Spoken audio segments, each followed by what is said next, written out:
Hello, hello. Hello, check.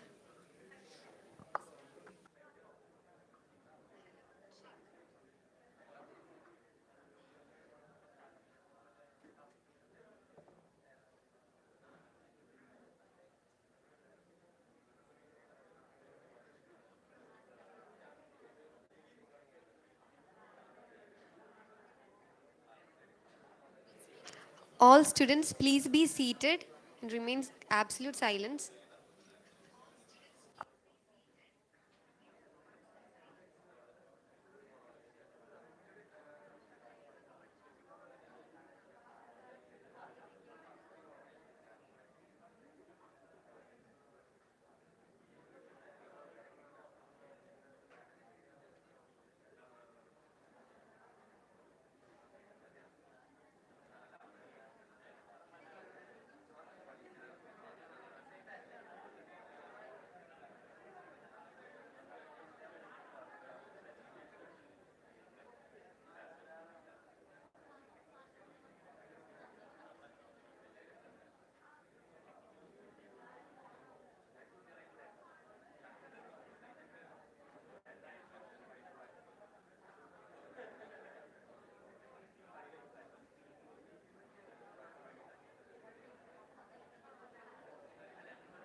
Our guests are arriving, so please keep silence. Everyone, please be silent.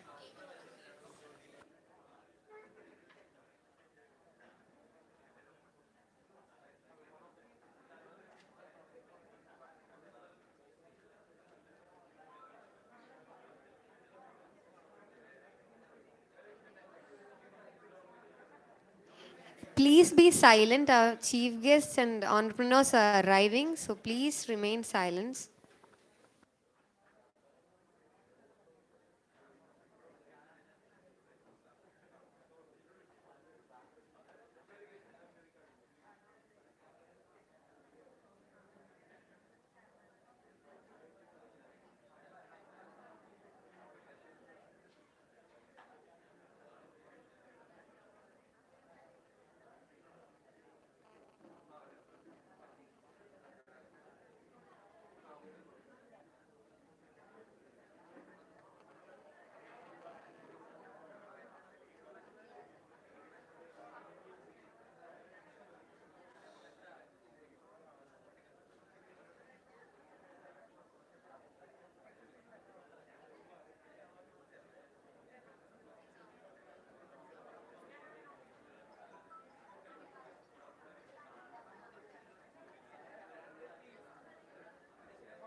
Hello, check.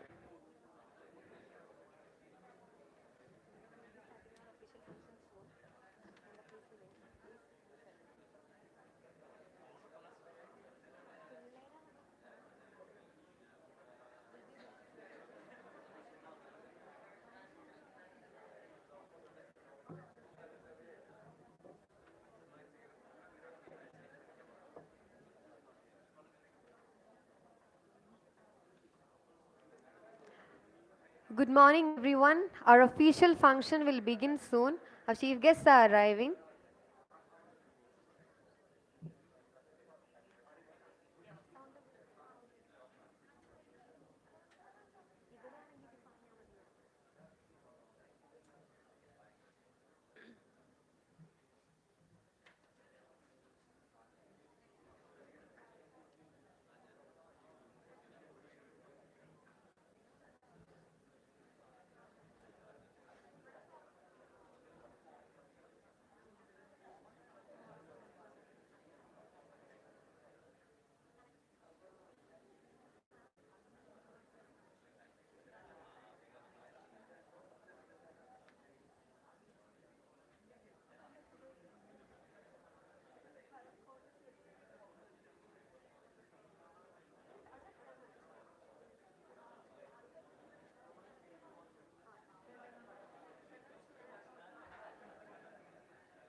Our chief guest is arriving.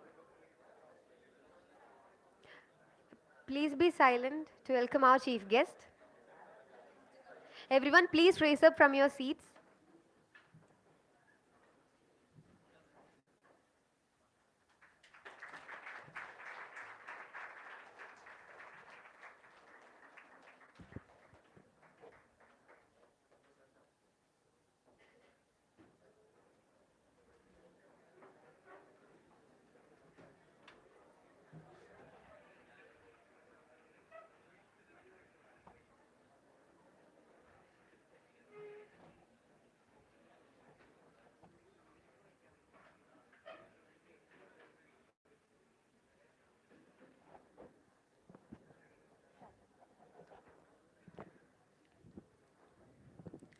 Good morning, ladies and gentlemen. We cordially invite you all to the Jyothi Entrepreneur Awards, hosted by Innovation and Entrepreneurship Development Center of Jyothi Engineering College. Today, we are here to recognize and celebrate the innovative spirit and entrepreneurial excellence of some of the most outstanding entrepreneurs in Jyothi family. The Jyothi Entrepreneur Awards is an initiative taken by IEDC JECC to acknowledge the outstanding contribution of entrepreneurs towards building a strong, sustainable, and dynamic economy. The awards recognize and honor the efforts of those entrepreneurs who have dared to dream big, taken risks, and that transformed their vision into reality. The Jyothi Entrepreneur Awards comprises various categories including Best Entrepreneur, Emerging Entrepreneur, and Promising Entrepreneur. The winners of these categories have been selected based on their entrepreneurial journey, business strategy, innovation, impact, and sustainability. Welcome, everyone. Moving on to our official inauguration function, let's begin with a silent prayer. So, everyone, please raise from your seats.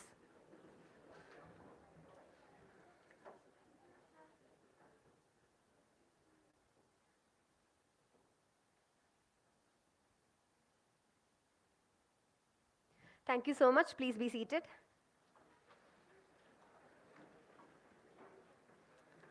Let me welcome the brain and hands of our IEDC family, Mr. Anil Anthony, Nodal Officer IEDC, for the welcome address.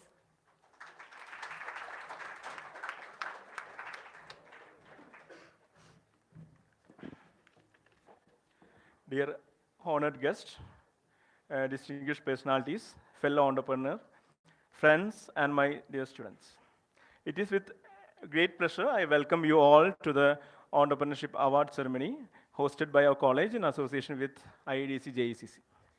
So this is a special occasion where we celebrate the spirit of entrepreneur, and it's the occasion we honor our alumni entrepreneurs who demonstrated exceptional innovation, creativity, and determination in their business ventures.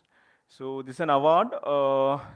This is an award which is a prestigious one, and we are hosting annually. And you can say that we can say that this is the first of its kind in the entire state of Kerala in a college campus. So about our college, we started our entrepreneurship journey from 2011, and we built our own TBI, which is inaugurated by Latcom Technopark TBI CFO, Mr. Chandrasekhar. Thereafter, and that year, I still remember Mr. Don Peter and Arun.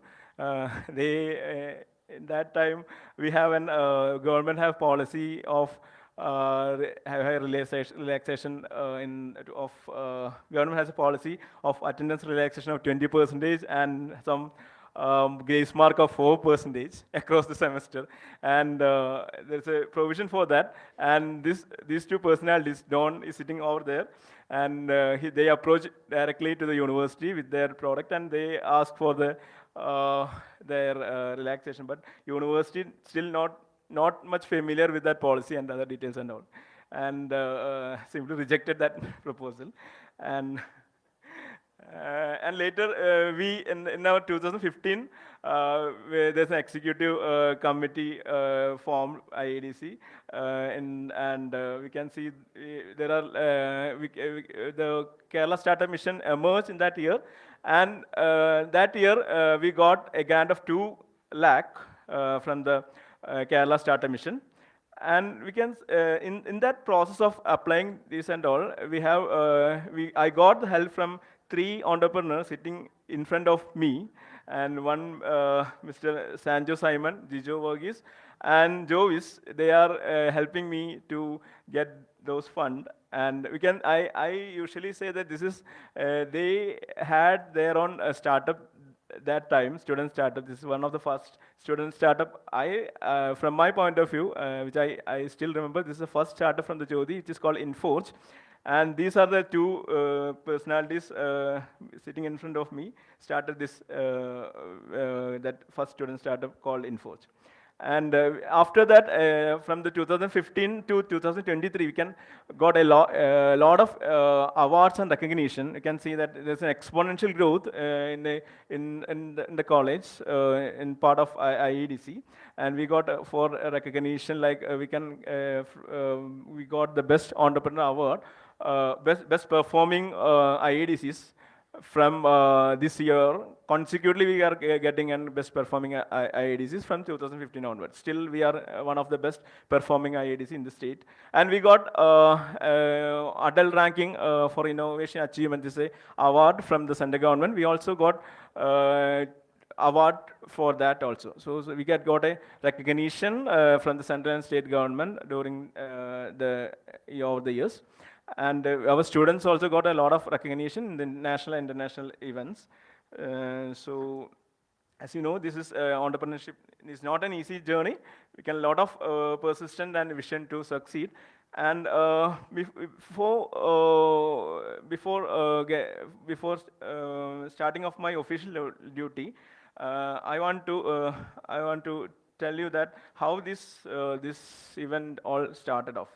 Our academic director, close friend, Jose Kannamura, father, close friend TK Jose, he's additional secretary to the state, TK Jose IAS. And in one discussion, he introduced that he has the suggestion that it is better to take all the entrepreneurs to the campus and provide some with recognition. And that that gives a lot of inspiration to the young minds in the college. So and after that, our registrar Xavier sir one day called me and asked to conduct an entrepreneurship award and all. And in the council meeting, the principal approved the event, and this all happened over the time like that. And that means our college and the management and the principal has provide all the facility and provide wholehearted supported for this event. And on this occasion, I like to welcome our chief guest, engineer Vinod Manjula, the chairman, Manjula Food Tech Private Limited. As an accomplished entrepreneur, Vinod Manjula has a wealth of knowledge, experience, and insight that we can all learn from. So I welcome sir to this function.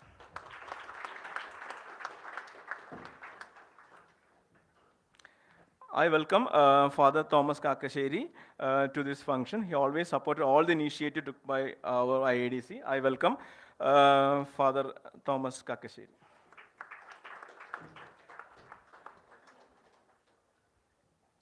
I also welcome our academic director, Father Jose Kannambura,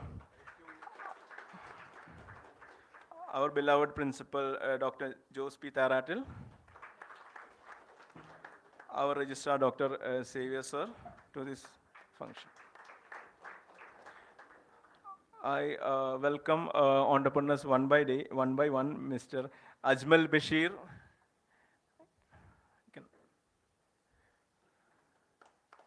Ajmal Bashir. Arun T. Jose. Francis. Christo Kollanur.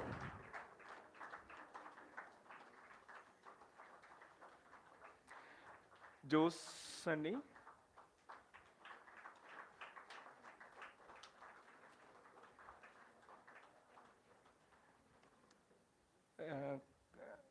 Dilip K. Kopal. Don Peter.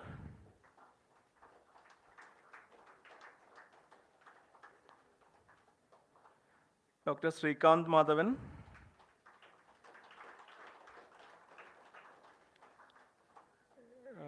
Jijo Verghese.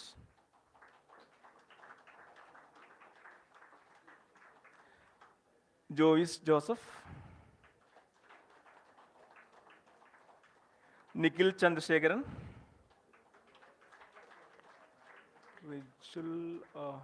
Rijul is present. Rijul Manish Joseph.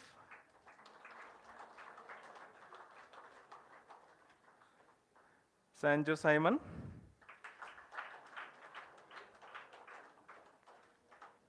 Sharon Johnson. Vinish Venugopal.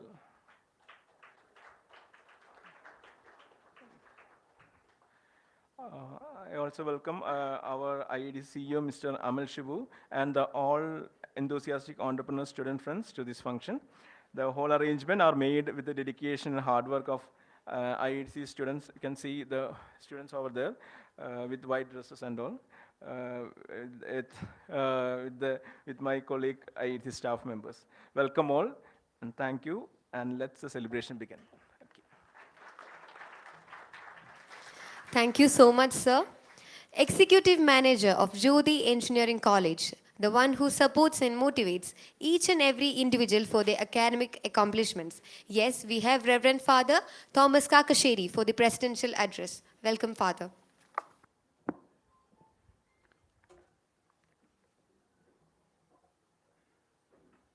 Jyothi Entrepreneurship Awards Day ഉദ്ഘാടനം ചെയ്യുന്നതിന് വേണ്ടി നമ്മുടെ ഇടയിലേക്ക് കടന്നു വന്നിരിക്കുന്ന വളരെ പ്രഗത്ഭനായ entrepreneur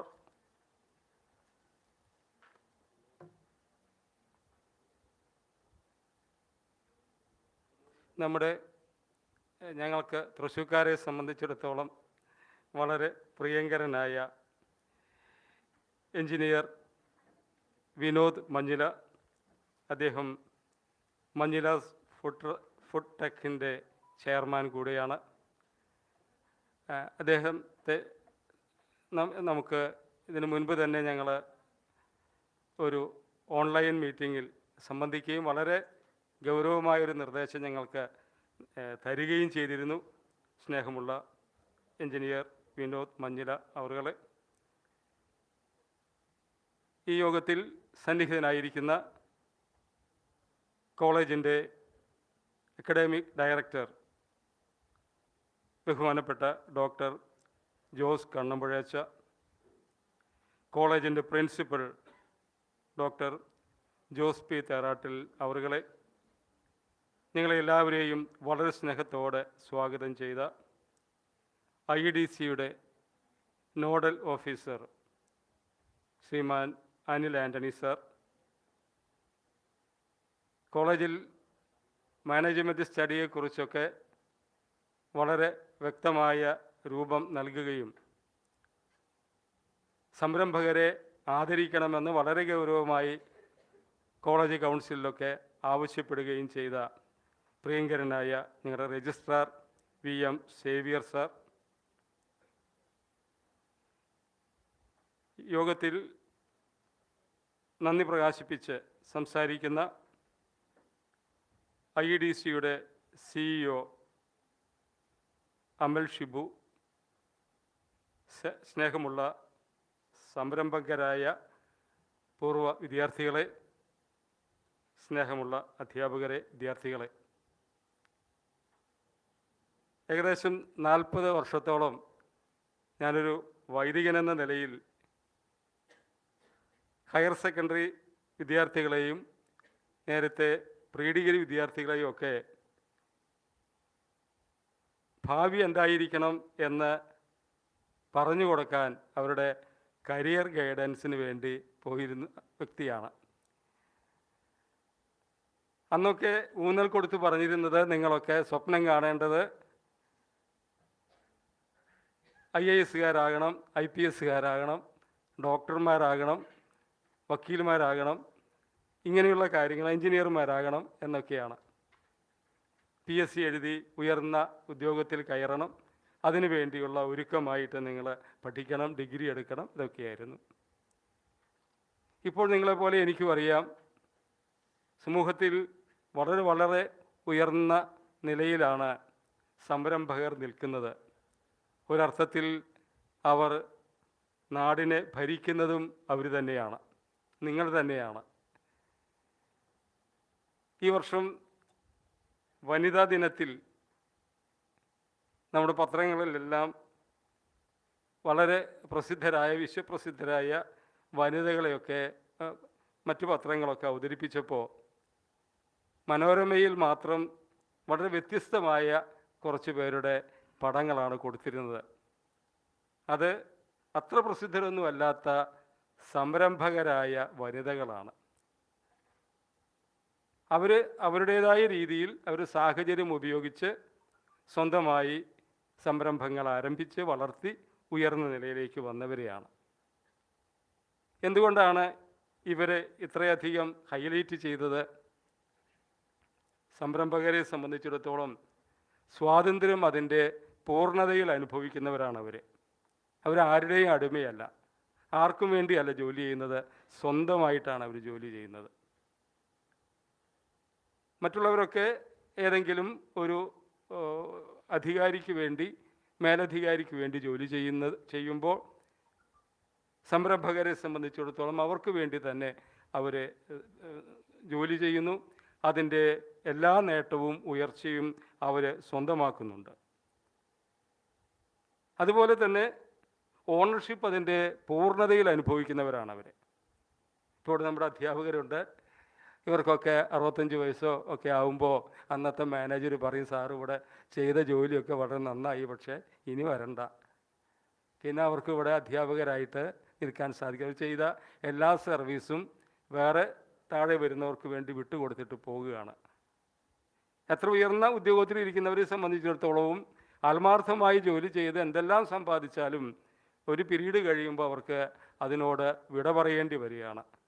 ഒരുപക്ഷെ ഔദ്യോഗിക ജീവിതത്തിലെ വലിയ ദുഃഖവും അതൊക്കെ തന്നെയാണ്. പക്ഷേ സംരംഭകരെ സംബന്ധിച്ചിടത്തോളം ഒരിക്കൽ പോലും അവർക്ക് വിരമിക്കലില്ല. മരണം വരെ അതേ തൻ്റെ സമ്പാദ്യമെല്ലാം തൻ്റേതായിട്ട് തന്നെ, തൻ്റെ അധ്വാനത്തിൻ്റെ ഫലം തൻ്റേതായിട്ട് തന്നെ അനുഭവിക്കാൻ സാധിക്കുന്നു. അതുകൊണ്ട് തന്നെ സംരംഭകരാകുക എന്നത് വളരെ വളരെ ഉയർന്ന തലമാണ്. സമൂഹത്തിൽ വലിയ സ്വാതന്ത്ര്യമാണ്, ഓണർഷിപ്പാണ്, അതെല്ലാം പ്രധാനപ്പെട്ടത് തന്നെ. നിങ്ങളിവിടെ ഈ കോളേജിൽ പഠിച്ച് ഉയർന്ന നിലയിലേക്ക് സ്വന്തം ശ്രമം കൊണ്ട് വളർന്നു വന്നിട്ടുള്ളവരാണ്. ഇവിടെയുള്ള നിങ്ങളുടെ കുഞ്ഞനിയന്മാരെയും അനിയത്തിമാരെയും പ്രോത്സാഹിപ്പിക്കാനും ദിശ പറഞ്ഞു കൊടുക്കുവാനുമായിട്ട് നിങ്ങളെന്നും ഇവിടെ ഉണ്ടാകണമെന്നത് ഞങ്ങളുടെ വലിയ ആഗ്രഹമാണ്. ഏറ്റവും സ്നേഹത്തോടെ നിങ്ങളെ അതിന് ക്ഷണിക്കുകയാണ്. നിങ്ങൾ നൽകുന്ന വലിയ പ്രചോദനം കുട്ടികളെ സംബന്ധിച്ചിടത്തോളം അവരുടെ ഭാവിയിൽ ഉയർന്നു വരുവാൻ, സ്വന്തമായി വളർന്നു വരുവാനുള്ള വലിയ ശക്തി അവർക്ക് നൽകും. നിങ്ങളുടെ എല്ലാ പ്രവർത്തനങ്ങൾക്കും ആശംസകൾ നേരുകയും എല്ലാ വിധത്തിലുള്ള സഹകരണവും മാനേജ്മെൻറ്റിൻ്റെ ഭാഗത്തു നിന്ന് നിങ്ങൾക്ക് നേരുകയും, നിങ്ങളുടെ ഭാഗത്തു നിന്ന് ഇവിടെയുള്ള വിദ്യാർത്ഥികളെ ഉയർത്തിക്കൊണ്ടുവരുവാൻ, അവരെ നിങ്ങളുടെ പോലെ സഹകരിച്ച്, നിങ്ങളോടൊത്ത് സഹകരിച്ച് മുന്നോട്ട് പോകാൻ നിങ്ങളെ ക്ഷണിക്കുകയും ചെയ്തുകൊണ്ട് എൻ്റെ എളിയ വാക്കുകൾ ഉപസംഹരിക്കുന്നു. നന്ദി, നമസ്കാരം.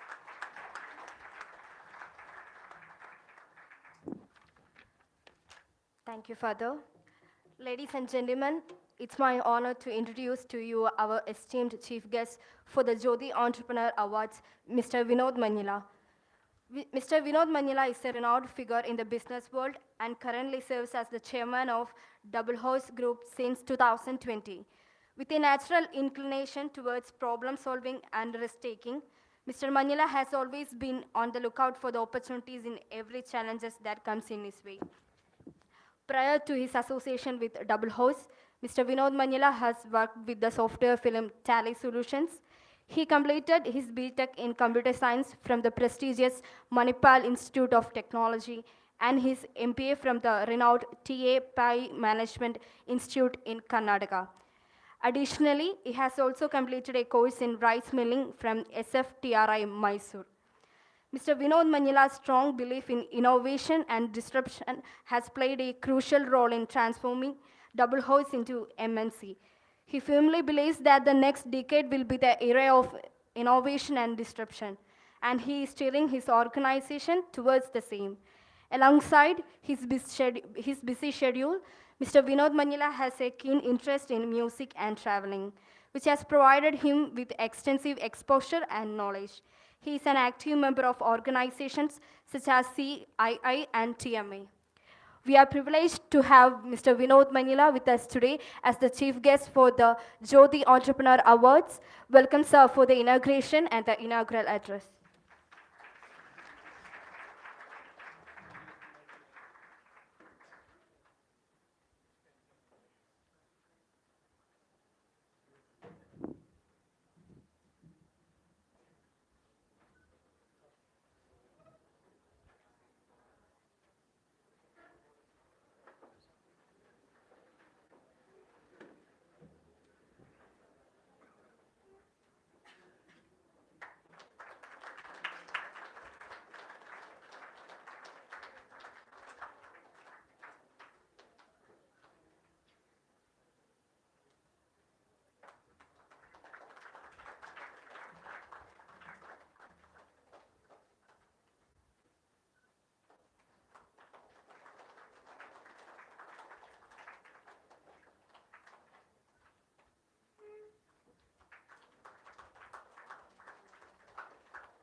Thank you, dignitaries.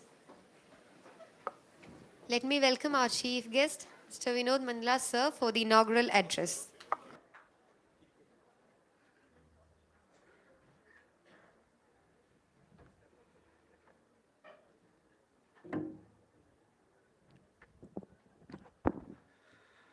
Uh, Good morning, everybody. First of all, let me admit that you all have a beautiful campus. I've been to this campus around 20 years back, the initial 2000, mid 2000. From there to here, you have a beautiful, excellent campus, and you should be proud of your campus. And this particular event, this is again an amazing event recognizing uh, the entrepreneurs from your very own college. I don't think we had anything of like this before. A cell called Innovation Entrepreneurship Development Cell. This is a beautiful concept. Respected Father Thomas Kakacheri, Father Dr. Jose Kanampura, the Principal Dr. Jose Teratil, the coordinator, Mr. Anil Antony, and my dear friend and registrar, Dr. V.M. Xavier, and ladies and gentlemen. So I was called here, so I asked Dr. Xavier, what is it that I should do here? So he said I should be motivating the students here to become entrepreneurs. But what better way is there to get inspired by these youngsters here? In fact, I was inspired by listening to them just before entering this meeting. Such amazing story. But let me tell you, this was not the case 32 years back when I finished my college. So at that point of time, like the director mentioned here, once you finish your engineering, you should join an organization. It could be any organization, and you're not expected to start your own entrepreneurship. So when I decided to come back and join my family business, that time it was a very small business. We all started off with a small, my father started off with a small rice shop in the rice bazaar of Thrissur. So when we decided to get into rice milling, and I came for that, people asked, is there a problem with you? You have just finished your computers. And all my friends had gone abroad. And one caveat my father said is like, you will not go abroad unless you get married. So I was stuck here. So they asked, what is wrong with you? What are you doing here? And to be honest, to get a good girl to get married to an entrepreneur at that time was very difficult, you know. So I should thank my wife Gina for, being so magnanimous to marry me. Having said that, being an entrepreneur, you become a job provider, and there's a lot of satisfaction in that. And that way, I recognize these gentlemen here, the young entrepreneurs here, for becoming job providers. This is what the country requires today. From job seekers, you should become job providers. Now, briefly, I will split my speech into 2 or 3 parts. One, the different business layers that I have learned. There are many more layers, but what I see as a business, what are the different layers? 2, the India story, what India is and where India as a country is progressing, and few tips that has helped me to grow as a person. Now, when you talk about business, the first thing everyone asks is like, it is easy said to think of being an entrepreneur, but where do I start from? So I think if you have a DNA of entrepreneur in you, you will look around and you will feel that something is wrong in the present society. And then if you try to solve that challenge, then you have the DNA in you to become an entrepreneur. Now you look at Zoom, the founder Yuan. He founded Zoom because otherwise he had to travel 10 hours by train to meet his girlfriend Sherry. So then he created Zoom. So that was the challenge he had. You look at the founders of Airbnb, Joe and Sheki, if his name, if I pronounced it right. So they were in San Francisco. They were in need of money. A conference was happening there. There was a shortage of hotel rooms. And they decided to rent their place and then started Airbnb. In our own case, we were, as I mentioned, we were rice traders. The challenge at that point of time is we used to have stones coming in rice. If there are people here in this hall about 50 years, you'll remember, initially when you buy rice, you take it home, then you clean the rice to remove the stones. And being engineering students, initially in rice mills, we just had classification or gradation of paddy only by using the size of the net. So that is only size gradation was there. But then we used, at that point in time, which was innovation, was a fluidized bed concept, like how we have the fluidized bed boilers. Mechanical students will know. So we used the same concept. So a grain of the same size, if you have stone, it will have different density. So that particular concept is by which we launched the stoneless rice for the first time, and that became a big hit. And then came the Sortex, where color gradation was there. So the point I'm trying to say is like, there is opportunity, a lot of opportunity around. Look around and try to solve a problem. Try to find a solution to a problem. And then an entrepreneurship or a business starts. For me, I look at business at 5 different layers. On the outer layer, the outer ring, is your social commitment, a commitment to the society. The next layer is the trust layer, the trust between the different stakeholders. Then comes the operational excellence or financial prudence layer. then comes the product layer, and at the core of any business is a customer, a satisfied customer. So the moment you move away from your customer, the moment your focus is on making money or doing something else, and you forget the customer, then you lose in this business race. And this customer is very demanding. This customer is very aspiring. And this customer keeps on changing. It's like changing the goalpost every time. Why I say that is like, at one point of time, 32 years ago, if stoneless rice was what the customer's need was, today that is not at all a need at all. No one talks about it today. No one talks about color sorting or sorted rice today, because the challenges and aspiration of a customer has changed. So we as an organization, or you as an organization, do not sit back on your laurels. Keep on innovating. So watch your customers closely. And if you watch your customers closely, again, you will get a lot of thought process, a lot of ideas. So when we study the kitchen, and we study the housewife in the kitchen, we saw a lot of changes happening. Housewives were becoming aspirational. Okay? Domestic help was becoming a problem.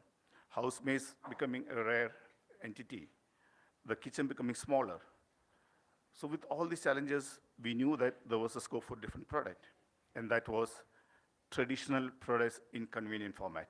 So what we do today as an aspirational brand is we try to make our traditional food. For example, palapam is one breakfast item of Kerala. Normally it takes 12 hours to make that, and you require coconut milk. Today, a palapam can be made in 1 hour without coconut milk, and no preservatives, no artificial colors added. You want to make idiyappam, we make idiyappam at our factories. We dehydrate them, and idiyappam is ready in 2 minutes. You dip the instant idiyappam in hot water, the product is ready in 2 minutes.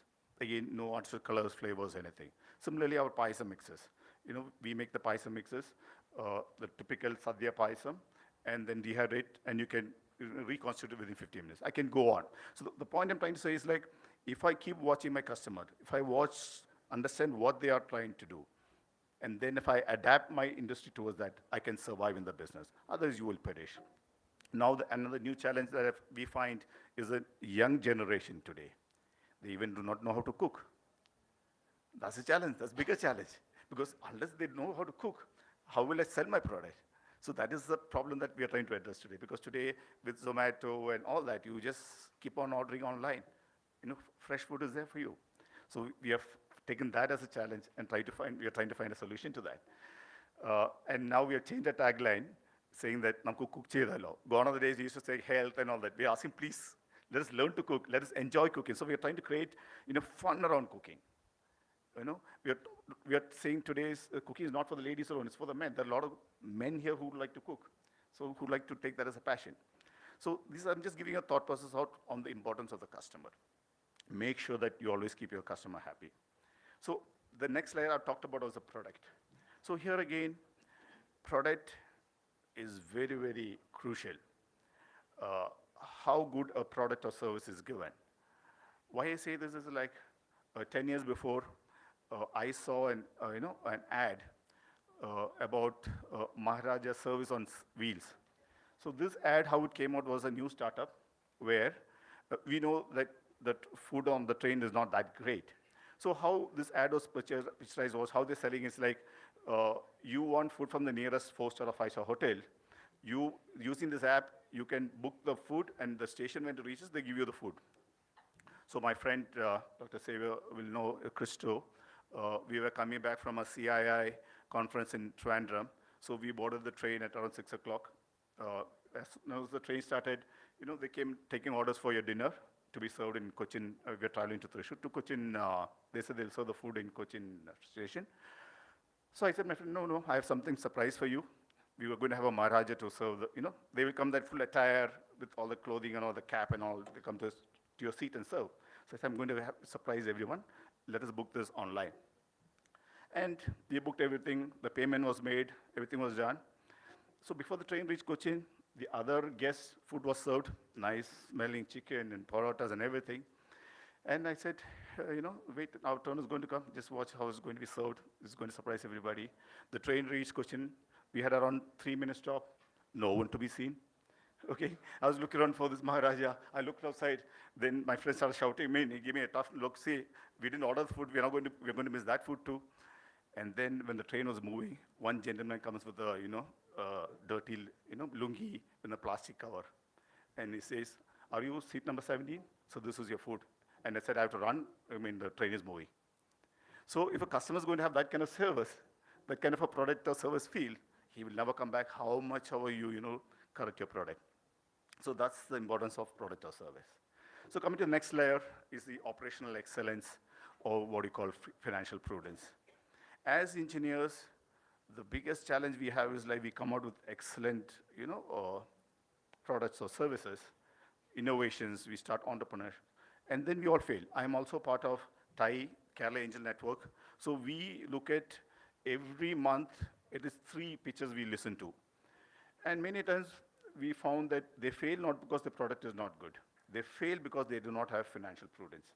And I was requesting, suggesting that it will be good to give, I believe you cannot have part of your curriculum finance subject, but if some kind of coaching can be given on finance, it will be good. Some coaching can be given on HR, on team building, or also will be good for young entrepreneurs, young engineers. Coming to operational excellence, no organization cannot function or survive without operational excellence. It has to work as a well-oiled machine. We had these challenges when we grew from a rice mill to food company. We had around 139 products exporting to 35 countries, doing around around 60,000 metric tons of food products a year. To give a perspective, it will be like if you have seen the huge container trucks of cars that being carried. Those we do around maybe around 3,000 those trucks a year. But we need to manage that kind of a situations. If you depend on people, then you are in trouble.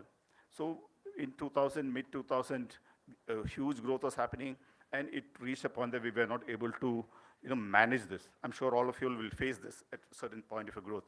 At that point of time, we didn't know what to do. A lot of shortages were happening. A lot of complaints started coming up. It is then we decided to go for a total organization re-engineering. We converted all our activities into microprocesses, and we went in for SAP in the year 2007. I think at that point of time in Kerala there were only 5 organizations with SAP, and then we got consultants to capture all these processes and put it on the system. I'm not saying that we are 100% paka, but then we were able to improve our processes and the entire organization to bring an efficiency more than 50% from that point of time. So this is that particular layer. Then the next layer is the trust layer, which is again very, very important. What do you mean by trust layer? A trust layer is having trust with all your stakeholders. It's not alone, I mean, customers is a must, but your employees, your bankers, the governing, the law, all this. And then how do you do it? So it's doing by keeping your word. What you commit, you give, you follow all the rules, and in spite of, you see that there's opportunity to make more money without following the rules, but stick to the rules. Why I say this, like in your journey, today every organization has become very transparent. Everything is there on the social media. And you might be attacked for the reason of not your knowledge.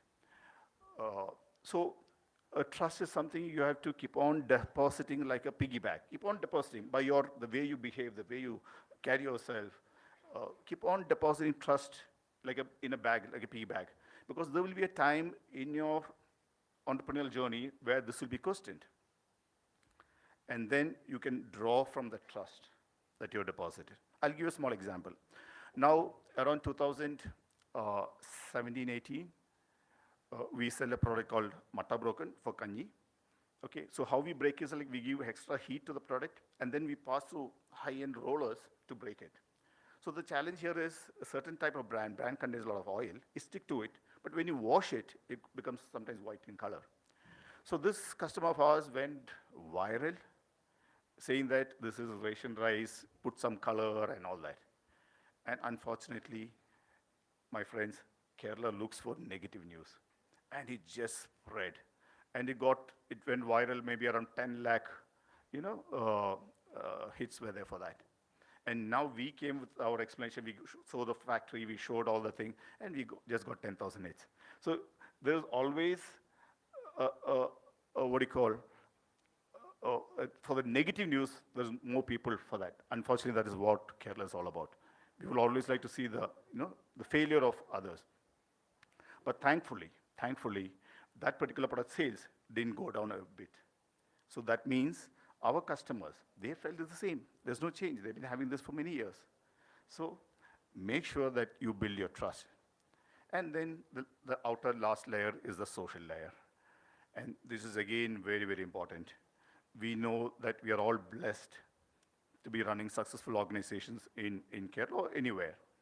And then there is the other part of the society which requires help. And if India is to be successful, it is our responsibility to make sure that we make a difference to the lives of those people too. And that's very important. And how we do it, we do many, many activities, but one of the key activities that we do is we take students, maybe some third standard, fourth standard, we are doing this project along with the Rajagiri Outreach Program, where we take the students, many of them do not perform well because the parents do not know to teach them. So we have socially backward girls, children who are studying colleges. They act as tuition teachers to these children. We have around 100 of them. And then they are monitored, they're given tuitions every day.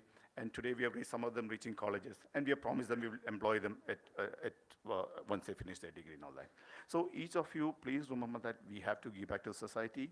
If the society has blessed you, and at the end of the day for us, it is like a consumer is voting a product every day. Like the politicians have voting only once in 5 years. But for us, every day on a rack, the customer takes out his money, votes, and takes your product. So if the customer is giving you that kind of a patronage, then we are responsible to make this a better place.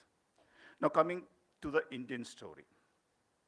I think all of you all are blessed because you are sitting on the sweet spot. The future is for India. I think during my father's time, India was always seen as an underdeveloped country. When I came to business, it was said that we are a developing country or emerging country. And today we are the 5th largest economy in the world. We should be all proud of that, okay? And it's said that by 2006, IMF says that by 2006, we will be a 5 trillion economy. And by 2007, we would be the 3rd largest economy in the world. That means you have US, China, you have Japan, Germany, and we are the 5th. But by 2007, hopefully, if all the, we all work together, we would become the 3rd largest economy in the world. And that's a great pride for each Indian, okay? And luckily, today, we have 65% of our population below 35 years. And we are the world's largest workforce that's going to be. So the future is in you. The future is in you. But it will happen only if each of you work together towards this goal. And I'm sure you'll be motivated to do it because it is in your time that you're going to see India as the largest economy and a superpower. So having said that, we have so many success stories that is happening. Now, government is doing a lot of things. For example, the GST. Though it was quite cumbersome to do a major, structure of GST, we have a lot of challenges. Still, we have a lot of challenges. But it has made entire India as one marketplace. Previously, for me to transfer my goods from our Palakkad, Pollachi factory to Delhi, it takes around 8 days. Because at each state, it has to go stop at the checkpost, lie there for 6-7 hours, get it stamped, and go to the next state. But today with GST, you just pass through. I think now within 4 days, my truck reaches there. And today, I'm able to bring down the raw material cost because with RFID, I can know when the truck will start, and I can plan my production by seeing when my truck will reach my factory. Okay? So today, the whole idea is like how you reduce the inventory. To talk about just-in-time production. So if a truck can come and within the same day I can process it, and within the next day I can reach my distributor, my product reaches fresh to the consumer. So that's one small tax structure change. It makes such a huge difference. Look at UPI, Unified Payment Interface. I was just reading this morning from Nandan Nilekani, a news, where it took us till so many years to reach 80 lakh, point of sale machines, the card you swipe, okay? But within 3 years, we have 5 crore QR codes within 3 years. So that's the power of technology. And, and the real revolution is going to be when that ONDC comes. So when that comes, we can compete with any e-commerce site. And like UPI, that is going to be another excellent platform. So why I'm saying all this is like, there is so much of opportunity that is going to come. But for you to be success, your preparedness, a success, when does a success comes? A success will come when your preparedness meets the right opportunity. So be prepared to take advantage of those opportunities. And then finally, my friends, to give a strategy to improve yourself would be, I would say something called, is called an axe strategy. What is an axe strategy? However, you might have a mighty tree, but however sharp your axe is, you cannot cut in one blow.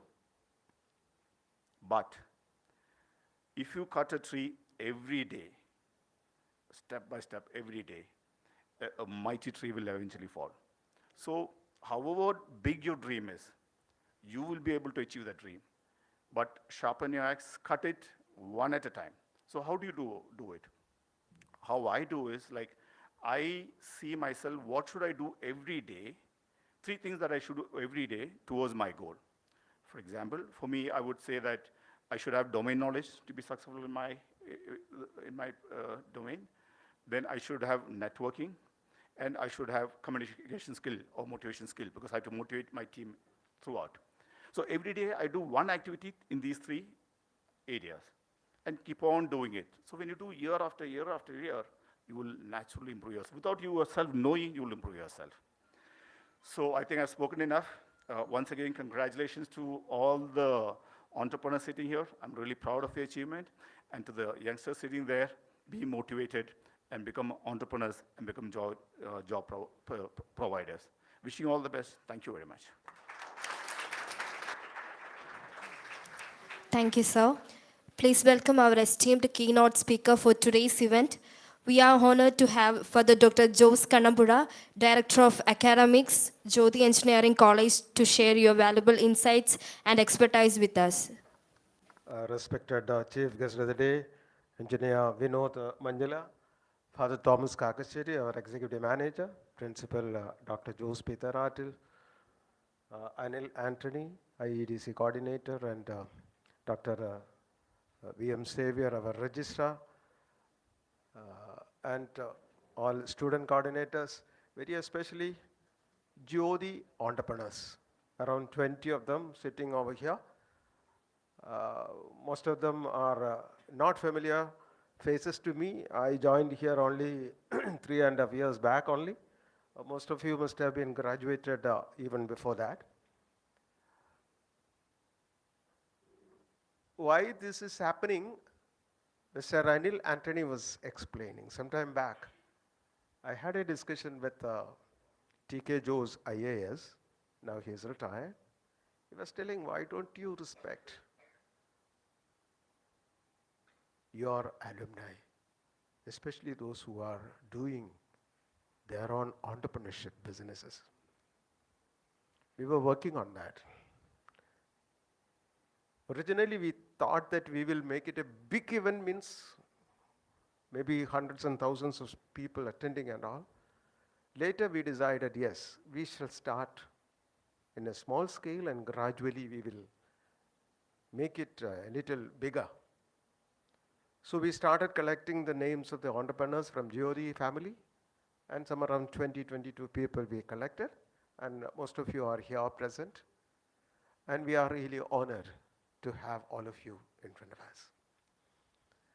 Today's Hindu newspaper carries a front page news, that the World Bank has reduced the expectation of the financial growth of India for the coming year or this running year 23-24 from 7 to 6.3%. They have their own reasons, inflation, so many things. But one thing I am very clear, and also the newspaper also carries the news, that the backbone of the financial strength of any nation for that matter is industry. It may be primarily manufacturing industry and along with that service industry as well. So the hardcore industry and software industry both together give the greatest contribution to the growth of the nation. This is true everywhere. You can just look into the history of any nation. China, for example, why they have come up like this? Manufacturing industry they started with, now they are going to the software industry as well.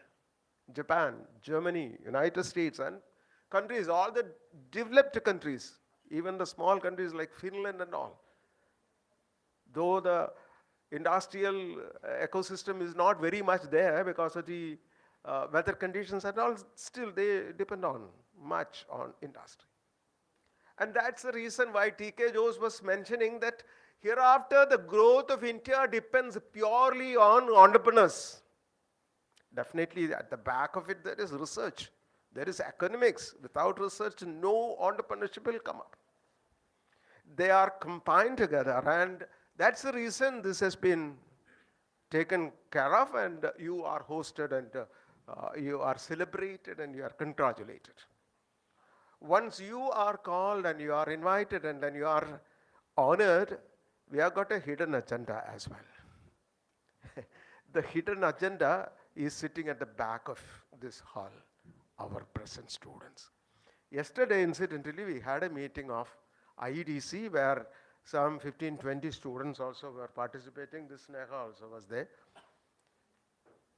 And we were discussing not on this meeting, but what are the opportunities we can open up for our students so that they will be tomorrow's entrepreneurs. Then only surprisingly, for me at least, that we have got a lot of students with real fire inside. And this fire definitely should be kept ablaze, for which you are called. That is a hidden agenda we have. We are congratulating you, but it is not the final end in itself. Finally, we have to motivate our youngsters. And we are 100% sure that these young ladies and gentlemen, they are going to take it up in a big way. And you are sure in coming couple of years, we will have scores or even hundreds of new entrepreneurs from the present community and the community that are going to join this year or next. Surprisingly, for your information, Jyothi has completed the UGC visit for autonomous status. Perhaps the 5th engineering college in the whole of Kerala to become autonomous is Jyothi Engineering College. Why don't you give a clap for us? This is going to happen, yeah. And these young ladies and gentlemen are going to lead the industrial world, the entrepreneurial world, in Kerala at least. Definitely, you have made real achievements. I am really inspired. So I look at you with, I do not know what emotions I am coming with. It is great. And you are going to lead. And the fire that is Jyothi, it is going to spread like wildfire everywhere. And one day, without much of delay, it will happen that the Jyothians will rule. They will rule the entrepreneurial world. Let it happen. Our youngsters, even last year's student is here, Ajmal. He also is driving the things in a big way. So let it happen. And I request all of you to inspire our youngsters, our young ladies and gentlemen, with real fire. Of course, they have got a spark inside. Let it keep blazing altogether. And for this, you are invited. I congratulate you in a very big way, and I request you to inspire your youngsters so that tomorrow will be the world for Jyothians to rule the entrepreneurial world, to rule the industrial world of Kerala, and thereafter to bring the national wealth of India and especially of Kerala in a big way through this industry. Let it happen. Wish you all the best. Thank you very much. Thank you so much, Father, for your inspiring words. I welcome Dr. Jose P. Theratil, Principal of Jyothi Engineering College, for addressing our esteemed guests of the day. Most respected Executive Manager, Father Thomas Kakasheri, our Chief Guest, Vinod Manila, Academic Director, Jose Kannambura, Registrar, VM Xavier Sir, and our Nodal Officer, Anil Anthony Sir, and respected dignitaries, my dear students, faculties, good morning to you all. So today, I'm very happy to stand before you and inform you that there are more than 100 successful entrepreneurs from our old students or from our alumni. And we tried to contact most of them. But due to some busy schedule, some of them cannot reach here today. But I'm happy that at least 20 successful entrepreneurs are here to share their experience to our current students. And we know that our current students are eagerly waiting not to listen from the old principal, but to listen from the young, successful entrepreneurs. So it's not worth that I'm taking more time. But before concluding, I want to congratulate Nodal Officer Anil Anthony Sir and all the IEDC members for organizing this event in a grand manner. I wish all the best. Thank you. Thank you, sir. Felicitations are the blessings of the day. Let me welcome Dr. VM Xavier, Registrar, to felicitate the event.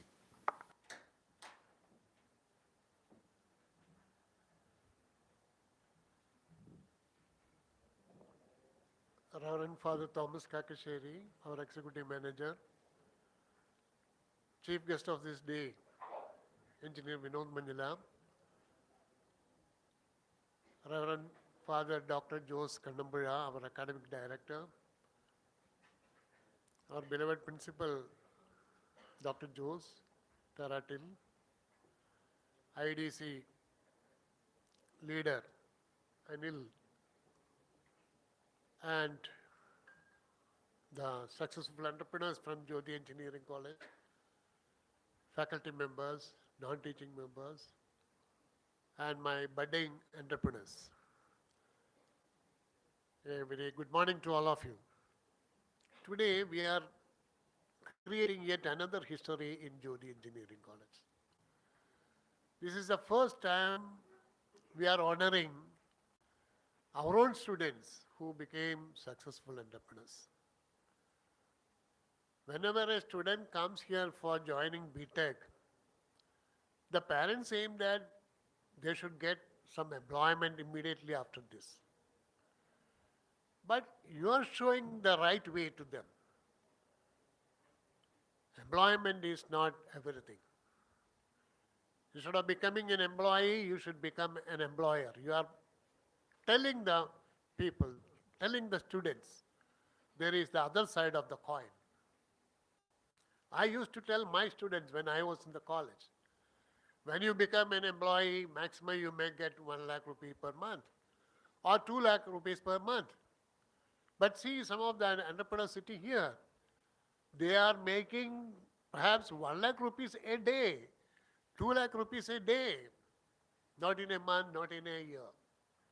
So, if you want to grow, if you want to become rich, if you want to become wealthy, better you start a business of your own. Only sky is the limit for your growth. So we could showcase the successful entrepreneurs in front of our students. I'm sure tomorrow many of our students will become successful entrepreneurs, no doubt in it. Fortunately, today we got a right person to inaugurate this function. It is none other than Engineer Vinod Manjula. He said he was an engineer by profession, but by passion he is a businessman.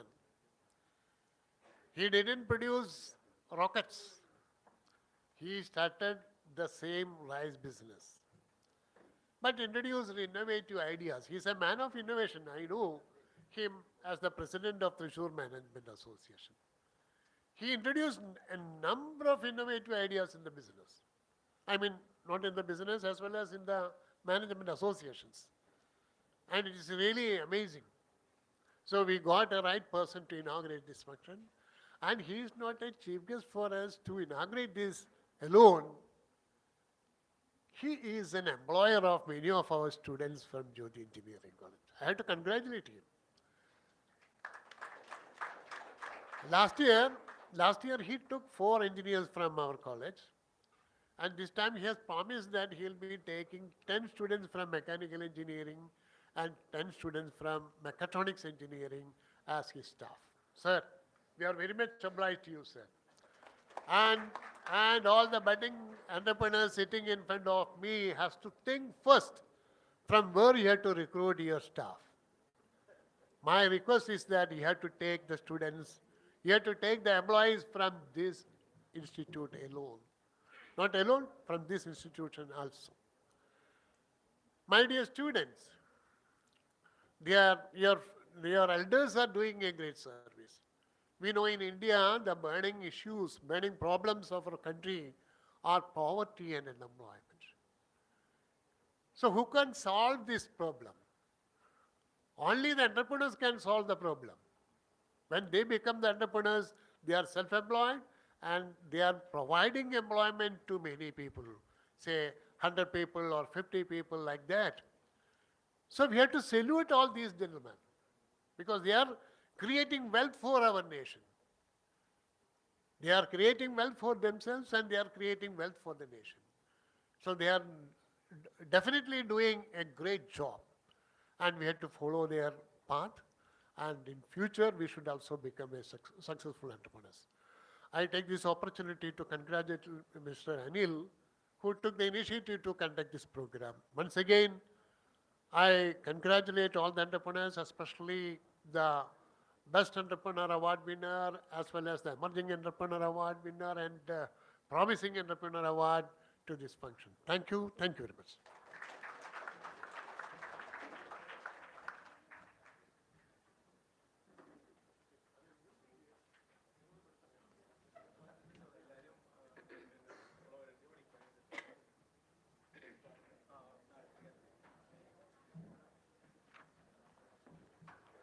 We are moving to our official award ceremony.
Yes,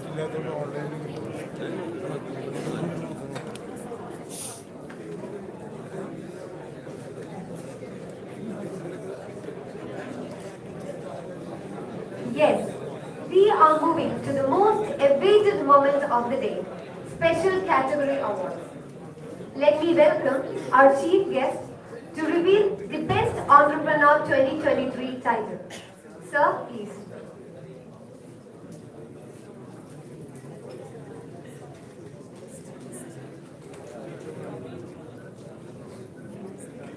So friends, we are going to declare the Best Entrepreneur Award.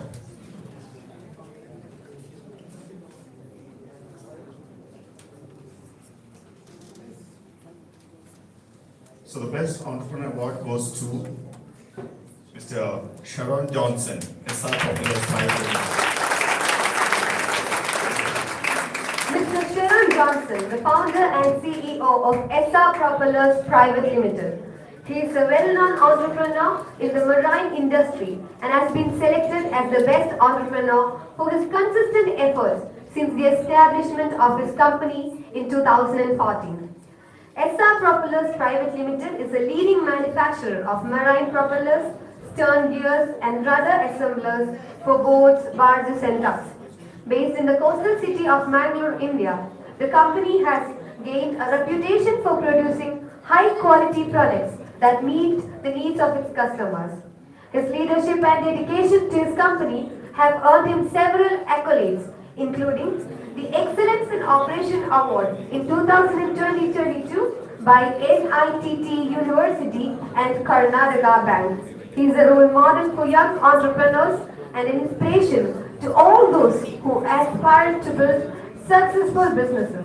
So ladies and gentlemen, please join me in welcoming Mr. Sharon Johnson, the founder and CEO of SR Propellers Private Limited. We are honored to have him today with us.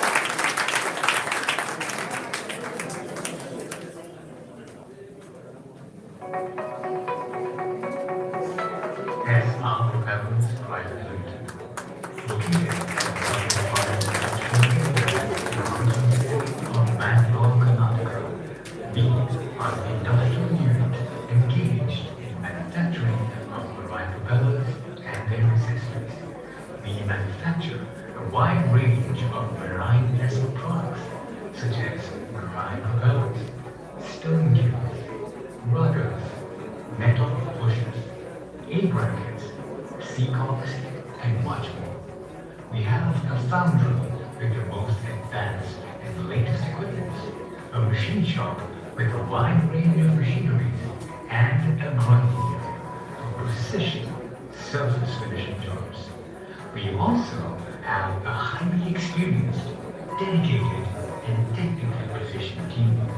Our clientele include domestic clients spread across the east and west coast of India, and corporate clients like Cochin Shipyard, Timber Shipyard, Waterways Shipyard, to name a few.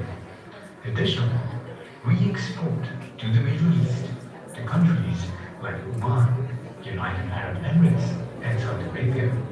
We also supply propellers to the United States of America for their pleasure crafts and yacht market.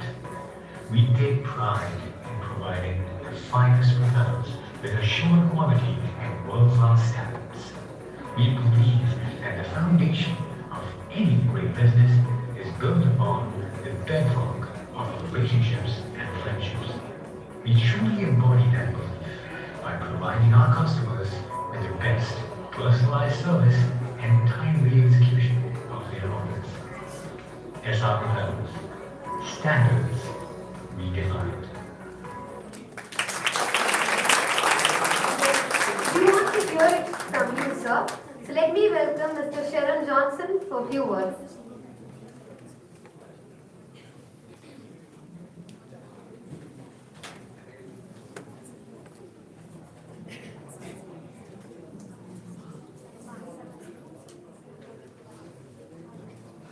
Hello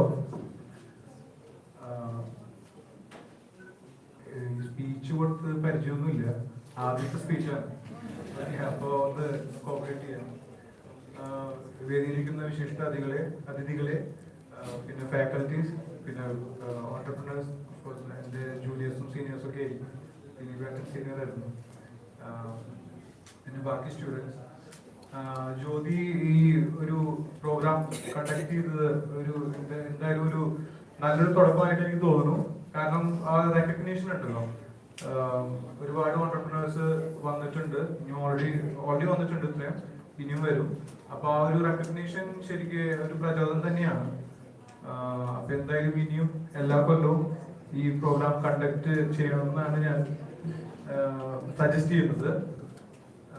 പിന്നെ ഈ IEDC, ഞാൻ ഇപ്പോഴാണ് അറിയുന്നത് IEDC ഒരു ഇത് cell ഉണ്ട്, ഞങ്ങളുടെ കാലത്തൊന്നും ഉണ്ടായിരുന്നില്ല. ഒരുപാട് മാറ്റങ്ങൾ വന്നു ജ്യോതിയിൽ. ഇപ്പൊ ഞാൻ 12 കൊല്ലമായിട്ടുണ്ട് ഇവിടെ വന്നിട്ട്.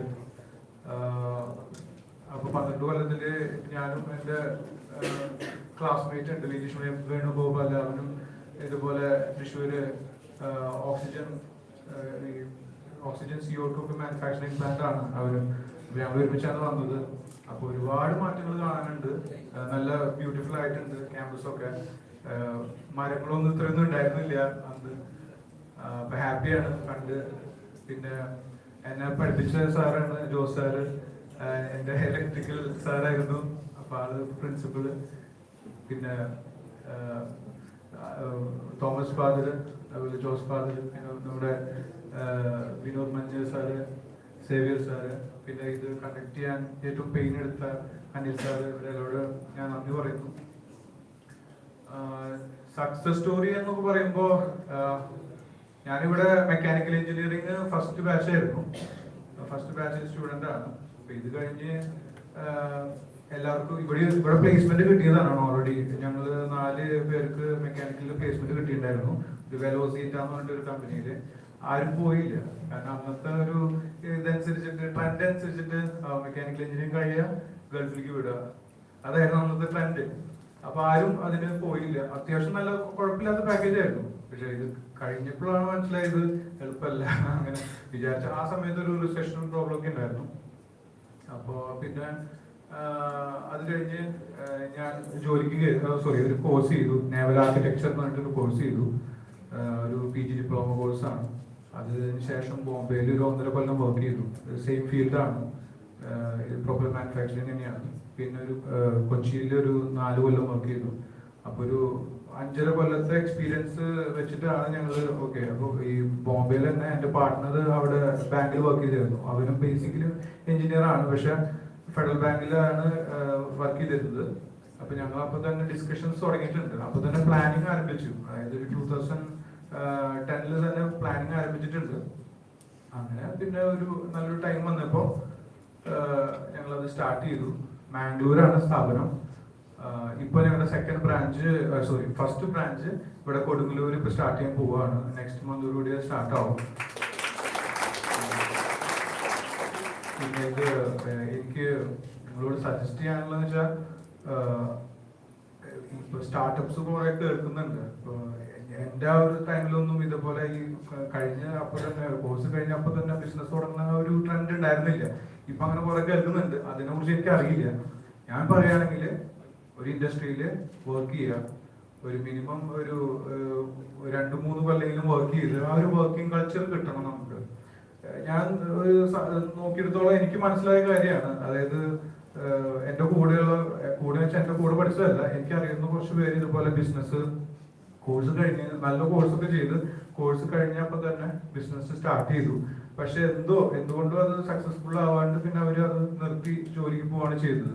അപ്പൊ ഞാൻ അവരുടെ ആ ഒരു ജേർണിയിൽ നിന്ന് എനിക്ക് മനസ്സിലായത് അവർക്കൊരു വർക്കിംഗ് കൾച്ചർ അറിയണ്ടായിരുന്നില്ല. ഓക്കെ, ഒരു ഡിസിപ്ലിൻ ഇല്ല.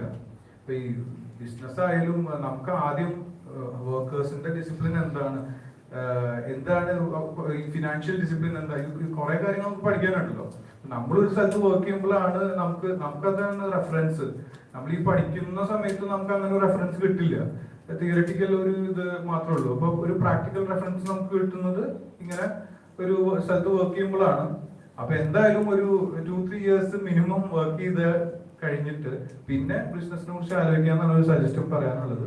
പിന്നെ രണ്ടാമത്തെ കാര്യം പറയാനുള്ളത്, ഒരു ബിസിനസ് ഒരു കമ്പനിയിൽ നമ്മൾ വർക്ക് ചെയ്യുമ്പോൾ നമുക്ക് ചിലപ്പോൾ ഒരു തെറ്റിദ്ധാരണ ഉണ്ടാവും. ഇത് കുഴപ്പമില്ലല്ലോ, ഇത് നമുക്ക് ഈസി ആയിട്ട് മാനേജ് ചെയ്യാൻ പറ്റും, അല്ലെങ്കിൽ പെട്ടെന്ന് പഠിച്ചെടുക്കാൻ പറ്റുന്ന കാര്യമാണെന്ന് തോന്നാം.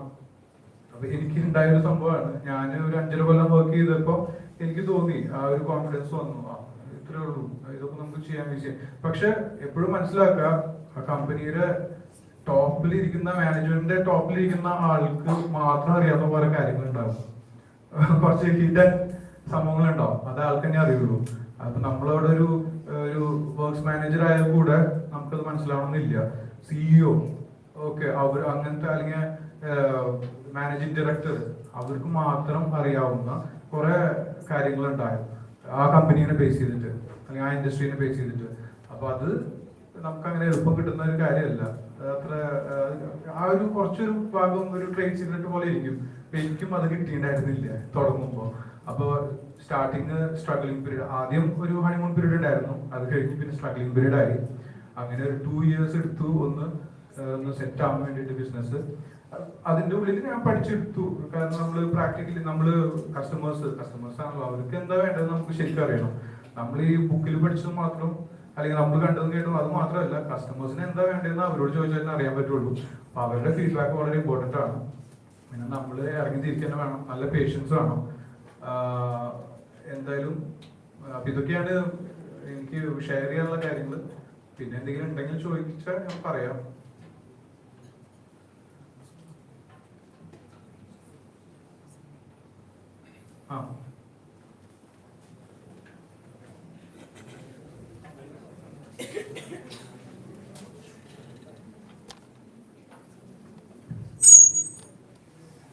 ഹായ് സാർ, എൻ്റെ പേര് നവനീത്. ഞാനിവിടെ 3rd year റോബോട്ടിക്സ് സ്റ്റുഡൻ്റ് ആണ്. അപ്പം സാറിൻ്റെ മെയിൻ മോട്ടീവ് എന്തായിരുന്നു ഈ ഒരു പ്രൊപ്പല്ലേഴ്സിനെ ഫോക്കസ് ചെയ്ത് ഒരു കമ്പനി സ്റ്റാർട്ട് ചെയ്യാനുള്ളത്? അത് അങ്ങനെ ഞാൻ പഠിച്ചിറങ്ങുമ്പോൾ എനിക്ക് അങ്ങനെ ഒരു പ്ലാൻ ഉണ്ടായിരുന്നില്ല, പ്രൊപ്പല്ലർ കമ്പനി തുടങ്ങാന്നുള്ളൊരു പ്ലാൻ ഒന്നും ഉണ്ടായിരുന്നില്ല. പക്ഷെ എൻ്റെ ഒരു ഫ്രണ്ട് പറഞ്ഞിട്ടാണ് ഈ നേവൽ ആർക്കിടെക്ചർ എന്ന് പറഞ്ഞ കോഴ്സ് ഞാൻ ചെയ്യുന്നത്. കൊച്ചിൻ യൂണിവേഴ്സിറ്റിയുടെ അടുത്തൊരു ഇൻസ്റ്റിറ്റ്യൂട്ടിലാണ് ചെയ്തിരുന്നത്.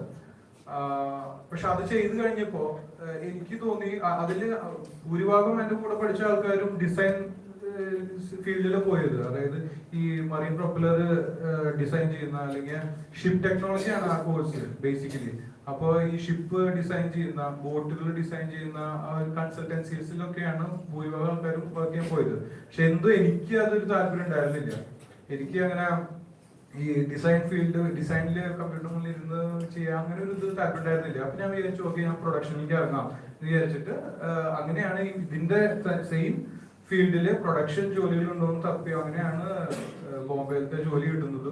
അപ്പൊ അതൊരു ഫോൺ ഇന്റർവ്യൂ ആയിരുന്നു ചെയ്ത് അവിടെ കയറിയപ്പോഴാണ് ഡിസ്കഷൻസ് വരുന്നത്. അപ്പൊ നമുക്കൊരു കാര്യം കാണുമ്പോ, നമുക്ക് ആ കമ്പനി കണ്ടു, അപ്പൊ ആ കമ്പനിയെ കുറിച്ച് നമ്മൾ കുറച്ച് കാര്യം മനസ്സിലാക്കിയപ്പോ എന്റെ പാർട്ട്ണർ എന്ന് പറയുന്നത് എന്റെ കസിനാണ്, എന്റെ സെക്കൻഡ് കസിനാണ് റോബിൻ ജോസ് എന്ന് പറയുന്നത്. എന്റെ സെയിം പ്രായം തന്നെയാണ്. ഫിസാറ്റിൽ അവൻ എഞ്ചിനീയറിംഗ് കഴിഞ്ഞു, ഞാൻ ഇവിടെ കഴിഞ്ഞു. അങ്ങനെ അപ്പോ അവന്റെ അടുത്ത് സംസാരിച്ചപ്പോ ഞങ്ങളപ്പോ ഒരു തോട്ട് പ്രോസസ് സ്റ്റാർട്ട് ചെയ്തു. അതായത് എന്തുകൊണ്ട് നമുക്ക് തുടങ്ങിക്കൂടാ.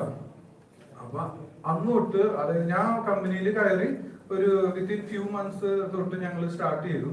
അതിന്റെ എന്താ പറയുക, ഞങ്ങളുടേതായിട്ടുള്ള ഒരു പ്രൊജക്ട് റിപ്പോർട്ട് ഉണ്ടാക്കാൻ തുടങ്ങി. പക്ഷെ അത് 5-5.5 കൊല്ലം എടുത്തു അത് കംപ്ലീറ്റ് ചെയ്യാൻ. കാരണം വെച്ചാൽ ഞങ്ങൾക്ക് കുറെ കാര്യങ്ങൾ പഠിക്കാനുണ്ടായിരുന്നു.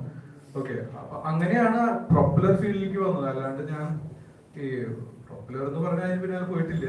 അതങ്ങനെ വന്നപ്പോ ഇൻട്രസ്റ്റിംഗ് ആയിട്ട് തോന്നി ആ ഫീൽഡ്. ഇൻട്രസ്റ്റിംഗ് കാരണം അതിലെല്ലാം വരുന്നുണ്ട്. ഇപ്പൊ മെക്കാനിക്കൽ എഞ്ചിനീയറിനെ സംബന്ധിച്ചിടത്തോളം അതില് ഡിസൈൻ വരുന്നുണ്ട്, പാറ്റേൺ മേക്കിംഗ് വരുന്നുണ്ട്, കാസ്റ്റിംഗ് വരുന്നുണ്ട്, മെഷീനിങ് വരുന്നുണ്ട്, ഫെറ്റ്ലിംഗ് എല്ലാം വരുന്നുണ്ട്. ഓക്കെ, അപ്പൊ ഒരു കംപ്ലീറ്റ് പാക്കേജ് ആണത്.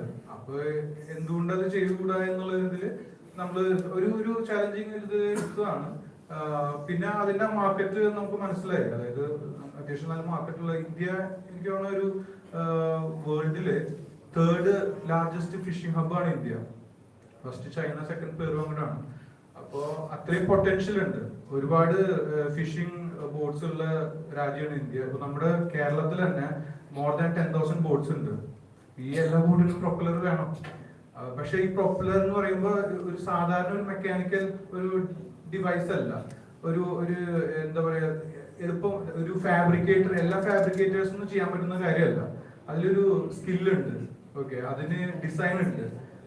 അപ്പോൾ അത് എല്ലാവരും അങ്ങനെ ചെയ്യും. ഇപ്പൊ ഒരു നമ്മളൊരു ഫാബ്രിക്കേറ്റേഴ്സ് എന്ന് പറയുമ്പോൾ ഒരു കൺസ്ട്രക്ഷൻ കാര്യങ്ങളൊക്കെ ഉണ്ടല്ലോ, അതൊക്കെ ഫാബ്രിക്കേറ്റേഴ്സിന് എന്ത് വേണമെങ്കിലും ചെയ്യാൻ പറ്റും. വെൽഡിങ് ചെയ്ത് ഉള്ള റോ മെറ്റീരിയൽസ് യൂസ് ചെയ്ത്. പക്ഷെ ഇതെന്ന് വെച്ചിട്ടുണ്ടെങ്കിൽ കാസ്റ്റിംഗ് ആണ്. കാസ്റ്റിംഗിൽ തന്നെ അതിന്റെ കുറച്ച് കോംപ്ലക്സ് ഷേപ്പാണ് പ്രൊപ്പലറിന്റെ. അതിനുപരി അതിന്റെ പെർഫോമൻസ്, നമ്മളൊരു ബോർഡിന് പ്രൊപ്പലർ കൊടുക്കുമ്പോൾ അതിന് എഫിഷ്യൻസി വേണം. നമുക്ക് സ്പീഡ് മാത്രമല്ല, ഒപ്പം ഫ്യൂൽ എഫിഷ്യൻസിയും വേണം. ഫ്യൂൽ കൺസംഷൻ കുറവായിരിക്കണം. അതുപോലെ തന്നെ ഡ്യൂറബിലിറ്റി വേണം. അപ്പൊ അങ്ങനെ എല്ലാം ഒത്തുപോകണം. അപ്പൊ ആ ഒരു ഇതില് എന്താ പറയാ, കുറച്ച് കോമ്പറ്റീഷൻ കുറവാണ് ശരിക്കും പറഞ്ഞിട്ടുണ്ടെങ്കിൽ. കാരണം ഇങ്ങനെ പഠിച്ച് അതിലേക്ക് തിരിയുന്നവര് വളരെ കുറവാണ് ഞാൻ കണ്ടിട്ട്. പിന്നെ ഞാൻ അങ്ങനെ നോക്കിയിട്ടാണ് ആ ഒരു ഫീൽഡിലേക്ക് തെരഞ്ഞെടുക്കാൻ കാരണം. അതാണ്. Thank you.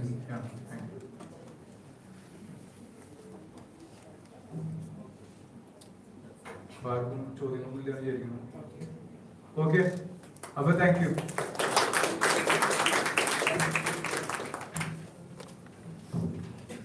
Thank you so much, and once again, congratulations. Now it's time to reveal Emerging Entrepreneur 2000.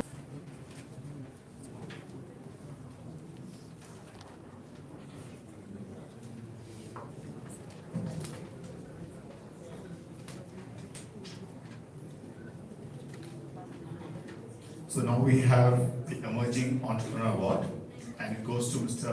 Dilip K. Gopal.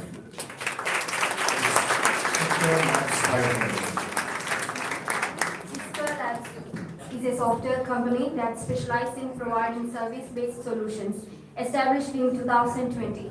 The company has quickly gained a reputation for delivering cutting-edge solutions to meet the ever-evolving needs of its clients. The company areas of focus includes SaaS, PaaS, and IaaS, and its pool of employees is accomplished in diverse domains, including product development, data management, information security, and of experience to the table, having served as the COO of Cisco Labs, a TOGAF certified enterprise architect, a former senior solution architect at IBS Software, and a former technology consultant at Hewlett Packard. His expertise in the field of software development is truly remarkable. So without further ado, we congratulate Mr. Dilip K. Gopal, and we are excited to hear from Mr. Dilip K. Gopal. So,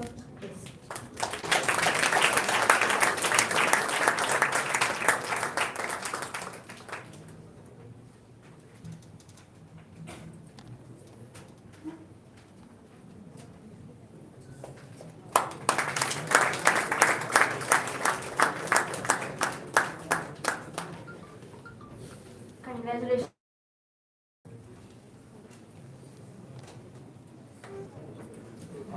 Good morning, everyone.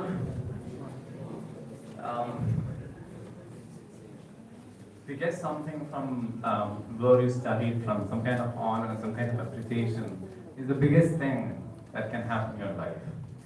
Respected chief guest, teachers, and my dear friends, I'm Dilip K. Gopal, and I belong to the first batch of Jyothi Engineering College. So, do you know, people out here, when was the first batch passed out from Jyothi? Anyone, please? Yeah, anyone of my batchmates here? Okay, so it's 2006, you're correct. So, it's been, I've been associated with college for 2 decades now, been more than 20 years. Okay, so it was not like this at that time. You might be knowing, being the first batch, we don't have any seniors, we don't have any other people, only 4 batches were there: electrical, electronics, computer science, and IT. And for us, seniors basically were our teachers. Our, whatever we wanted, we were running behind them for getting that done. So it was not like our teachers, it was like our brothers and sisters. So whatever we are for the people here, saying that we are all entrepreneurs, basically one of the major factor why we are so is because of the teachers right now, whatever they are. And one more thing, so maybe you all want to be an entrepreneur, right? All sitting here, why you want to be an entrepreneur? Can you give me one or two reasons, please, someone? Everyone wants to be an entrepreneur, there's no reason for that.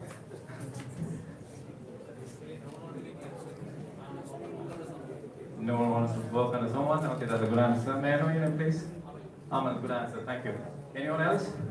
Provide value to the society. Cool. Can I know your answer? My name, please? Thomas. Thomas, good answer. Thank you very much. Anyone else? Ah, that's a good point. Who's that? Atul, good point. Thank you.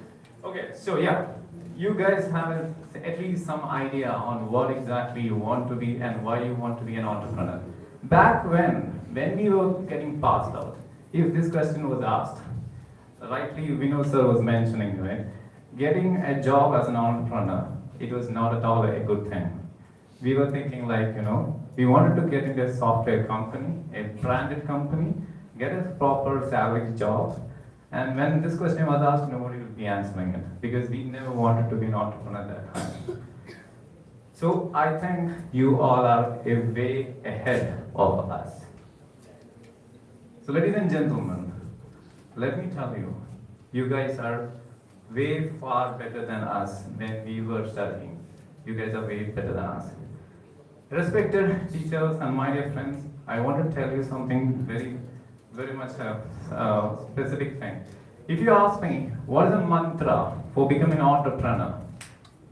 Can anyone say that? I want your answers because you all want to be an entrepreneur, right? Is there a shortcut to be an entrepreneur? No, right? Okay. So I wouldn't say that there's no way that there's a direct way to be an entrepreneur. It's basically you. Believe in yourself. You might start doing something. It may fail. Again it will fail. Again it fails. But one day you will succeed. And that success is enough to take you further ahead. There are some things which I learned as part of this kind of move. Okay. So as part of, as I mentioned, failure, any person sitting in the first three rows, if you ask them, did they directly go and succeed in their life? No. Basically, there might be a lot of failure. So the patience is one factor which you have to consider. Patience means just not about the project or the work you do. Patience from the family. Sometimes you might be targeting something, going behind work, Saturdays, Sundays, work on each and everything. Your family is getting ahead. So they might have some issues, they might complain some things. Be patient to them. Second, your colleagues. Your colleagues, you might be doing some activities, your colleagues will be doing some activities and you might not be happy with what they do. Be patient to them. Everything is related to patience. So this is one of the biggest things. If you want to be an entrepreneur, whatever thing you do, be patient. You will get the result, but be patient. So guys, right now I work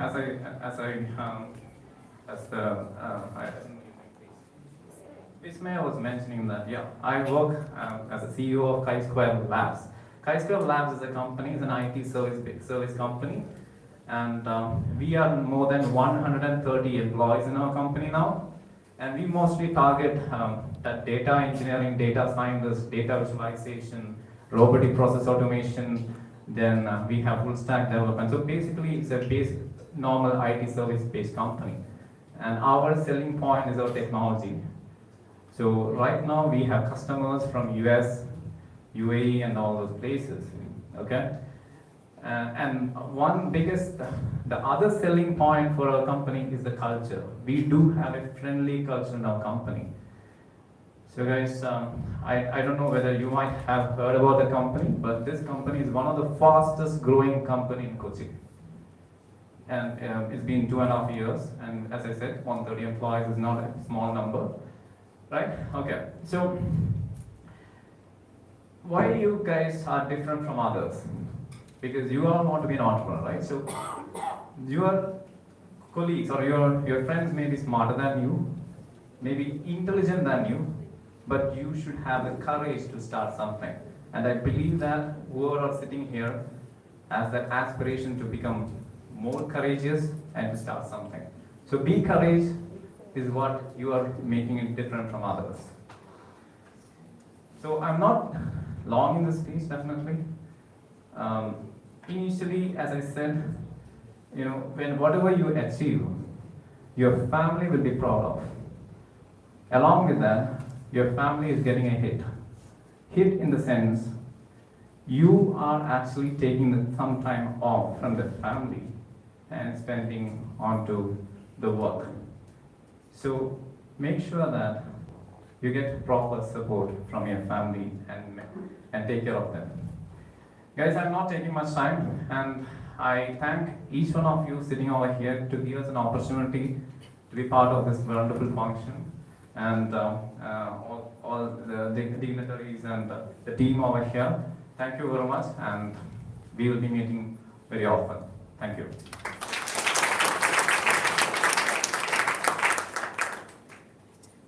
Any questions, please?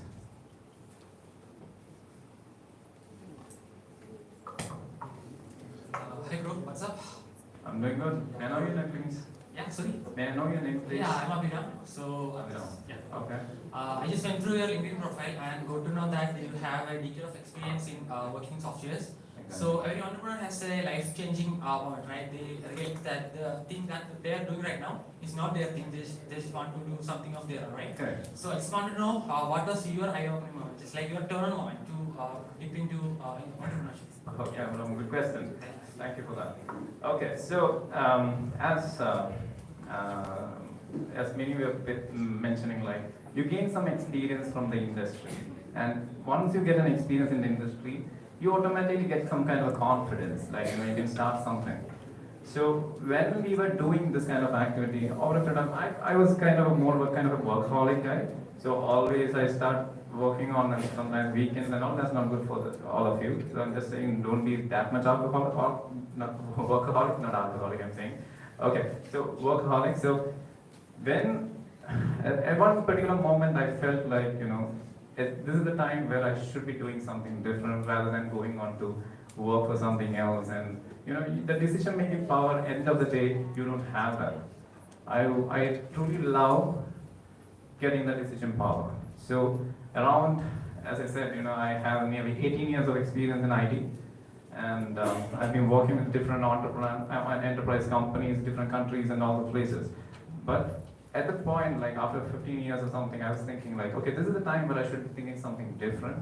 And the opportunities came to us, and at the time I thought, okay, let me start something, or let me think something different. I hope I answered you, Abraham. Thank you. Any other questions, please? And I'm a Malayali, Thrissoorinana, and the വീട് ചെമ്പുക്കാവ് എന്ന് പറഞ്ഞ സ്ഥലത്താണ്. I hope you all know about that. I'm a married person. I have a beautiful wife, and my kid, 6 years, I mean, 6-year guy, is studying in Rajagiri. Any other questions, please?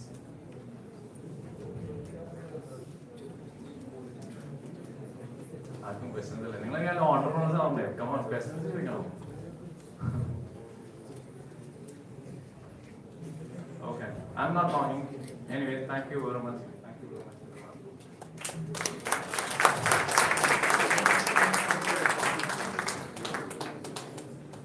Thank you so much, sir. So next we are revealing the Promising Entrepreneur 2023. I request Chief Guest to do the honors.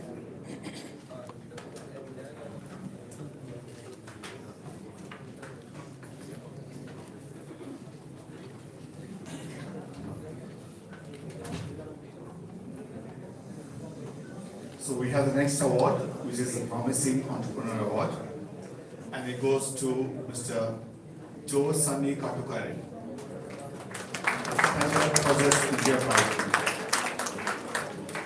It gives me immense pleasure Mr. Joe Sunny Katukaran, who is receiving the Promising Entrepreneur 2023 Award. He is the owner of Katukaran Architectural Solutions, a company that deals in all branded glass, tempered glass, plywood, laminates and hardware. They also undertake all type of interior executions. His entrepreneurial journey has been remarkable. His dedication and commitment to providing quality services have been instrumental in the success of his business. Katukaran Architectural Solutions has become a trusted name in the architectural solutions industry, providing innovative solutions to their clients. It's our privilege to honor Mr. Joe Sunny Katukaran today, recognizing him as the Promising Entrepreneur 2023. Please join me in welcoming him to the stage to receive the award. Congratulations, Mr. Joe Sunny Katukaran.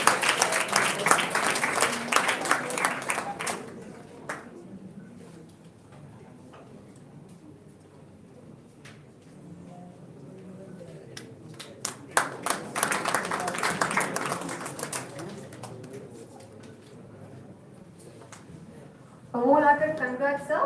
A few words. Good afternoon. Respected dignitaries of the entire dignitaries, teachers, colleagues, and my friends.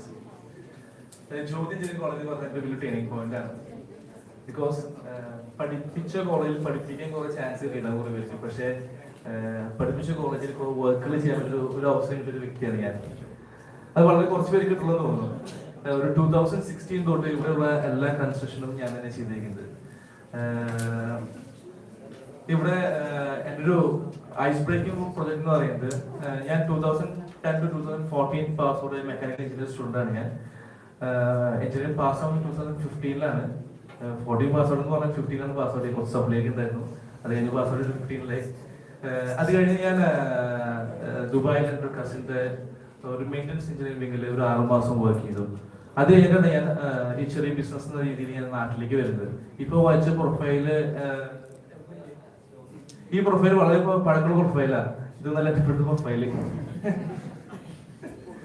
Okay, കുഴപ്പമില്ല. അങ്ങനെ ഇവിടെ വന്ന് കുറെ ചെറിയ എഞ്ചിനീയേഴ്സിന്റെ ആർക്കിടെക്ട്സിന്റെയും കൂടെ ആദ്യം അവരുടെ office പോയി, പിന്നെ സൈറ്റ് എഞ്ചിനീയറായി, സൂപ്പർവൈസിങ്, പിന്നെ കോൺട്രാക്ടേഴ്സ്, സബ് കോൺട്രാക്ടറായി, പിന്നെ കോൺട്രാക്ടറായി. അങ്ങനെയാണ് ഈ കൺസ്ട്രക്ഷൻ ഫീൽഡിൽ വരുന്നത്. മുമ്പ് ഷിൻഡോ ചേട്ടൻ പറഞ്ഞ പോലെ കുറച്ച് നാൾ നമ്മൾ ഇൻഡസ്ട്രിയിൽ വർക്ക് ചെയ്യുമ്പോഴാണ് ഇൻഡസ്ട്രി എന്താ നമുക്ക് അറിയുള്ളൂ. ഈ ഇൻഡസ്ട്രിയിൽ കുറെ ആൾക്കാർ നമുക്ക് പറ്റിക്കാറുണ്ട്. സോ നമ്മൾ നമുക്ക് ഇതിനെ പറ്റി നോളജ് ഉണ്ടെങ്കിൽ നമ്മൾ ആർക്കും നമ്മളൊന്നും ചെയ്യാൻ പറ്റില്ല. ഞാൻ എൻ്റെ ലൈഫിൽ പഠിച്ചൊരു കാര്യമാണത്. അങ്ങനെയാണ് ഞാൻ ഇതിലേക്ക് വന്നത്. അങ്ങനെ ആ സമയത്ത് 2016 റോയച്ചനുണ്ടായിരുന്നു പ്രൊജക്ട് എഞ്ചിനീയർ ആയിട്ട്, ജിൻഡോ പെരപ്പാടൻ ഫിനാൻസിൽ ഉണ്ടായിരുന്നത് ജോജു ശരിയങ്ങടുത്ത്. അവർ വന്നിട്ട് ഇങ്ങനെ ഒരു പ്രൊജക്ട് ഉണ്ട്, ചെയ്യാൻ പറ്റുമോ എന്ന് ചോദിച്ചു. അപ്പൊ ഞാൻ ഇൻഡിപെൻഡന്റ് കുറച്ച് പ്രൊജക്റ്റുകൾ ചെയ്യാൻ തുടങ്ങുന്ന സമയമായിരുന്നു. അങ്ങനെയാണ് ഇവിടുത്തെ ഒരു ഫാബ് ലാബ് ഞാൻ ഫസ്റ്റ് ചെയ്യുന്നത്. അത് വളരെ ഐസ് ബ്രേക്കിംഗ് പ്രൊജക്റ്റ് ആയിരുന്നു എനിക്ക്. അതിനുശേഷമാണ് ഒരു ഇൻഡിപെൻഡന്റ് കോൺട്രാക്ടർ എന്ന രീതിയിൽ ഒരു ആർക്കിടെക്ട് ഫേമിലേക്ക് എനിക്ക് ഇൻട്രൊഡക്ഷൻ കിട്ടി. അതിനുശേഷമാണ് ഞാൻ എൻ്റെ ആർക്കിടെക്ട് ഫേം സ്റ്റാർട്ട് ചെയ്യുന്നത്. ഞാൻ പറഞ്ഞു തന്ന കാര്യം എന്താ വെച്ചാൽ, ഇതുപോലത്തെ ഓരോ മൈൽ സ്റ്റോൺസും വെച്ച് വേണം നമ്മുടെ ലൈഫിലേക്ക് എൻ്റർ ചെയ്യാൻ വേണ്ടിയിട്ട്. പിന്നെ ഇപ്പോഴത്തെ മാർക്കറ്റ് ട്രെൻഡ് എന്ന് പറയുന്നത് എല്ലാവർക്കും ഭയങ്കര കൗതുകമാണ്. അതുപോലെ ഇന്നോവേറ്റീവ് ആയ സാധനങ്ങൾ ഭയങ്കര കൗതുകമാണ്. അങ്ങനെ 2017 എത്തിയപ്പോൾ ഇന്ത്യയിലും ചെറിയ കൺസ്ട്രക്ഷൻസും കൊമേഴ്ഷ്യൽസ് ആണ് കൂടുതൽ ചെയ്തുകൊണ്ടിരിക്കുന്നത്. അപ്പൊ എന്നും റേറ്റ് ബാർഗെയിനിങ്, അങ്ങനെ കുറെ ഇഷ്യൂസ് കടന്നു പോകുന്ന സമയത്താണ് ഒരു ഇന്നോവേറ്റീവ് ഒരു കാര്യം ചെയ്യണമെന്ന് ഇങ്ങനെ ഒരു തോട്ട് പ്രോസസ് വന്നു. അപ്പൊ ഞാൻ ചെയ്തുകൊണ്ടിരുന്ന കൺസ്ട്രക്ഷൻ ഒക്കെ ഞാൻ എൻ്റെ ബാക്ക് ഫയൽസ് എടുത്ത് സ്റ്റീലിന്റെ ഇൻട്രൊഡക്ഷൻ വന്നുകൊണ്ടിരിക്കുന്ന സമയമായിരുന്നു. അങ്ങനെ സ്റ്റീൽ സ്ട്രക്ചേഴ്സ് എന്ന രീതിയിലേക്ക് എനിക്കൊരു പ്രൊജക്ട് ചെയ്യാൻ കിട്ടി 2018. അതൊരു ഇന്നോവേറ്റീവ് പ്രൊജക്റ്റാണ്. കേരളത്തിൽ വളരെ കുറവ് പ്ലേയേഴ്സ് ഉള്ളൂ. എനിക്കൊരു കോമ്പറ്റീറ്റർ കേരളത്തിൽ 2 പേരുള്ളൂ. ഒന്ന് പ്രൈം ഗ്രൂപ്പും പിന്നെ SS സ്ട്രീറ്റ്സും, പിന്നെ 3ാമത്തെ കമ്പനി എൻ്റെയാണ്. അപ്പോൾ വലിയൊരു ഓപ്പർച്യൂണിറ്റി നിങ്ങൾക്ക് എല്ലാവർക്കും അതിനകത്തുണ്ട് എന്നാണ് ഇൻഡസ്ട്രി പറഞ്ഞുകൊണ്ടിരിക്കുന്നത്. സോ അങ്ങനെയാണ് ഞാൻ സ്റ്റീലിലേക്ക് വരുന്നത്. സ്റ്റീലിലേക്ക് വന്നതിന് ശേഷം എനിക്ക് ഈ പറഞ്ഞ പോലെ തിരിഞ്ഞു നോക്കേണ്ടതല്ല പല പ്രൊജക്റ്റിലും. ഇപ്പോൾ ഇവിടെ ടാറ്റയുടെ ഇവിടുത്തെ ലാബ് ഞാൻ തന്നെ ചെയ്തിട്ടുള്ളത് സ്റ്റീൽ വെച്ചുള്ള പ്രൊജക്റ്റ് തന്നെയായിരുന്നു.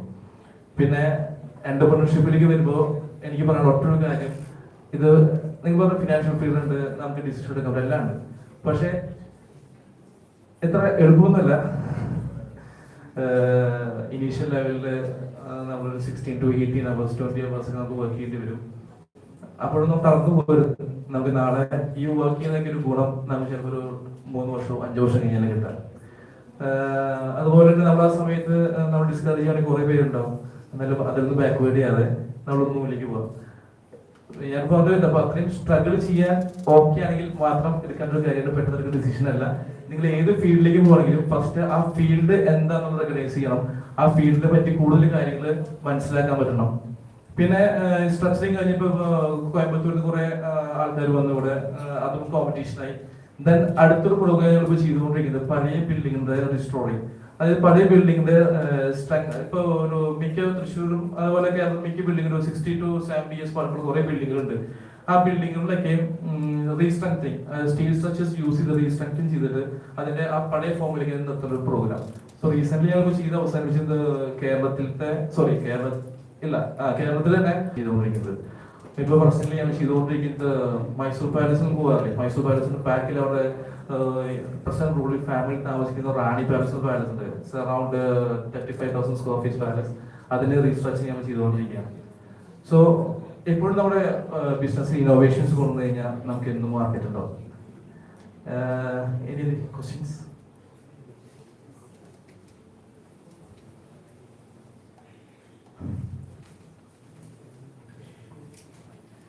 ടീമിനൊക്കെ മുന്നോട്ട് കൊണ്ടുപോകാനായിട്ട് എന്ത് തരം മെന്റർ ചെയ്യുന്ന സ്റ്റൈലാണ് ഉപയോഗിച്ചത്? അതായത് കുറെ ആൾക്കാർ ഡീൽ ചെയ്യേണ്ടി വരുമല്ലോ. നമ്മുടെ കൂടെ അവർ നിർത്താം, അപ്പൊ ചെയ്താൽ മതി. നമ്മൾ അവരുടെ കൂടെ എന്തിനുണ്ടാന്ന് തോന്നിയാൽ മതി. ഇനിയോ സോ ഞാൻ ഒരു കാര്യം കൂടി പറഞ്ഞത്, ഇപ്പൊ ഞാനൊരു ഡീംബർട്ട് പറഞ്ഞു എന്തൊക്കെയാവുന്നുണ്ട്. ഇനി ഒരു പോസിറ്റീവ് പറഞ്ഞ് ഞാൻ അവസാനിപ്പിക്കുകയാണ്. ഇപ്പൊ അവിടെ എന്റെ ബാച്ചിൽ തന്നെ എന്റെ 2010 to 2014 ബാച്ചിൽ എടുക്കുമ്പോൾ മോർ ദാൻ 50% ഞങ്ങൾ ബാച്ച് മീൻസ് പുറത്താണ് വർക്ക് ചെയ്യുന്നത്. പിന്നെ അറൌണ്ട് ഒരു 25 to 30% ഇവിടെ നാട്ടിൽ ജോലി ചെയ്യുന്നു. ഒരു 20% ആൾക്കാരാണ്, 50% ആൾക്കാർ ബിസിനസ് എന്ന കോൺസെപ്റ്റിലേക്ക് വന്നേക്കുന്നത്. അതില് ഒരു മൾട്ടിനാഷണൽ, അതായത് ഇന്ത്യയിൽ മാത്രമല്ല പുറത്ത് പല സ്ഥലങ്ങളിലുള്ളത് വന്നത് മിക്ക കാര്യങ്ങൾക്കും ഇവിടെ സ്കെയർസിറ്റിയാണ്. ഈ ബിസിനസ് ബന്ധപ്പെട്ട് മിക്ക ഓപ്പർച്യൂണിറ്റീസ് ഒരു സ്കെയർസിറ്റിയാണ്.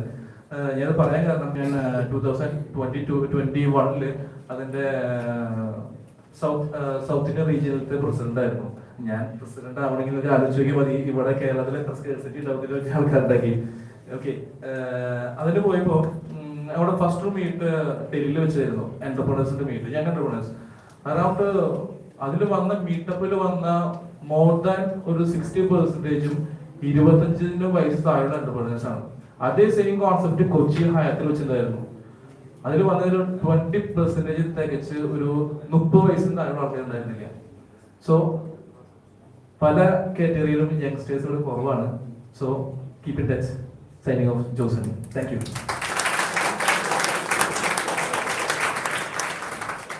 Thank you so much. Let me welcome Father Thomas Kakasheri, Executive Manager of Jyothi Engineering College, and Father Dr. Jose Kanambura, Director of Academics, to present a small token of love from IDC JC to our chief guest, Mr. Vinod Manila, sir. Welcome, Father. Welcome, sir.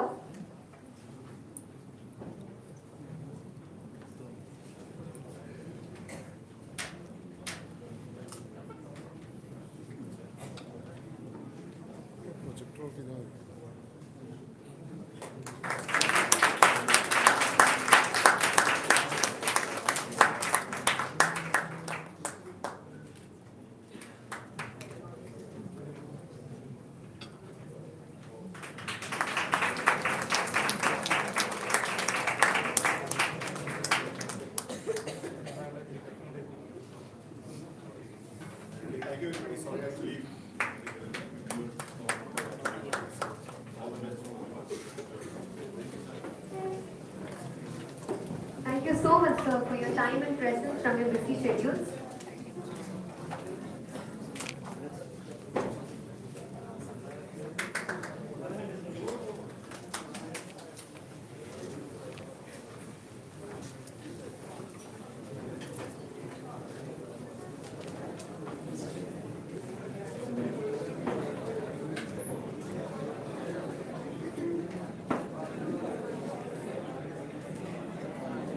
We are moving on to our official ceremony.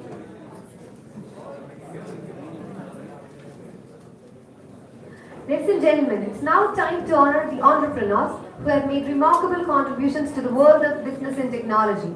The entrepreneurs have not only achieved success in their respective fields, but have also inspired many others to follow their footsteps. As we honor these entrepreneurs, I would like to share a quote by Steve Jobs. Innovation distinguishes between a leader and a follower. These entrepreneurs have truly demonstrated innovation and leadership through their work.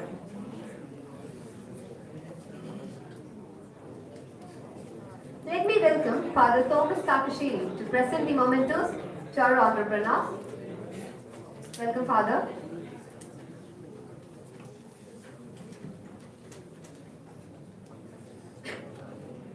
Let me welcome Ajmal Bashir, CEO of Jobify, to the dais. At just 22-year-old, Ajmal, CEO of Jobify, has shown incredible passion and leadership skills in the field of entrepreneurship. He has vast managing directorship and entrepreneurial experience in developing startups and working with a number of businesses projects from his early stages.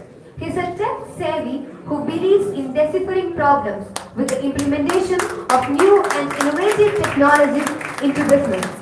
Ajmal is an accomplished entrepreneur with a track record of success in sophisticated and innovative business and a turnaround in multi-division organizations. His recognition in various renowned companies and organizations and tech giants like Microsoft Student Partner 2021, Google Explorer Beginner, Intenshala Student Ambassador, and everything inspired strategist and efficient technoid. Let me welcome Ajmal Bashir to speak a few words.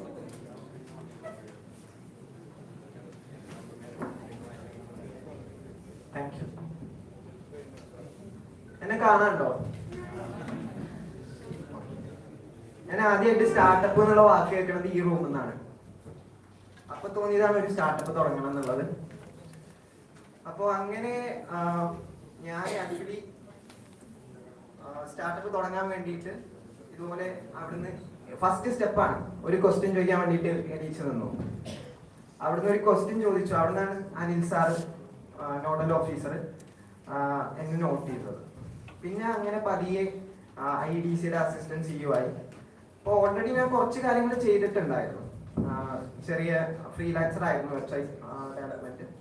പിന്നെ അതുപോലെ വേറൊരു startup try ചെയ്തു. Like അവിടുന്ന് ഒരു startup try ചെയ്യണം. അതിന് മുമ്പ് ഒരു IT കമ്പനി ഫസ്റ്റ് ഇയറിൽ ട്രൈ ഔട്ട് ചെയ്തു. അപ്പോൾ ഫസ്റ്റ് ഇവിടെ ജ്യോതിയിൽ വരുന്ന സമയത്ത് എനിക്ക് അക്കാഡമിക്കലി കുറച്ച് ബാക്ക്വേർഡ് ആയിരുന്നു. അതെനിക്ക് തോന്നുന്നു എന്നെ പഠിപ്പിച്ച ടീച്ചറുമായിട്ട് നന്നായി അറിയാന്നുള്ളത്. അപ്പോൾ പക്ഷെ എൻ്റെ മനസ്സിലുണ്ടാവുന്നത് എന്തായാലും എനിക്ക് അക്കാഡമിക്സിൽ ഒരാളെയും പഠിച്ചു തോൽപ്പിക്കാൻ പറ്റില്ല. സത്യമാണ്, ഞാൻ മനസ്സിലാക്കേണ്ട കാര്യമായിരുന്നു. അതുകൊണ്ട് ഇനി എന്ത് ചെയ്യാം, വേറെ ആരും സഞ്ചരിക്കാത്ത വഴിയിലൂടെ സഞ്ചരിക്കാം. അതായിരുന്നു ഓൺട്രപ്രണർഷിപ്പ്. ഞാൻ വിചാരിച്ചു ഇത് നല്ല പരിപാടിയാണ്. കാരണം ഫസ്റ്റ് സ്റ്റാർട്ടപ്പിന്റെ ഫൗണ്ടർ ആൻഡ് CEO ആയിട്ട് ഞാൻ ഒരു പരിപാടിക്ക് പോവാണ്. IDC ആണ് ആ ഇവന്റിനെ സ്പോൺസർ ചെയ്തത് കൊച്ചിയിൽ, ടൈക്കോൺ ഇൻവെസ്റ്റർ കോൺക്ലേവ് എന്ന് പറഞ്ഞിട്ട്. അപ്പൊ നമ്മളൊരു സ്റ്റുഡന്റ് ഒരു പ്രോഗ്രാമിന് പോയിട്ട് അവിടെ കയറുന്ന സമയത്ത് രജിസ്ട്രേഷന്റെ അവിടെ ഇരിക്കുകയാണ്, founder and CEO of Jobified Ajmal ആണോ എന്ന് ചോദിച്ചു. ഇത് കേട്ടപ്പോൾ നമുക്ക് വലിയ അതെ ഇത് ഫീല് വന്നു. അന്നാണ് ആക്ച്വലി ഞാനൊരു ഓൺട്രപ്രണറിന് ഇന്നത്തെ കാലത്ത് നമ്മുടെ സമൂഹത്തിൽ എത്ര റെസ്പെക്ട് കിട്ടുന്നുണ്ട്, അതുപോലെ അതേ രീതിയിൽ എത്ര വാല്യൂ ആണ് അവർ പ്രൊവൈഡ് ചെയ്യുന്നത് എന്നുള്ള കാര്യം മനസ്സിലാക്കിയത്. എനിക്ക് തോന്നുന്നു ഞാനൊരു വീഡിയോ ഇന്നലെ രാത്രി എഡിറ്റ് ചെയ്തിട്ടാണ് എനിക്ക് കൊടുക്കാൻ സാധിച്ചത്. അത് കണ്ടാലേ എന്റെ ഒരു ജേർണി മനസ്സിലാവുമെന്ന് വിചാരിക്കും. ഇവിടെ തന്നെ ഷൂട്ട് ചെയ്ത കുറെ ഫുട്ടേജസ് ഉണ്ട്. അതില് PR പർപ്പസിന് വേണ്ടിയിട്ട് തന്നെ ഷൂട്ട് ചെയ്തതാണ്.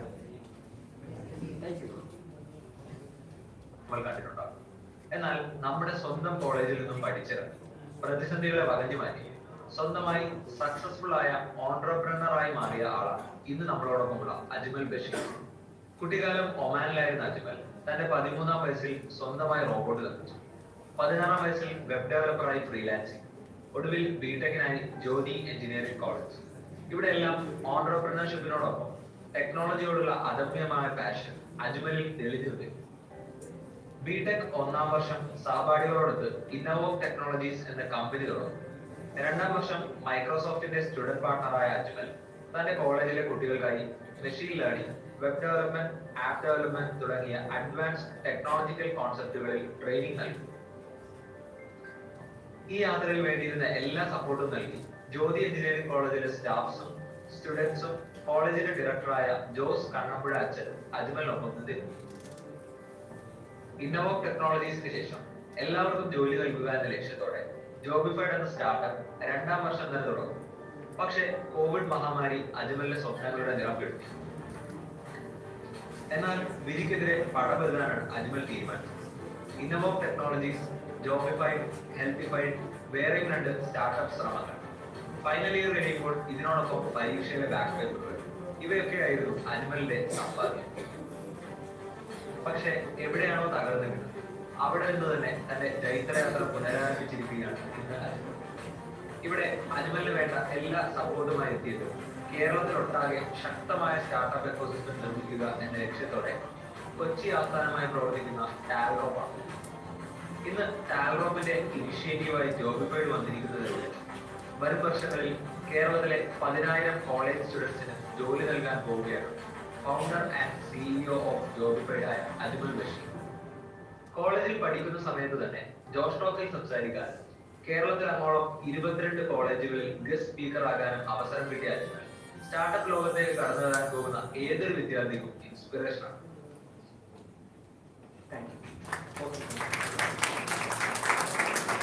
ഇത് ഒരു ഭാഗത്ത് ഭയങ്കര PR മാർക്കറ്റിംഗ് ഉണ്ടായിരുന്നു, മറുഭാഗത്ത് ഫുള്ള് നെറ്റ്വർക്ക് ബിൽഡിംഗ് ഉണ്ടായിരുന്നു. PR വെച്ചിട്ടാണ് ഞാൻ നെറ്റ്വർക്ക് ബിൽഡ് ചെയ്തിരുന്നത്, സത്യം പറയാലോ, ടു ബി ഫ്രാങ്ക്. കാരണം റെസ്പെക്ട് വെച്ചിട്ടാണ് റെസ്പെക്ട് കിട്ടുള്ളൂ. അല്ലെങ്കിൽ നമ്മൾ കൺസിഡർ ചെയ്യില്ല നെറ്റ്വർക്കിൽ. സോ അത് വെച്ചിട്ടാണ് ഫസ്റ്റ് ബിൽഡ് ചെയ്ത് തുടങ്ങിയത്. പിന്നെ എനിക്ക് മനസ്സിലായി ഇനി അടുത്തത് എന്ത് വേണം, ഓപ്പറേഷൻസ് സ്ട്രോങ് ആക്കണം, സ്റ്റാർട്ടപ്പിനെ കുറിച്ച് കൂടുതൽ പഠിക്കണം. അപ്പോഴും ഞാൻ ബിടെക് ചെയ്തുകൊണ്ടിരിക്കുകയാണ് ഉണ്ടായിരുന്നത്, പലർക്കും അറിയാം. പക്ഷെ ഞാൻ അതിൻ്റെ ഒപ്പം പാരലലി ഒരു MBA ചെയ്യാൻ വേണ്ടിയിട്ട് ശ്രമിച്ചു from one of the best institution now in India, Stoa MBA എന്ന് പറയും. സ്റ്റോവ ഫൗണ്ട് ചെയ്തേക്കുന്നത് നിതിൻ കമ്മത്ത്, സെറോദ, ക്രെഡിറ്റ് കുനാൽ ഷാ, ഇവരാണ്. അപ്പൊ അതിൽ ഫസ്റ്റ് കൊഹോട്ടിൽ എങ്ങനെ എനിക്ക് കയറാൻ വേണ്ടി സാധിച്ചു. അങ്ങനെ ഞാൻ അവിടുത്തെ സ്റ്റാർട്ടപ്പിൽ ഒരു MBA പാരലലായിട്ട് ചെയ്തു. പിന്നെ അത് എക്സിക്യൂട്ട് ചെയ്യാനുള്ളതായിരുന്നു അടുത്ത കാര്യം എന്ന് പറയുന്നത്. അതിന്റെ ഇടയിൽ ജോബിഫൈഡ് എന്ന് പറഞ്ഞിട്ടുള്ള ഒരു സ്റ്റാർട്ടപ്പ് ചെയ്യാൻ വേണ്ടിയിട്ട് സെക്കൻഡ് ഇയറിൽ ശ്രമിച്ചു. അപ്പൊ അതിന് ആക്ച്വലി ടേണിംഗ് പോയിന്റ് ആയത് എന്താന്ന് വെച്ചിട്ടുണ്ടെങ്കിൽ ഈ സമയത്താണ് എൻ്റെ ഒരു കസിന്, എൻ്റെ റിലേറ്റീവിന് ഒരു കമ്പനിയിൽ ജസ്റ്റ് ഒരു റെഫറൻസ് വഴി ജോബ് കൊടുക്കാൻ വേണ്ടിയിട്ട് സാധിച്ചത്. അപ്പൊ അങ്ങനെ ജോബ് കൊടുക്കാൻ വേണ്ടിയിട്ട് പറ്റിയപ്പോൾ എനിക്ക് ഭയങ്കര സന്തോഷമായി. കാരണം അവരുടെ ഫാമിലിയുടെ ആ ഒരു ആസ്പെക്ട് മാറി. അപ്പൊ എനിക്ക് മനസ്സിലായി ഒരാൾക്ക് ജോലി കിട്ടിയിട്ടുണ്ടെങ്കിൽ അവിടെ ആ ഒരാൾ മാത്രമല്ല രക്ഷപ്പെടുന്നത്, ഒരു കുടുംബമാണ്. അപ്പൊ അന്ന് അങ്ങനെ ഒരു ഫീൽ എനിക്ക് വന്നപ്പോ ഭയങ്കര സാറ്റിസ്ഫാക്ഷൻ ആണ്, നമ്മൾ കാരണം ഒരാൾക്ക് ജോബ് കിട്ടുകയാണ്. അങ്ങനെ വന്നപ്പോ എനിക്ക് തോന്നി എന്നാ പിന്നെ ഒരു 1000 പേർക്ക് ജോബ് കൊടുക്കാൻ പറ്റിയാലോ, വലിയ കാര്യല്ലേ, അല്ലെങ്കിൽ എൻ്റെ ഒരു പർപ്പസ് തന്നെ അതായി മാറില്ല എന്നുള്ള ഒരു ഫീൽ എനിക്ക് വന്നത്. അപ്പൊ പിന്നെ അടുത്തത് ജോബിഫൈഡ് എന്നുള്ള സ്റ്റാർട്ടപ്പിലേക്ക് കയറാൻ വേണ്ടി നോക്കി. ഫസ്റ്റ് ഞാനൊരു SaaS ആണ് ട്രൈ ചെയ്തത്, സോഫ്റ്റ്വെയർ ആസ് എ സർവീസ്, റിക്രൂട്ടേഴ്സിനെ തമ്മിൽ കണക്ട് ചെയ്യാനും അതുപോലെ കാൻഡിഡേറ്റ്സിന് വേണ്ടിയിട്ട് ഒരു പ്ലേസ്മെന്റ് പ്ലാറ്റ്ഫോം ബിൽഡ് ചെയ്യാൻ വേണ്ടിയിട്ടും.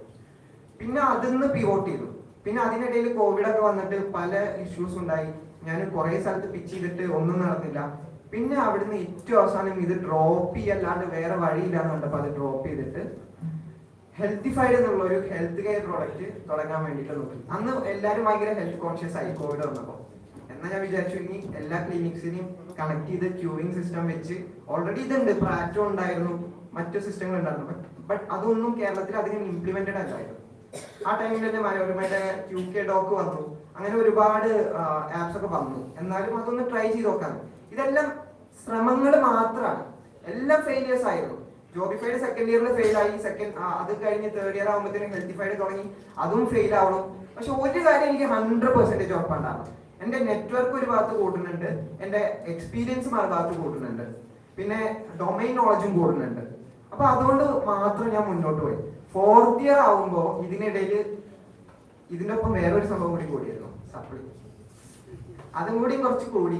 അപ്പോ ഒരു പോയിന്റിലെത്തി ഇനിയിപ്പോ എന്ത് ചെയ്യുന്നുള്ളത്, ഒന്നല്ലെങ്കിൽ ഒരു ജോബ് അല്ലെങ്കിൽ സ്റ്റാർട്ടപ്പ് എന്നുള്ള ഒരു പോയിന്റിൽ എത്തി. ആ പോയിന്റിൽ ആരും എത്തരുത് കേട്ടോ, അത് ഭയങ്കര ഹാർഡ് പോയിന്റ് ആണ്. ഏറ്റവും അവസാനം ഞാൻ തീരുമാനിച്ചു എന്തായാലും നനഞ്ഞു ഇനി കുളിച്ച് കയറാം.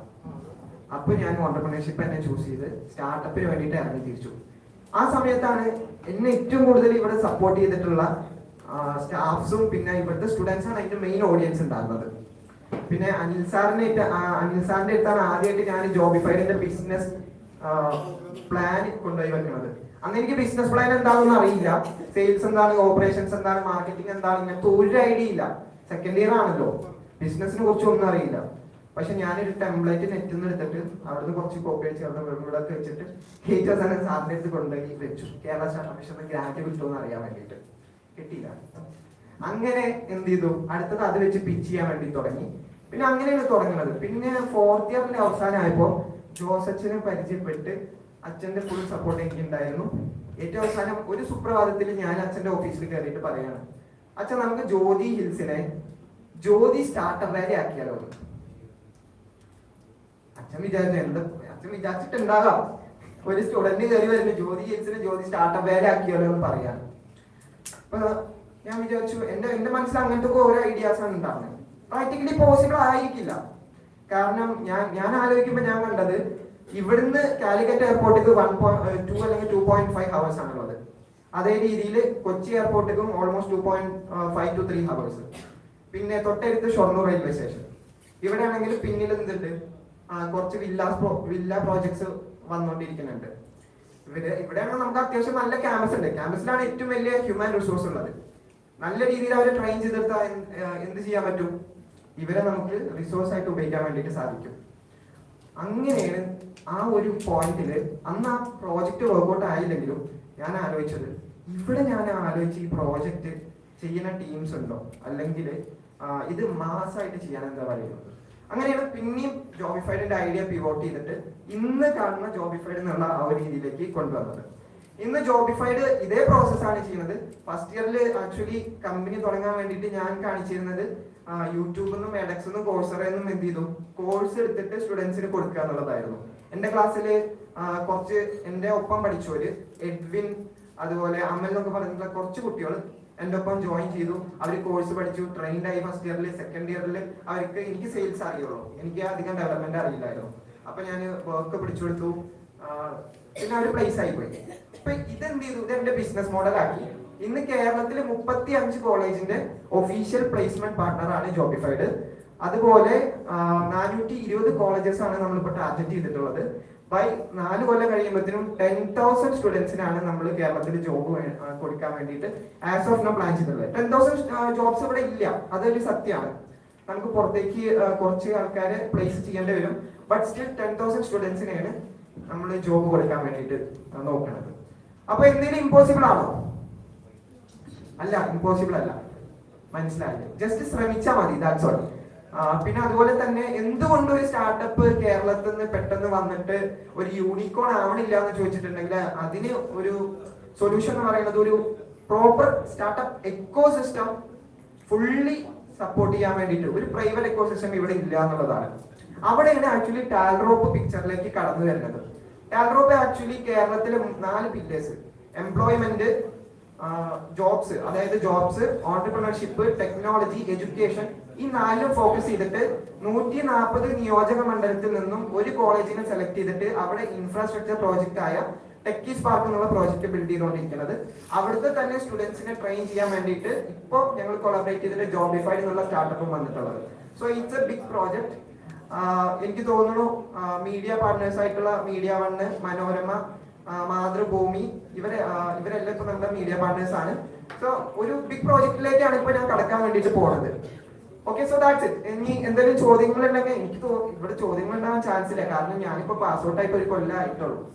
അപ്പൊ ഇവിടെ തന്നെയാണ് ഞാൻ വളർന്നതും അതുപോലെ ഈ കാര്യങ്ങളെല്ലാം ചെയ്ത് കാണിച്ചത്. അപ്പൊ എന്തെങ്കിലും ഡൗട്ട്സ് ഉണ്ടെങ്കിൽ ചോദിക്കാം. ആൻഡ് ഇന്ന് എനിക്ക് വളരെ ഇമ്പോർട്ടന്റ് ആയിട്ടുള്ള ഒരു ദിവസമാണ്, കാരണം ഇവിടെ നിന്ന് 4 വർഷം കൊണ്ട് ട്രെയിൻ ചെയ്തിട്ട് ഞാനൊരു ഓണ്ടർപ്രണർ, ആസ്പയറിംഗ് ഓണ്ടർപ്രണർ ആയിട്ടുള്ള ഒരാളാണ്. സോ ഇവിടുന്ന് ഒരു അച്ചീവ്മെന്റ് കിട്ടുക എന്ന് പറഞ്ഞാൽ അത് എനിക്ക് ഏറ്റവും വലിയ ഒരിക്കലും ഞാൻ മറക്കാത്തൊരു ദിവസമായിരിക്കും ഇന്നത്തെ ദിവസം. സോ ഡൗട്ട്സ് ഉണ്ടെങ്കിൽ പ്ലീസ്. ഹായ്, ബ്രോ ഇവിടെ പഠിക്കുമ്പോൾ തന്നെ ഓണ്ടർപ്രണർഷിപ്പ് തുടങ്ങിയല്ലോ. അപ്പോൾ ഒരു സ്റ്റുഡൻറ് ഓണ്ടർപ്രണറിൽ നിന്ന് ഒരു കംപ്ലീറ്റ് ഓണ്ടർപ്രണർ ആയപ്പോൾ ട്രാൻസിഷൻ എങ്ങനെയായിരുന്നു? റീസെന്റ് പാസ് ഔട്ട് ആണല്ലോ, അപ്പോൾ കോളേജിൽ നിന്നുള്ള സപ്പോർട്ട് എങ്ങനെയായിരുന്നു? ഓക്കെ, ഞാൻ ഒരു കംപ്ലീറ്റ് ഓണ്ടർപ്രണർ ആയെന്ന് ഞാൻ പറയില്ല കേട്ടോ. ഞാനൊരു ആസ്പയറിംഗ് ഓണ്ടർപ്രണർ തന്നെയാണ്, കുറെ കാര്യങ്ങൾ പഠിച്ചുകൊണ്ടിരിക്കുകയാണ്. പിന്നെ ഏറ്റവും കൂടുതൽ എനിക്ക് ടാലറോപ്പിൽ 1 ഇയർ ഞാൻ എന്ത് ചെയ്തു, വർക്ക് എന്നുള്ള ലെവലിലാണ് ആദ്യം കയറിയത്. എനിക്ക് സ്റ്റാർട്ടപ്പ് ഇൻക്യുബേറ്റർ ബിൽഡ് ചെയ്യാന്നുള്ള പ്രോസസ് ആയിരുന്നു, ഒപ്പം ജോബിഫൈഡ് ഉണ്ടായിരുന്നു. അപ്പൊ ഞാൻ പഠിച്ചത് സിസ്റ്റം ബിൽഡിംഗ് ആണ്. അപ്പൊ ബേസിക്കലി കമ്പനി എന്ന് പറഞ്ഞാൽ ഒരു വലിയ സിസ്റ്റം. അപ്പൊ ഈ കോമ്പറ്റീറ്റേഴ്സ് എന്ന് പറയുന്നതും അവരൊരു സിസ്റ്റമാണ്. അപ്പൊ ബേസിക്കലി ഈ 2 സിസ്റ്റംസ് തമ്മിലുള്ള കോമ്പറ്റീഷൻ ആണ്. ഇപ്പൊ എക്സാമ്പിൾ പറയുകയാണെങ്കിൽ എല്ലാ സിസ്റ്റംസും തമ്മിലുള്ള കോമ്പറ്റീഷൻ ആണ്. Best sales system, marketing system, operations, അത് ഇത് എന്നൊക്കെ പറഞ്ഞിട്ട് ഇതെല്ലാം ഇന്റഗ്രേറ്റ് ചെയ്തിട്ട് നമ്മൾ കമ്പനി എന്ന് പറയുന്നു. അപ്പൊ ഇതാണ് ഞാൻ ഏറ്റവും കൂടുതൽ ഈ ഒരു ജേർണിയിൽ പഠിച്ച കാര്യം എന്ന് പറയുന്നത്, ഒരു പ്രോപ്പർ സിസ്റ്റം ബിൽഡ് ചെയ്യാന്നുള്ളത്. അപ്പൊ ആ സിസ്റ്റം സെയിൽസിന്റെ ആണെങ്കിലും എന്താണെങ്കിലും എഫിഷ്യൻസി മാക്സിമം കൂട്ടുക എന്നുള്ളത്. സോ അത് ഞാൻ പഠിച്ചത് ഇതേ രീതിയിലാണ്. എന്റെ ഫുൾ സപ്പോർട്ടായിരുന്നു കോളേജ്. ഇപ്പോഴും അച്ഛൻ കുറച്ച് നേരത്തെ കൂടി നമ്മൾ ഡിസ്കസ് ചെയ്തിട്ടുള്ളൂ, നമുക്കൊരു പ്രോഗ്രാം മീറ്റിംഗിന് ഇരിക്കാൻ വേണ്ടിയിട്ട്. സോ നിങ്ങളൊരു കാര്യത്തിന് ഇറങ്ങി തിരിച്ചിട്ട് അത് നടത്തുന്നുള്ള ഉറപ്പ് നിങ്ങൾക്ക് ഉണ്ടെങ്കിൽ തീർച്ചയായിട്ടും നിങ്ങൾക്കൊരു ഓണ്ടർപ്രണർ ആവും. പല കാരണങ്ങളും ഉണ്ടാവും ക്വിറ്റ് ചെയ്യാൻ വേണ്ടിയിട്ട്, പക്ഷെ വിജയിക്കാൻ വേണ്ടിയിട്ട് ഒരേ ഒരു കാരണം ഉണ്ടാവുള്ളൂ, അത് at the end of the day നിങ്ങൾക്കൊരു ഓണ്ടർപ്രണർ ആവണോ വേണ്ടേ എന്നുള്ളത്. That's all. ഇനി ഡൗട്ട്സ് ഒന്നും ഇല്ല. Thank you.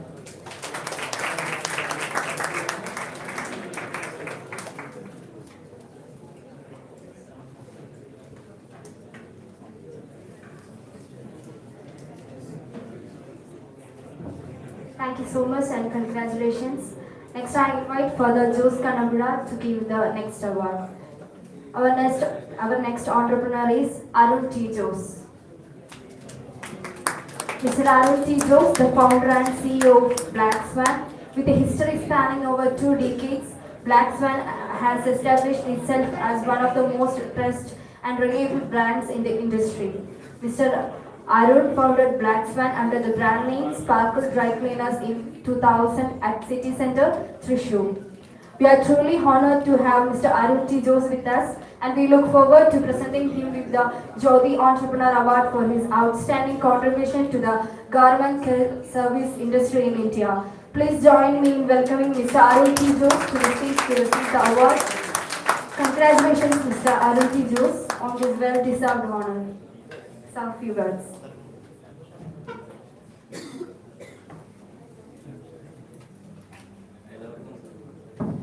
എല്ലാവർക്കും നമസ്കാരം. എൻ്റെ പേര് അരുൺ. 2009-13 IT ബാച്ചാണ്. നിലവിലിപ്പോൾ IT ബാച്ച് കൂടി ഇല്ല. ഞങ്ങൾ പഠിച്ചിറങ്ങി കുറച്ച് കഴിയുമ്പോൾ IT ബാച്ച് ഇല്ലാണ്ടായി. ഞങ്ങൾ പഠിക്കുമ്പോൾ തന്നെ ഏകദേശം 26-27 പിള്ളേരുണ്ടായിരുന്നുള്ളൂ. ആദ്യമായിട്ട് ഇങ്ങനെ ഒരു അംഗീകാരം തന്നതിന് കോളേജിനോടും മാനേജ്മെന്റിനോടും IIDC ഫുൾ മെമ്പേഴ്സിനോടും ഒരു താങ്ക്സ് പറയാണ്. പിന്നെ ഞാൻ ഈ അവാർഡ് ആർക്ക് സമർപ്പിക്കുന്നതെന്ന് ചോദിച്ചാൽ നമ്മുടെ ഫ്രണ്ട് മരിച്ചിട്ട് 10 കൊല്ലം കഴിഞ്ഞ് ഇവിടെ പഠിക്കുമ്പോൾ മരിച്ച പയ്യാണ് ഷെമീർ എന്ന് പറയും. കുറച്ച് അതൊക്കെ അറിയാം, പഴയ സ്റ്റാഫിന് അറിയാം. അപ്പോൾ അവരാണ് ഞാൻ അംഗീകാരം സമർപ്പിക്കുന്നത്. പിന്നെ എല്ലാവരും ഒരു എന്റർപ്രണർഷിപ്പ് തുടങ്ങുന്നതിനെ കുറിച്ചും അതിനെ കുറിച്ചും സംസാരിച്ചു. ഞാൻ പഠിച്ചിറങ്ങി ഇറങ്ങുമ്പോൾ എല്ലാ എൻജിനീയറിംഗ് പിള്ളേരെ പോലെ തന്നെ എനിക്കും ഒരുപാട് സപ്ലീസ് ഉണ്ടായിരുന്നു. അപ്പം എൻ്റെ മുമ്പിൽ ഹയർ എഡ്യൂക്കേഷൻ എന്നുള്ള ഓപ്ഷൻ എന്തെങ്കിലും ഉണ്ടായിരുന്നില്ല, അതിന് പോകാനുള്ള താല്പര്യം ഉണ്ടായിരുന്നില്ല. ബിടെക് കഴിഞ്ഞ ഉടനടി ചെയ്യാൻ പറ്റാവുന്ന ബിസിനസ് നമ്മുടെ ഫാമിലി ബിസിനസ്സിലേക്ക് അങ്ങനത്തെ രീതിയായിരുന്നു. അങ്ങനെ ഇറങ്ങി 2013 തന്നെ നമ്മൾ ബിസിനസ്സിലേക്ക് ഇറങ്ങി. ബൈ 15th ഒക്കെ ആകുമ്പോഴാണ് സപ്ലൈക്ക് ഏകദേശം ഒന്ന് ക്ലിയർ ആയി പോകുന്നത്. അതിനുശേഷം ഭാഗ്യമാണോ നിർഭാഗ്യമുള്ളത്, ഓരോ ഞാൻ ചേരുന്ന സമയത്ത് നമ്മുടെ ബിസിനസ്സിലാണെങ്കിൽ ഒരു 12 ഔട്ട്ലെറ്റ്സ് മാത്രം ഉണ്ടാവുള്ളൂ കേരളത്തിൽ. ഡ്രൈ ക്ലീനിങ് ഇൻഡസ്ട്രിയാണ് ബേസിക്കലി. നമ്മുടെ ഡയറക്റ്റ് എല്ലായിടത്തും നടന്നൊരു ഡ്രൈ ക്ലീനിങ് ഇൻഡസ്ട്രിയാണ്. അത് കഴിഞ്ഞ് ബൈ 2016 ഓൺവേർഡ്സ് നമ്മൾ ഓരോ ബ്രാഞ്ചുകൾ ആഡ് ചെയ്ത് 2019 ഒക്കെ ആകുമ്പോഴേക്കും അപ്രോക്സിമേറ്റ് 25 ഔട്ട്ലെറ്റ്സ് അക്രോസ് കേരളയ്ക്ക് ആയി. പക്ഷേ 2016 ഓൺവേർഡ്സ് തന്നെ ഞാനൊരു പുതിയ രീതിയിലേക്ക് റീലാൻഡ് ചെയ്ത് കൊണ്ടുവന്ന് വിചാരിച്ച ഒരു ഓൺലൈൻ പ്ലാറ്റ്ഫോമിലേക്ക് മാറ്റിക്കൊണ്ടിരിക്കുന്നുണ്ടായിരുന്നു. അതായത് ഹോം പിക്കപ്പ് സർവീസും അങ്ങനെയുള്ള കാര്യങ്ങളൊക്കെ ആയിട്ട്. എന്തായാലും 2020 കൊറോണ വന്നപ്പോൾ ഒരുപാട് ഇൻഡസ്ട്രീസ് എല്ലാം ഫെയിലായി. പക്ഷേ കൊറോണ വന്നുള്ള ഏറ്റവും കൂടുതൽ ബെനിഫിഷ്യൽ ആയ ഇൻഡസ്ട്രി ഞങ്ങളാണ്. കാരണം അറിയാം, എല്ലാവരും ഹൈജീനിലേക്ക് കുറച്ചുകൂടി കോൺസെൻട്രേറ്റ് ആയി. പക്ഷെ ഒരു ബിസിനസ് തുടങ്ങുന്ന പോലെ തന്നെ വളരെ ഇമ്പോർട്ടൻ്റ് ആണ് ഒരു ബിസിനസ് എപ്പോൾ നിർത്തണം എന്നറിയണം. നമ്മുടെ കയ്യിൽ നിന്ന് കാശ് എപ്പോൾ ഇറങ്ങി തുടങ്ങുന്നു അപ്പോൾ ബിസിനസ് സ്റ്റോപ്പ് ചെയ്യണം. അങ്ങനെ ഒരു പോളിസിയാണ് ഞങ്ങൾ ചെയ്യുന്നത്. അതായത് 25 സ്റ്റോർ ഉണ്ടാകുന്ന സമയത്ത് കൊറോണ വന്നു കയ്യിലത്തെ കാശ് അങ്ങോട്ട് കൊടുത്ത് ബിസിനസ് നടത്തുന്ന സിറ്റുവേഷൻ വന്നപ്പോൾ അപ്പോൾ നമുക്ക് മനസ്സിലായി ഈ ബിസിനസ് കുറച്ചാലും നടത്തിക്കൂടെ എന്ന് വിചാരിച്ചു. അപ്പോൾ തന്നെ ഞങ്ങൾ എല്ലാ സ്റ്റോറുകളും നിർത്തി 10 സ്റ്റോറിലേക്ക് മാത്രം മാറ്റി ഫുൾ ബിസിനസ് ഞങ്ങൾ റീസ്ട്രക്ചർ ചെയ്ത് ഹോം പിക്കപ്പ് ഡെലിവറി സിസ്റ്റം മാത്രമാക്കി എല്ലാ 5 ഡിസ്ട്രിക്റ്റിലും ഈ ഹോം പിക്കപ്പ് സിസ്റ്റം മാത്രം ഇംപ്ലിമെന്റ് ചെയ്തു.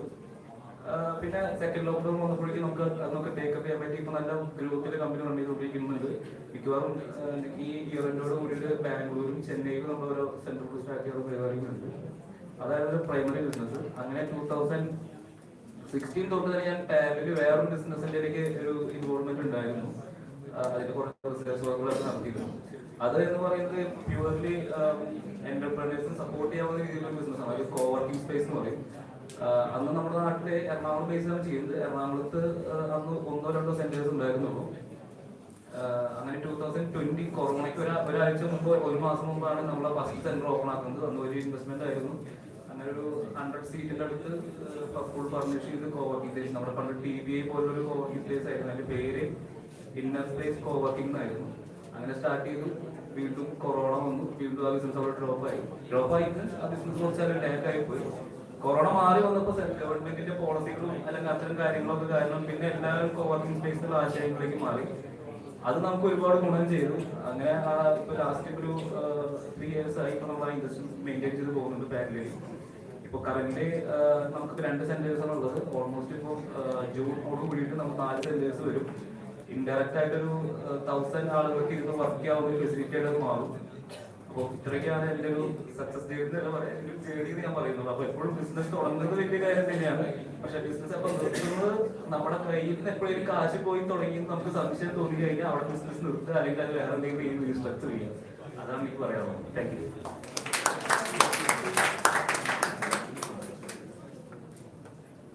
Thank you so much, sir. Let me welcome Dr. V.M. Xavier, Registrar of Jyothi Engineering College, to give the memento.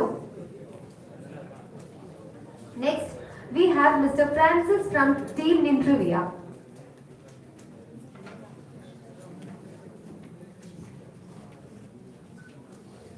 Nintrivia Technology Solutions is an IT firm based in Kochi, Kerala, that is dedicated to creating great software with an exceptional customer experience. The company offers a full-service shop that can do everything from MVP prototyping to testing and deployment with great quality and passion. It's an absolute pleasure to have the team Nintrivia here with us today to receive Jyothi Entrepreneur Award. Team Nintrivia, your dedication to your craft and your commitment to your clients are truly inspirational. Congratulations on this well-deserved recognition, and we look forward to hearing more about your incredible work. Thank you and congratulations, sir.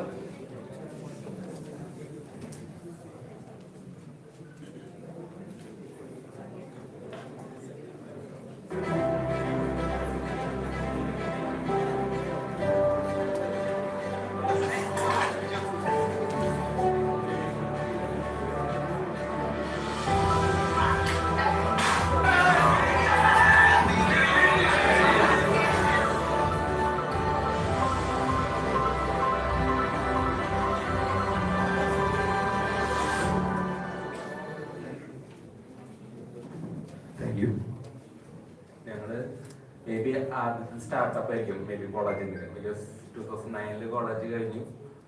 Main project Vinod എന്ന് പറഞ്ഞാൽ ഇവിടെ സ്റ്റാഫായിട്ടുണ്ടായിരുന്നു. ആളുടെ main project school diary, school automation software വെച്ചിട്ട് start ചെയ്ത കമ്പനി. Then it's almost 13-14 years ആയി. നമ്മളിപ്പോൾ നമ്മുടെ മുന്നിലൂടെ ഒരു 65 എംപ്ലോയീസ് ഉണ്ട് നമുക്കിപ്പോൾ.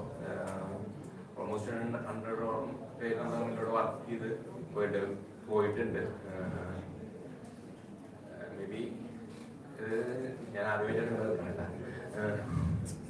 സ്ട്രഗിൾസ് ഉണ്ടോയെന്ന് വെച്ചാൽ സ്ട്രഗിൾസ് ഉണ്ട്. എന്റർപ്രണർ ആവാന്ന് പറഞ്ഞാൽ ഈസി അല്ല.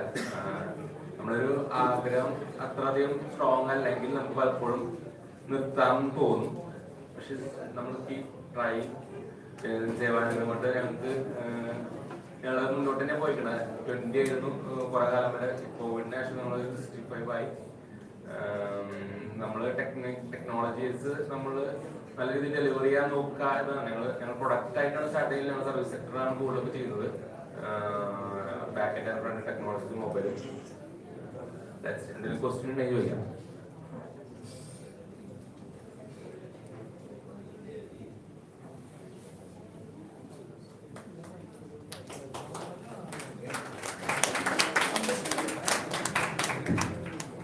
Thank you so much.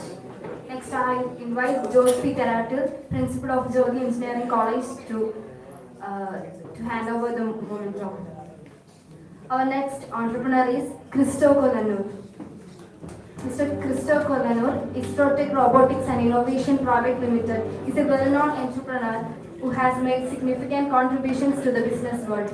He has always been a visionary with a keen eye for identifying opportunities in emerging markets. With his years of experience and expertise, he has created several successful ventures that have made a positive impact in many lives. Congratulations, Mr. Christo Kolanur, on this well-deserved recognition, and we wish you continued success in all your future. Thank you.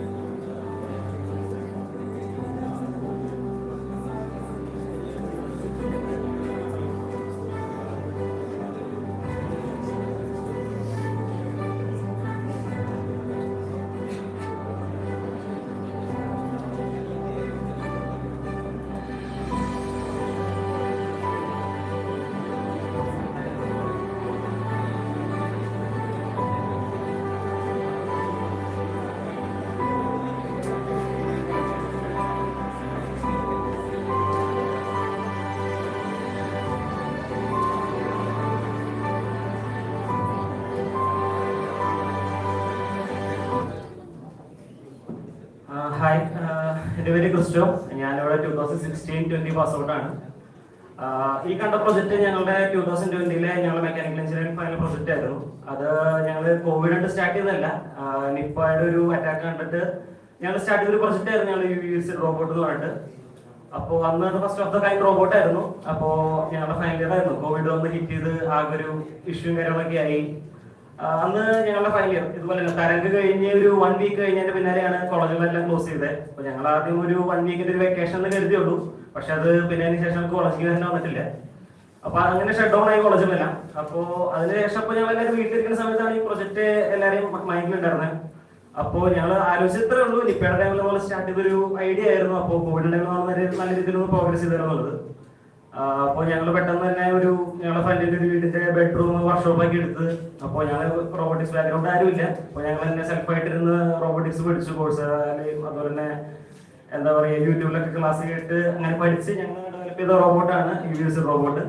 And അത് ഞങ്ങൾ ചെയ്ത് ജോലി തന്നെ ഞങ്ങൾക്ക് അതിൻ്റെ ഒരു PR കാര്യങ്ങളൊക്കെ കിട്ടി. ഏകദേശം ഇപ്പോൾ ഒരു 24-30 ന്യൂസ് മീഡിയയിലൊക്കെ ഞങ്ങൾക്ക് നല്ല പബ്ലിസിറ്റി കിട്ടി. അതിനൊപ്പം തന്നെ നമുക്ക് Indian book of records and Asian book of records അങ്ങനെ കുറെ അച്ചീവ്മെന്റ്സ് വേറെ കിട്ടിയിട്ടുണ്ടായിരുന്നു. അപ്പോൾ ഇതൊക്കെ കണ്ട് നമുക്ക് ഓസ്ട്രേലിയയിൽ ഒരു കോൾ വന്നു. അവർക്ക് വേണ്ടിയിട്ട് റോബോട്ട്സിനെ ഡെവലപ്പ് ചെയ്ത് തരുന്ന വെച്ചിട്ട് ഫസ്റ്റ് കോൾ അങ്ങനെ ഒരു കോൾ ആയിരുന്നില്ല. ഞങ്ങളെല്ലാവരും ഞങ്ങളെ ടീമിനെ 4 പേരെയും അവർക്ക് ജോബ് എടുക്കാന്ന് പറഞ്ഞിട്ടായിരുന്നു. അപ്പോൾ ഞങ്ങൾ പ്ലേസ്മെന്റ്സ് ഒന്നും അറ്റൻഡ് ചെയ്തിട്ടുണ്ടായിരുന്നില്ല. അപ്പോൾ തന്നെ ഞങ്ങൾക്ക് 4 പേർക്ക് ഒരു ജോബ് ഓഫർ വന്നു ഓസ്ട്രേലിയയിൽ നിന്ന്. പക്ഷേ എന്തോ ഞങ്ങൾക്ക് 4 പേർക്ക് പ്രൊജക്ട് തന്നെ കണ്ടിന്യൂ ചെയ്തുള്ള ഒരു തോട്ട് വന്ന് നമ്മൾ സ്റ്റാർട്ട് ചെയ്തതാണ്. അപ്പോൾ ഈ പറഞ്ഞ ഓസ്ട്രേലിയൻ കമ്പനി നമുക്ക് അതിന് വേണ്ടി ഫണ്ട് ചെയ്തു. അപ്പോൾ അവരായിരുന്നു നമുക്ക് പിന്നെ ഫുൾ ഗൈഡൻസ് തന്നിരുന്നത് എങ്ങനെ ചെയ്യണം എന്നൊക്കെ. ആൻഡ് ഈ പറഞ്ഞ റോബോട്ടും നമ്മളിവിടെ കേരളത്തിൽ എവിടെയും അല്ലെങ്കിൽ ഇന്ത്യയിൽ കൊടുത്തിട്ടില്ല. ഇത് നമ്മൾ ഓസ്ട്രേലിയയിലേക്കാണ് ചെയ്തു കൊടുത്തിരുന്നത് മൊത്തം. അതുപോലെ തന്നെ അവിടേക്ക് വേറെയും കുറെ UV പ്രൊഡക്ട്സ് നമ്മൾ ചെയ്തു കൊടുത്തു. ആൻഡ് ഏകദേശം ഒരു 1 ഇയർ ആയിട്ട് നമ്മളെ പ്രൊജക്റ്റുകളെല്ലാം ക്ലോസ് ചെയ്തു. നമ്മുടെ ഇപ്പോൾ എന്താ പറയുക, കോവിഡിന്റെ ട്രെൻഡ് എല്ലാവർക്കും അറിയാം. ഇപ്പോൾ ആരും മാസ്ക് പോലും ഉപയോഗിക്കുന്നില്ല. ഇപ്പോഴും കോവിഡ് കേസുകൾ കൂടുന്നുണ്ട്. പക്ഷേ ആ ഒരു അതായത് നമുക്ക് മാർക്കറ്റിന് അറിയാൻ ഇപ്പോഴും ഒരു പ്രൊഡക്റ്റ് ഡെവലപ്പ് ചെയ്യാനായിട്ട്. അപ്പോൾ നമ്മൾ മൊത്തം ക്ലോസ് ചെയ്ത് ഇപ്പോൾ നമ്മളൊരു ഇൻസ്റ്റോർ മാർക്കറ്റിംഗ് റോബോട്ടാണ് ചെയ്തുകൊണ്ടിരിക്കുന്നത്. നമ്മുടെ ഒരു 1.5 ഇയേഴ്സിന്റെ പ്രൊജക്റ്റ് ആയിരുന്നു. ആൻഡ് ഇപ്പോൾ അത് ലൈവിലാണ്. നമുക്ക് ഇന്ന് വന്ന ചീഫ് ഗസ്റ്റ് വിനോദ് സാർ ഞങ്ങളുടെ ഒരു ക്ലയന്റ് ആണ്. ആൻഡ് അവർ ത്രൂ ആണ് നമ്മളിപ്പോൾ ഏകദേശം ഒരു 40-50 റോബോട്ട്സ് നമ്മളിപ്പോൾ ഡിപ്ലോയ് ചെയ്തിട്ടുണ്ട്. ആൻഡ് ഇപ്പോൾ നമ്മളത് ബാംഗ്ലൂർക്ക് അവിടേക്ക് ഷിഫ്റ്റ് ചെയ്തുകൊണ്ടിരിക്കുന്നു. ആൻഡ് അതാണ് നമ്മുടെ ഇപ്പോഴത്തെ ലേറ്റസ്റ്റ് പ്രോജക്റ്റ് വരുന്നത്. അപ്പോൾ ഞാൻ മാത്രമല്ല, ഇവിടുന്ന് പാസ് ഔട്ടായി പോയ ക്രിസ്റ്റോ വർഗീസ് ആൻഡ് മോൺസ്റ്റോ എൻ്റെ ടീമിലുണ്ട്. ഇപ്പോൾ ഞങ്ങൾക്ക് തൃശ്ശൂർ എഞ്ചിനീയറിംഗ് കോളേജിൽ നമ്മൾ ഇപ്പോൾ ഏകദേശം 2 years ആയിട്ട് അവിടെ വർക്ക് ചെയ്യുന്നു. അവിടുത്തെ ടി.വിയിൽ വർക്ക് ചെയ്യുന്നു. അവിടെ നമുക്ക് ഏകദേശം 1000 square feet ഏരിയയിൽ ഒരു ഓഫീസ് സ്പേസ് ഉണ്ട്. പ്രൊഡക്ഷൻ മാറേണ്ടിയെല്ലാം അവിടെ നിന്നാണ്. ആൻഡ് പിന്നെ നമുക്ക് സ്റ്റാർട്ടപ്പ് മിഷനിൽ നമുക്കൊരു ഓഫീസ് ഉണ്ട്. ആൻഡ് ബാംഗ്ലൂർ എഞ്ചിനീയറിംഗ് നമുക്കൊരു പുതിയ ഓഫീസ് നമ്മൾ സ്റ്റാർട്ട് ചെയ്തിട്ടുണ്ട്. ആൻഡ് അങ്ങനെയാണ് നമ്മുടെ ജേണി മൊത്തം പോകുന്നത്. And that's about me. അപ്പോൾ ഇവിടുന്ന് ഇപ്പോൾ കോളേജിൽ നിന്നാണെങ്കിലും എന്ത് കാര്യത്തിനായാലും പോകാൻ സാറും അവരൊക്കെ എല്ലാവരും കോൺടാക്ട് ചെയ്യാറുണ്ട്. അപ്പോൾ ആർക്കെങ്കിലും അതിന് ഡൗട്ട്സോ അല്ലെങ്കിൽ എന്തെങ്കിലും എൻ്റെ കയ്യിൽ നിന്ന് ഹെൽപ്പ് വേണമെന്നുണ്ടെങ്കിൽ കോൺടാക്ട് ചെയ്യാം. ഒന്നുകിൽ ലിങ്ക്ഡിനിൽ കണക്ട് ചെയ്യാം, അല്ലെങ്കിൽ സാർമാരുടെ കയ്യിൽ കോൺടാക്ട് നമ്പർ ഉണ്ട്. അപ്പോൾ that's all. Thank you.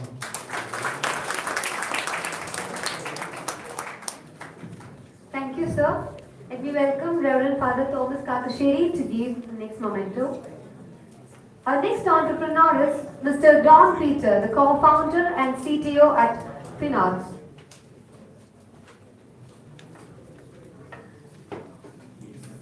Mr. Don Peter is a co-founder and CTO at Finance, a mobile SDK that captures and reports performance issues and bugs in live mobile apps. With his innovative idea and hard work, he has developed a lightweight issue reporting board for Android, iOS, watchOS and Unity-based projects. Fino captures all types of bugs and provides developers with valuable data. Let me welcome him for a few words.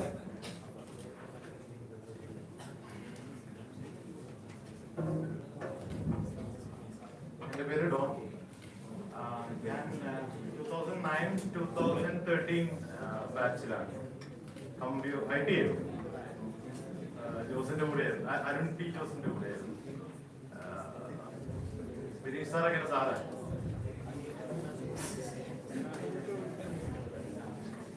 ഞാൻ college pass ഔട്ടായി ഒരു services company start ചെയ്യാൻ വേണ്ടി തിരുവനന്തപുരത്ത് പോയി. അത് വിജയിച്ചില്ല. അത് കഴിഞ്ഞിപ്പോ ഫ്രീലാൻസിങ്, നാച്ചുറലി കോഡ് എഴുതാൻ അറിയായിരുന്നു. അപ്പോൾ ഫ്രീലാൻസർ ആയിരുന്നു. അത് കഴിഞ്ഞ് ഞാനും തിരുവനന്തപുരത്തും എൻ്റെ പാർട്ട്ണറും കൂടി കൂടിയിട്ട് ഒരു 7 Square എന്ന് പറഞ്ഞൊരു പ്രൊഡക്റ്റ് ചെയ്യാൻ പ്ലാൻ ചെയ്തു. ഈ പ്രൊഡക്റ്റ് എന്ന് പറയുന്നത് നാളെ നമ്മളിപ്പോ നെറ്റ്വർക്ക് ചെയ്യാൻ താല്പര്യമുള്ളവർ, നാളെ ഇപ്പോൾ ഒരാളെ മീറ്റ് ചെയ്യണം അല്ലെങ്കിൽ സ്ട്രേഞ്ചേഴ്സിനെ മീറ്റ് ചെയ്യാൻ താല്പര്യമുണ്ടെങ്കിൽ, നമ്മുടെ നെറ്റ്വർക്ക് വലുതാക്കാൻ താല്പര്യമുണ്ടെന്നുണ്ടെങ്കിൽ ഈ പ്രൊഡക്റ്റ് കയറിയിട്ട് ഇപ്പോൾ ഞാൻ ബാംഗ്ലൂർ പോവാം. അപ്പോൾ എനിക്ക് 2 മണിക്കൂർ ടൈം സ്ലോട്ട് ഉണ്ട്. അപ്പോൾ അതിൽ പറയാം ഞാൻ ബാംഗ്ലൂർ ഇന്ന സമയം മുതൽ ഇന്ന സമയം വരെ അവൈലബിൾ ആയിരിക്കും. അപ്പോൾ ആ ലിങ്ക് ക്ലിക്ക് ചെയ്ത് കഴിഞ്ഞാൽ നമുക്ക് മീറ്റിംഗ് സെറ്റ് ചെയ്യാം. ഒരു കലണ്ടർ ടൈപ്പ് ആയിരുന്നു, ഓപ്പൺ കലണ്ടർ ആയിരുന്നു. ആ സാധനം ഉണ്ടാക്കി ആപ്പൊക്കെ ഉണ്ടാക്കി പ്ലേ സ്റ്റോറിലും ആപ്പ് സ്റ്റോറിലൊക്കെ വന്നു. പക്ഷെ അതിന് മുഴുവൻ ബഗ്ഗായിരുന്നു. അപ്പോൾ ആ പ്രശ്നങ്ങൾ കണ്ടുപിടിക്കാൻ വേണ്ടിയിട്ട് ഞാൻ ചെറിയൊരു ടൂൾ ഉണ്ടാക്കി. ആ ടൂള് എൻ്റെ കുറച്ച് സർക്കിളിലുള്ള ഡെവലപ്പേഴ്സിനെയൊക്കെ കാണിച്ചപ്പോൾ അവർക്ക് ഭയങ്കര താല്പര്യം. അപ്പോൾ അത് ഈ 7 Square എന്ന് പറഞ്ഞ പ്രൊഡക്റ്റ് നിർത്തിയിട്ട് ഈ ടൂള് ഞാനൊരു സാസ് പ്രൊഡക്റ്റ് ആയിട്ട് മാറ്റി. എൻ്റെ ഒരു സ്കിൽ സെറ്റ് എന്ന് പറയുന്നത് കോഡ് എഴുതുക എന്നുള്ളതാണ്. ഇപ്പൊ ഇവിടെയുള്ള ആർക്കെങ്കിലും പ്രൊഡക്റ്റിന്റെ പേര് ഫൈനോസ് എന്നാണ്. പ്രൊഡക്റ്റും കമ്പനിയായിട്ട് ബന്ധമൊന്നുമില്ല. ഒരു പഴയ നേരത്തെ ഞാൻ പറഞ്ഞ പോലെ ഒരു പഴയ ഡൊമൈൻ ഉണ്ടായിരുന്നത് എടുത്ത് കിട്ടുന്നില്ല. പെർഫോമൻസ് അനലൈസ് ചെയ്യുന്ന ഒരു ടൂളാണ് മൊബൈൽ ആപ്സിന്റെ ഫൈനോസ് എന്ന് പറയുന്നത്. 2018 അത് തുടങ്ങിയത്. കോവിഡ് കാരണം സെയിൽസ് നല്ല കുറവായിരുന്നു. ഇപ്പൊ തിരിച്ച് പിക്ക് ചെയ്ത് വരുന്നുണ്ട്.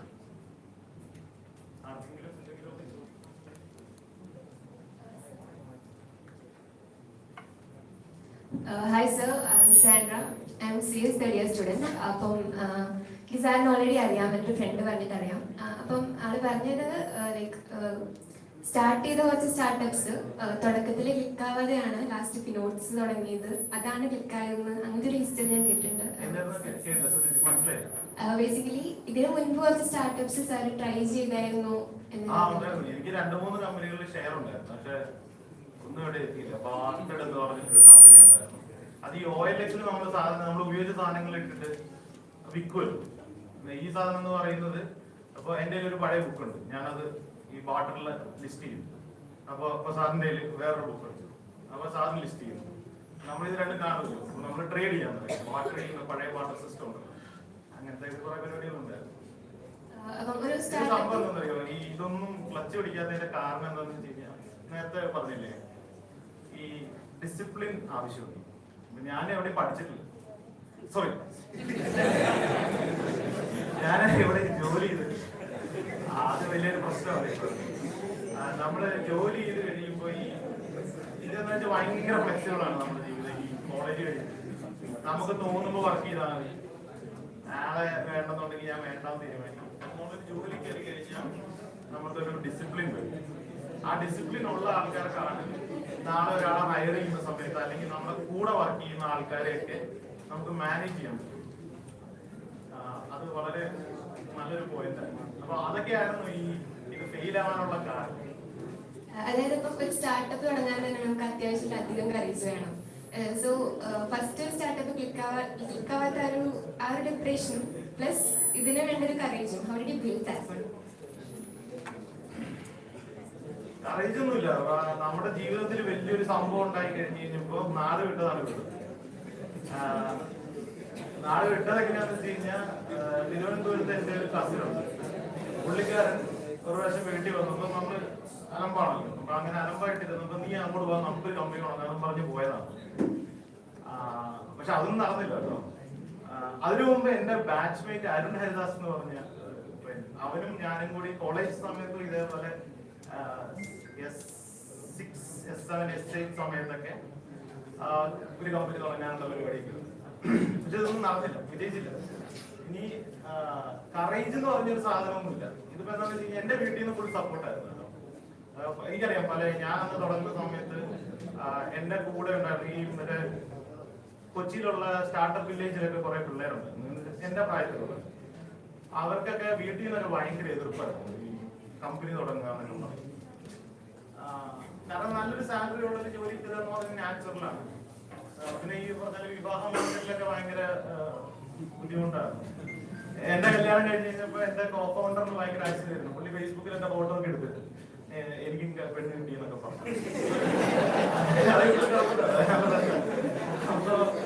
അല്ല, അത് നാച്ചുറൽ ആണല്ലോ.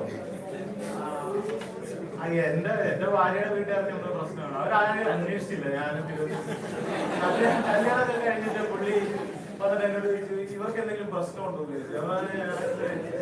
പുള്ളി എക്സ്പെക്ട് ചെയ്തിരിക്കുമായിരുന്നു ആരെങ്കിലും അന്വേഷിക്കണ്ടേ. ഞാൻ അവിടെ എന്ത് ചെയ്ത് നടക്കുന്നത് ഇവരെങ്ങനെയാണ് അറിയുന്നത്. ഭാഗ്യമൊക്കെയാണ് കേട്ടോ. പിന്നെ ഈ പറഞ്ഞ വീട്ടിൽ നിന്ന് ഭയങ്കര സപ്പോർട്ട്. എനിക്കൊരു 8 വർഷം സമയം തന്നു.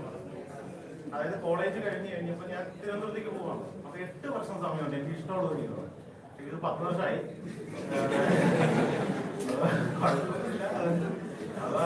ആ 8 വർഷം സമയം ഭയങ്കര ഗുണമാണ്.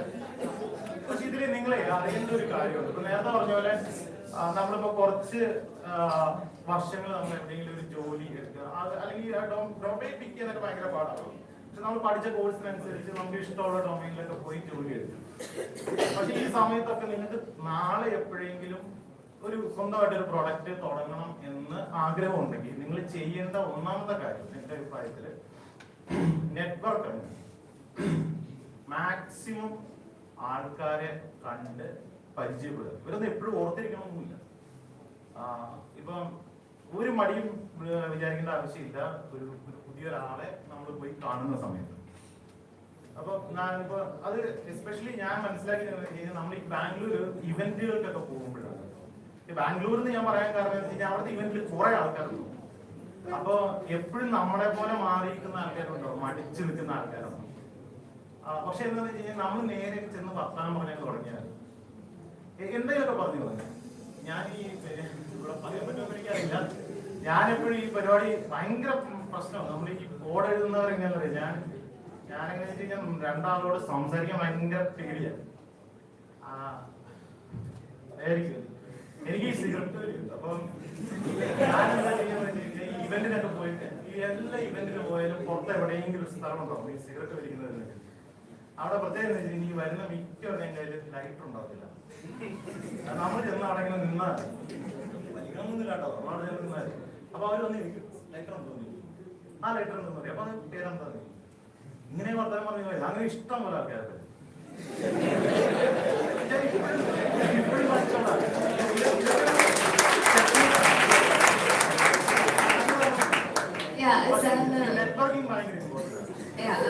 സാറിനിപ്പം അമ്മത് സെൻസ് അഡ്വക്കേറ്റ് ഓഫ് ഗൂഗിൾ പിന്നെ ആൻഡ്രോയിഡ് റിലേറ്റഡ് ആയിട്ടുള്ള ഒരുപാട് യൂസേഴ്സായിട്ട് കണക്ഷൻസ് ഉണ്ട് എന്നൊക്കെ ഞാൻ കേട്ടിട്ടുണ്ട്. പിന്നെ സാർ ഇപ്പോഴും ജിടെക്കിന്റെ ആൻഡ്രോയിഡ് ടീമിൽ ഒരു ആക്റ്റീവ് പാർട്ടിസിപ്പന്റ് ആണ്. ഇപ്പം ഒരു എന്റർപ്രീനിയർ ആയിട്ട് പോലും why do you stay in that community? അതിന് എൻ്റെ ഒരു കോ ഫൗണ്ടറാണ് കാര്യം. സംഭവം എന്ന് വെച്ചാൽ നമ്മൾ ഈ പുള്ളി 10 പ്രായം പറഞ്ഞ പുള്ളി 14 വയസ്സുണ്ട്. പുള്ളി ഇപ്പോഴും ബോർഡ് പുള്ളിയാണ് ശരിക്കും പറഞ്ഞാൽ എൻ്റെ ഒരു മെന്റർ എന്നുള്ള രീതിയിൽ ഞാൻ കാണുന്ന ഒരാൾ. ഇപ്പോൾ കോ ഫൗണ്ടറെ പറ്റി നമുക്ക് പറയാൻ പറ്റും, പക്ഷെ പുള്ളിയാണ് എൻ്റെ ഒരു മെന്റർ. കാരണം ഈ പറയുന്ന പല കാര്യങ്ങളിലേക്ക് പുഷ് ചെയ്യുന്നത് പുള്ളിയാണ്.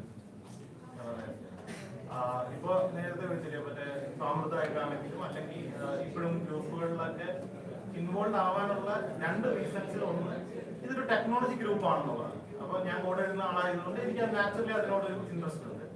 2 ഈ ആൾക്കാരെയൊക്കെ പരിചയപ്പെടും. ഇത് എന്താ പറയുക, ഈ ഗ്രൂപ്പൊക്കെ നടത്തുന്ന ആൾക്കാർ ഞാൻ തിരുവനന്തപുരത്താണ്. അപ്പൊ ഈ ടെക്നോ പാർക്കിൽ എന്തെങ്കിലുമൊക്കെ പരിപാടി വരും.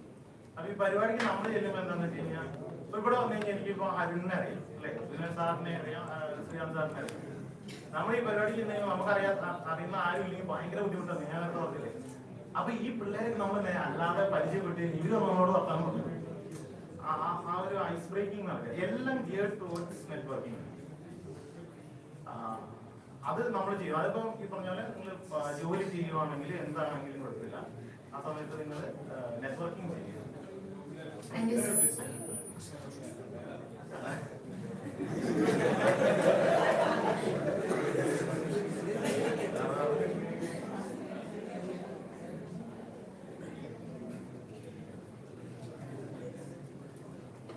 വേറെ എന്തെങ്കിലും ചോദിക്കും. ഇത് എനിക്കറിയാം 2-3 ചോദ്യങ്ങൾ ചോദിക്കും.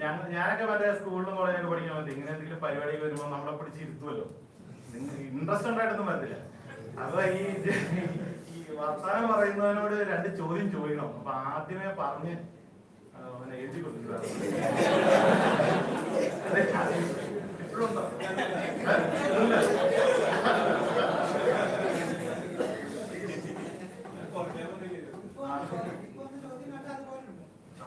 അല്ലേ, ഞാൻ പറഞ്ഞു പഠിപ്പിച്ച പോലെ ഉണ്ട്. അല്ലെങ്കിൽ നാണക്കേടല്ലേ, ആരെങ്കിലും ചോദ്യം ചോദിക്കട്ടെ. അപ്പൊ ഇനി ചോദ്യമൊന്നുമില്ല. അപ്പൊ ശരി.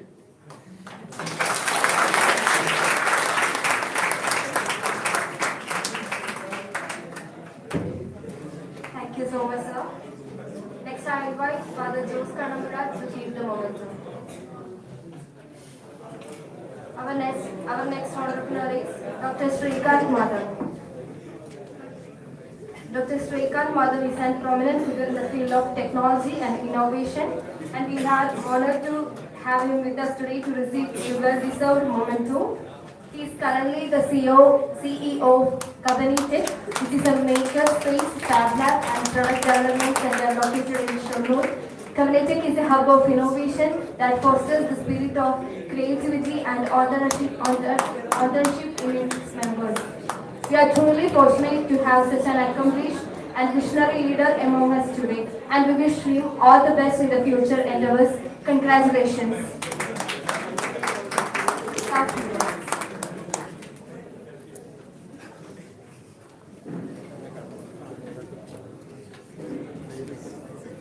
Good afternoon. So, I'm actually classmate of Dilip here. So, he is passed out from college in 2006. Actually, I passed out from a college in 2018. So, you can understand. കേരളത്തിലെ വിവിധ എല്ലാ കോളേജുകളിലും പഠിച്ച ഒരാളാണ്. ക്യാമ്പസുകളുടെ ഏകദേശം വിധം അറിയാം. ഈ കാണുന്ന ഫോട്ടോയിൽ ഒരു മൈക്ക് ഉണ്ട്. ആക്ച്വലി അതിന്റെ PhD പ്രസന്റേഷന്റെ ഫോട്ടോഗ്രാഫാണ്. ഞാൻ അത്ര നല്ല സ്പീക്കറൊന്നുമല്ല, ബട്ട് എന്റർപ്രൈനർ ഏരിയയിലേക്ക് യാദൃശ്ചികമായിട്ട് വന്ന ഒരാളാണ്. എൻ്റെ ആദ്യത്തെ എംപ്ലോയർ ജ്യോതി എഞ്ചിനീയറിംഗ് കോളേജാണ്. ഞാൻ 2006 ബിടെക് പാസ്സായി. എന്ത് ചെയ്യണമെന്ന് അറിയാണ്ട് നടക്കുകയായിരുന്നു. അങ്ങനെ മുഴുവൻ പറയാൻ വയ്യ. ഗേറ്റിന്റെ കോച്ചിങ്ങിന് പോയി. ഗേറ്റ് കിട്ടുമോ എന്നറിയില്ല. യാദൃശ്യമായി നടക്കുന്ന വഴിക്കാണ് ഒരു ഗിരീഷ് സാർ ഉണ്ടായിരുന്നു. സാറ് പറഞ്ഞു, നീ വെറുതെ എടുക്കാമെങ്കിൽ വേഗം കോളേജിലേക്ക് വന്നു പറഞ്ഞു. അങ്ങനെ ഞാൻ ഡോക്ടർ സാർ മുമ്പിലായിരുന്നു അന്നത്തെ principal. He was director here recent. അങ്ങനെ ഞാൻ നേരിട്ട് ജോലിക്ക് കയറി. എംടെക് കിട്ടി. Trivandrum masters sigma plus BSc MTech കഴിഞ്ഞു. തിരിച്ചു ഒരു എന്നെയും ജോയിൻ ചെയ്തു. അപ്പോഴും മതിയായില്ല. എന്തോ ബേസിക്കലി കുറെ കാര്യങ്ങൾ പഠിക്കാനുണ്ടെന്നുള്ളൊരു പ്രശ്നം ഉണ്ടായിരുന്നു. ദെൻ NIT കാലിക്കറ്റിൽ PhDക്ക് ജോയിൻ ചെയ്തു. Then came back. But the problem was when I was teaching, I didn't know anything. Because ലാബിലേക്ക് പോകാനായിരുന്നു ഇഷ്ടം. എപ്പോഴും ക്ലാസ്സിൽ പഠിപ്പിക്കുന്ന സമയത്ത് നമുക്ക് പല കാര്യങ്ങളും ചെയ്യാൻ അറിയില്ല എന്ന് പൂർണ്ണമായിട്ട് വിശ്വാസം ഉണ്ടായിട്ട് തന്നെ കുട്ടികളുടെ മുമ്പിൽ പഠിപ്പിക്കേണ്ടി വരുന്നത് ആക്ച്വലി വളരെ ബുദ്ധിമുട്ടുള്ള ഒരു കാര്യമായിട്ട് തോന്നി. അങ്ങനെ ഒരു ഫൈൻ മോർണിംഗ് ഞാൻ ജോലി രാജിച്ചു. എന്ത് ചെയ്യണമെന്ന് അറിയില്ല. ആകെ ഉണ്ടായിരുന്നത് ആക്ച്വലി 1999 സംസ്ഥാന സ്കൂൾ ശാസ്ത്രമേളയിൽ 2 പ്രാവശ്യം പങ്കെടുത്ത എക്സ്പീരിയൻസ് മുതലുള്ള ഒരു വലിയ ലാബ് വീട്ടിലുണ്ടായിരുന്നു. അതങ്ങനെ ഒരു കൺസെപ്റ്റിലേക്ക് മെല്ലെ പുറത്ത് കൊണ്ടുവന്നു. ഒരു 1000 സ്ക്വയർ ഫീറ്റ് സ്ഥലം നമ്മൾ റെന്റിനെടുത്തു. We started a maker space actually. Maker space, the concept was actually new at that time. People who can have an idea or want to do something actually can come to our lab and make it possible. Other restrictions ഉണ്ടായിരുന്നില്ല. ഒരു കാർപ്പൻറ്റർക്ക് വേണമെങ്കിൽ വരാം, ഒരു പ്ലംബർക്ക് വേണമെങ്കിൽ വരാം, ഒരു electrician വേണമെങ്കിൽ വരാം. ഒരു സാധാരണ ഏത് ജോലി ചെയ്യുന്ന തൊഴിലാളിക്ക് വന്ന് അവന്റെ ആശയങ്ങൾ ആ ലാബിൽ വന്ന് പൂർത്തീകരിക്കാം എന്നുള്ളതായിരുന്നു. അതിലൊരു സൈഡ് നോട്ട് ഉണ്ടായിരുന്നത്, എനിക്ക് എല്ലാ പണിയും പഠിക്കാൻ പറ്റും അങ്ങനെ വന്നാൽ എന്ന് തന്നെയായിരുന്നു. അവര് പണിയെടുക്കുമ്പോൾ എനിക്കൊപ്പം പണിയെടുക്കാം. I can be a worker. അങ്ങനെ ഞാൻ സ്വന്തമായിട്ട് ആ ലാബ് മുന്നോട്ട് കൊണ്ടുപോയി. അൺഫോർച്ചുനേറ്റ്ലി അതിലൊരു ചെറിയ ടേൺഅറൗണ്ട് ഉണ്ടായതെന്ന് വെച്ചാൽ ഞാൻ വിചാരിക്കാത്ത കുറച്ച് ആൾക്കാർ അതിൻ്റെ ഒപ്പം വന്നു. ആദ്യം വന്നത് ആക്ച്വലി ജ്യോതിയിലെ സ്റ്റുഡൻസ് തന്നെയായിരുന്നു. ഞാൻ നിങ്ങളുടെ ലാബ് തുടങ്ങിയെന്ന് അറിഞ്ഞപ്പോൾ പിള്ളേർ വന്നു, സാർ ഞങ്ങളുടെ പ്രൊജക്റ്റൊക്കെ നമുക്കിവിടെ ചെയ്യാം എന്ന് പറഞ്ഞു. അങ്ങനെ ഞാൻ ഓപ്പൺ ആയിരുന്നു. അങ്ങനെ ബിടെക്കിൽ ഇവിടെ ഇലക്ട്രോണിക്സ് ഡിപ്പാർട്ട്മെന്റിൽ 2 ബാച്ച് ഉണ്ടായിരുന്നു. 2 ബാച്ചിൽ 16 ബാച്ച് ടോട്ടലിൽ 14 ബാച്ച് എൻ്റെ ഓഫീസിൽ വന്നിട്ട് ബിടെക് പ്രൊജക്ട് ചെയ്തു. 16 14 ശ്രീപതി എന്ന എഞ്ചിനീയറിംഗ് കോളേജിലെ ഏകദേശം 10 ബാച്ചിലെ 8 ബാച്ചോളം അങ്ങനെ ഞങ്ങൾ ചെയ്തു. പക്ഷെ പിന്നെ അങ്ങനെ മുന്നോട്ട് പോയി. കോവിഡായി. പക്ഷെ അതിന് മുന്നേ എനിക്ക് 2 വലിയൊരു അച്ചീവ്മെന്റ് കിട്ടിയതെന്ന് വെച്ചാൽ, എനിക്കൊരു കാര്യം മനസ്സിലായി, എനിക്ക് ഒറ്റയ്ക്കൊന്നും ചെയ്യാൻ പറ്റില്ല. Surely I can do anything alone. കാരണം ലേൺ ചെയ്യാനുള്ള കർവ് എന്നുള്ളതും ലേൺ ചെയ്യാനുള്ള വെർട്ടിക്കൽസ് എന്നുള്ളതും വളരെ വളരെ വളരെ ഹൈ ആണ്. കാരണം ഈ ദിലീപിന്റെ സിനിമ ചെയ്യുന്ന പോലെയാണ്. അതായത് ഒരു വലിയ ബിൽഡിങ്ങിൽ ബോംബ് ഉണ്ടെന്ന് പറഞ്ഞിട്ട് ബിന്ദു പണിക്കരെ ഓടിയിട്ട് സാധനങ്ങൾ എടുക്കുന്ന പോലെയാണ് എന്നെ സംബന്ധിച്ചുള്ള എഞ്ചിനീയറിംഗ് എന്നുള്ളത്. എനിക്ക് എല്ലാം വാരി കൂട്ടണം എന്നുള്ള ഒരു അത്യാർത്ഥി കുറച്ചധികം ഉണ്ട്. പണമല്ല കേട്ടോ, അറിവ് തന്നെയാണ്, ഇഷ്ടമായിരുന്നു എന്തും ചെയ്യാം, തോൽക്കാം എന്നുള്ളത്. അത് ആക്ച്വലി ക്യാമ്പസുകളിൽ ഇഷ്ടംപോലെ പരീക്ഷകൾ നടത്തി തോറ്റ അനുഭവമുണ്ട്. നിങ്ങളോട് പറയാനുള്ളത് ക്യാമ്പസുകളാണ് തോൽക്കാനുള്ള ഏറ്റവും ഈസി ആയിട്ടിടം. കാരണം ഇവിടെ അധ്യാപകർ നിങ്ങൾക്ക് മുൻവിധി തരില്ല. നിങ്ങൾക്ക് പ്രൊഡക്റ്റ് ഉണ്ടാക്കാം, സെയിൽ ചെയ്യാം, അത് റിഫൈൻ ചെയ്യാം. പക്ഷെ പുറത്ത് അങ്ങനെയല്ല. It requires tremendous effort to build something and you can do it alone. അതിന് ഈ പറയുന്ന കുട്ടികളുടെ ഒപ്പം തന്നെ എനിക്ക് 2 വലിയ അസറ്റുകൾ എനിക്ക് കിട്ടി. അതിലൊരാൾ ജ്യോതിയനാണ്. സന്ദീപ് ഇവിടെ വന്നിട്ടുണ്ട്, എൻ്റെ CDO ഇവിടെ വന്നിട്ടുണ്ട്, CTO ശ്രീ ആകാശ് ഓൾറെഡി സിയർ. ഒന്ന് കൈ കാണിക്കാമോ? അവരിവിടെ ഉണ്ട്. Actually when Sneha called, she wanted me to present a video here. But the problem is, unfortunately, I can't share any videos here because ഈ 2000 കൊറോണയ്ക്ക് ശേഷം ഈ കൊറോണയുടെ സമയത്ത് കുട്ടികളെല്ലാം നിന്നു, കോളേജുകളെല്ലാം നിന്നു, പ്രൊജക്റ്റുകളെല്ലാം നിന്നു. So we think of what we can do. അപ്പൊ ഞങ്ങൾ പറഞ്ഞു, okay, we can build anything for any client who comes around, not to students. Okay, അപ്പൊ അങ്ങനെ നമ്മൾ മാറാൻ തീരുമാനിച്ചു. ക്ലയൻസ് വന്നു. ക്ലയൻസ് വരിക തന്നെ ചെയ്തു. കാരണം ആദ്യം വന്ന ക്ലയൻസ് ശ്രീചിത്രയുടെ ഫണ്ടിങ് ഏജൻസിയുടെ ഡിബഡ് ആയിരുന്നു. സോ ഫസ്റ്റ് നമ്മളൊരു അവർക്ക് വേണ്ടി ഒരു പ്രോട്ടോടൈപ്പ് ചെയ്തു. സർജറി സമയത്ത് സർജൻസിന് യൂസ് ചെയ്യാൻ പറ്റുന്ന ഒരു ഇലക്ട്രിക്കൽ സ്ക്രൂ ഡ്രൈവർ, 150 ഡിഗ്രിയിൽ ഹീറ്റ് ചെയ്താൽ കേടുവരാത്ത ഇലക്ട്രോണിക്സ് ഉൾപ്പെടുന്ന ഒരു സർജിക്കൽ സ്ക്രൂ ഡ്രൈവർ ചെയ്തു. ദെൻ അടുത്ത പ്രോട്ടോടൈപ്പ് വന്നത് 48 hours കണ്ടിന്യൂസ്ലി മോണിറ്റർ ചെയ്യാവുന്ന 12 ECG മെഷീൻസ് ആയിരുന്നു. ആൻഡ് തേർഡ്, ഇന്ത്യയിലെ തന്നെ ഏറ്റവും അല്ലെങ്കിൽ കേരളത്തിലെ തന്നെ ഏറ്റവും വലിയ റോബോട്ട് എന്ന് ഞങ്ങൾക്ക് അവകാശപ്പെടാവുന്ന 860 വാട്ട് കണക്റ്റഡ് ലോഡുള്ള UVC റോബോട്ട് തന്നെയായിരുന്നു.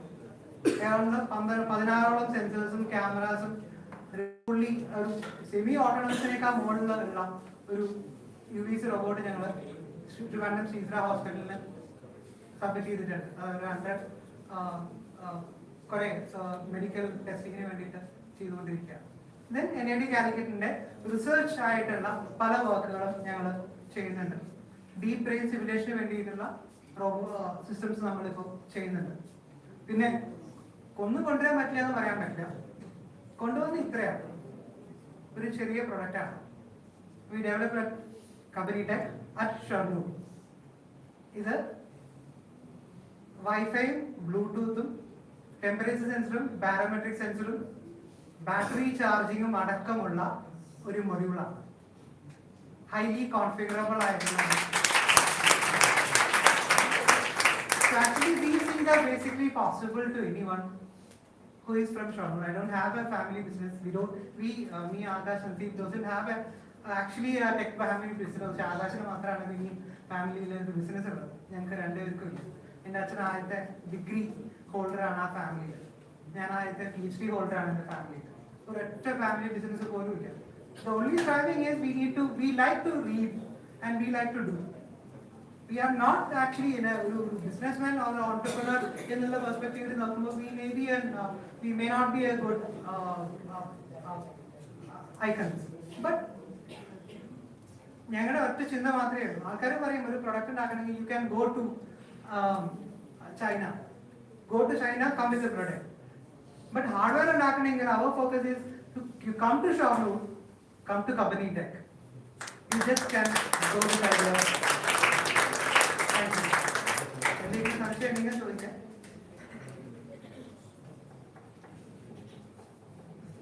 ക്ലാസ്സിൽ പഠിക്കണ്ട എന്ന് പറയുന്നതിന് ഞാൻ പറയുന്ന ഒരാളല്ല. You just need to learn from Fourier series, infinite series, to machine learning, everything. You cannot miss a single line. അത് ലൈൻ മിസ് ചെയ്തിട്ട് ഒരു ഓൺടർപ്രണർ, ടെക്നിക്കൽ ഓൺടർപ്രണർ ആവുക എന്നത്, കാരണം ഇന്ത്യ എന്നുള്ള കൺട്രിയിൽ നമുക്ക് ഓൺടർപ്രണർ ആകുമ്പോൾ പ്രൊഡക്റ്റിന്റെ ക്വാളിറ്റി നമുക്ക് ജർമ്മൻസ് ആയിട്ട് കോമ്പീറ്റ് ചെയ്യണമെങ്കിൽ we need to have specifically in detail to everything, from material science to mathematics to everything. അപ്പൊ ആ ഒരു രീതിയിൽ നമുക്ക് ബുക്കുകളിൽ ഒന്നും വിടാൻ പറ്റില്ല എന്ന് തന്നെയാണ് ഞങ്ങളുടെ അനുഭവങ്ങൾ ഉള്ളതായി വരുന്നത്. അപ്പൊ അതുകൊണ്ട് അത്തരത്തിലുള്ള എന്തെങ്കിലും സംശയങ്ങൾ ഉണ്ടെങ്കിലോ ധൈര്യമുള്ള എന്തെങ്കിലും സംശയങ്ങൾ ധൈര്യമായിട്ട് കോൺടാക്ട് ചെയ്യണം. ഒരുവിധം എല്ലാവരുടെ കയ്യിലും എൻ്റെ ഫോൺ നമ്പേഴ്സ് ഉണ്ട്. സിദ്ധുമിസിലുണ്ട്, വിജുസാരയിലുണ്ട്, അനിസാരയിലുണ്ട്, ടീച്ചറയിലുണ്ട്. ഇവിടെ ആക്ച്വലി ഞാൻ ഈ വഴികളിലെല്ലാം നിങ്ങളെക്കാൾ കൂടുതൽ പരിചയമുള്ള ഒരാളാണ്. ഈ ക്യാമ്പസ് പണിയുന്നതിന് മുന്നേ ഈ ക്യാമ്പസ് കണ്ട ഒരാളാണ്. ഞാൻ വന്ന് അഡ്മിഷൻ എടുക്കുന്നതിന് മുന്നേ ഈ ക്യാമ്പസ് എങ്ങനെയുണ്ടെന്ന് കാണാൻ വേണ്ടി വന്നിട്ടുള്ള ഒരാളാണ്. അതുകൊണ്ട് നിങ്ങൾക്ക് എൻ്റെ അടുത്ത് വരാം. Thank you.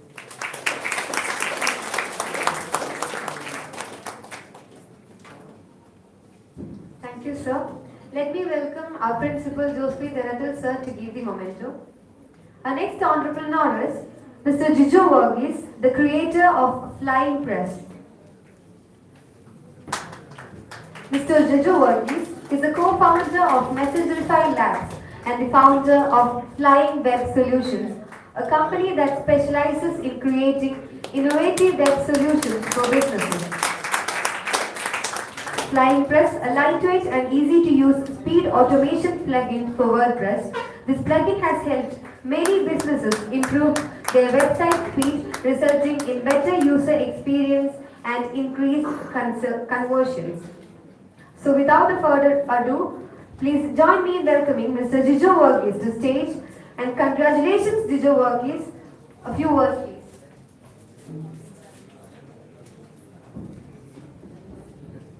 ഹായ്, എൻ്റെ പേര് ജിജോ വർഗീസ്. ഞാൻ 2016 പാസ് ഔട്ടാണ്. കമ്പ്യൂട്ടർ സയൻസ് സ്റ്റുഡൻ്റ് ആയിരുന്നു, ഒരു ഹാർഡ് കോർ ഡെവലപ്പർ ആയിരുന്നു.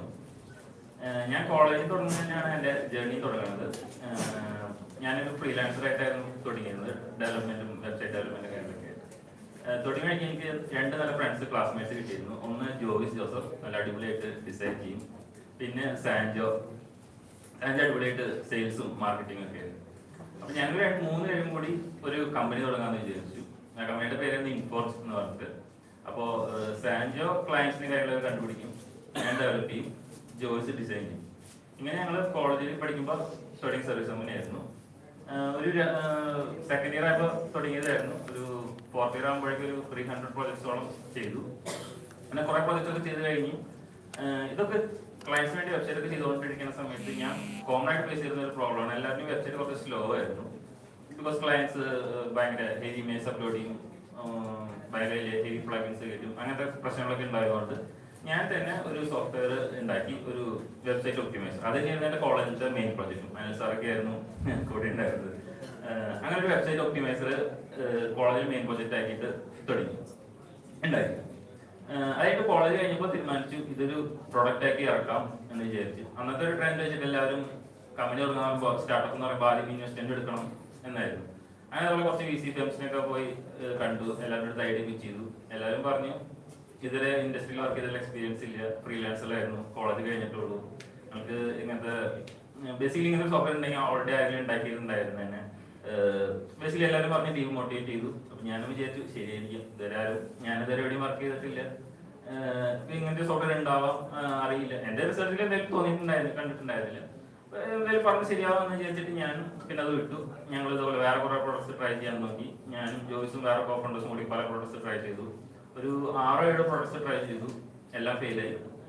കയ്യിൽ നിന്ന് കുറേ കാശും പോയി. ഇതുവരെ ഫ്രീലാൻസ് ചെയ്ത് ഉണ്ടാക്കിയിട്ടുള്ള ഒരുവിധപ്പെട്ട എല്ലാ ഏണിങ്സും പോയി. അവസാനം ഓൾമോസ്റ്റ് ബാങ്ക്രപ്റ്റ് ആയി കണ്ടപ്പോൾ ഏതാണ്ട് ഞങ്ങൾ ഇപ്പോൾ വർക്കിലായിരുന്നു ഓഫീസൊക്കെ. വെഡിങ് കാര്യമൊക്കെ എടുത്ത് വീട്ടിലേക്ക് വന്നു. എന്നിട്ട് വീട്ടിലിരുന്ന് ഇനി എന്ത് ചെയ്യുന്ന ആലോചിച്ചു.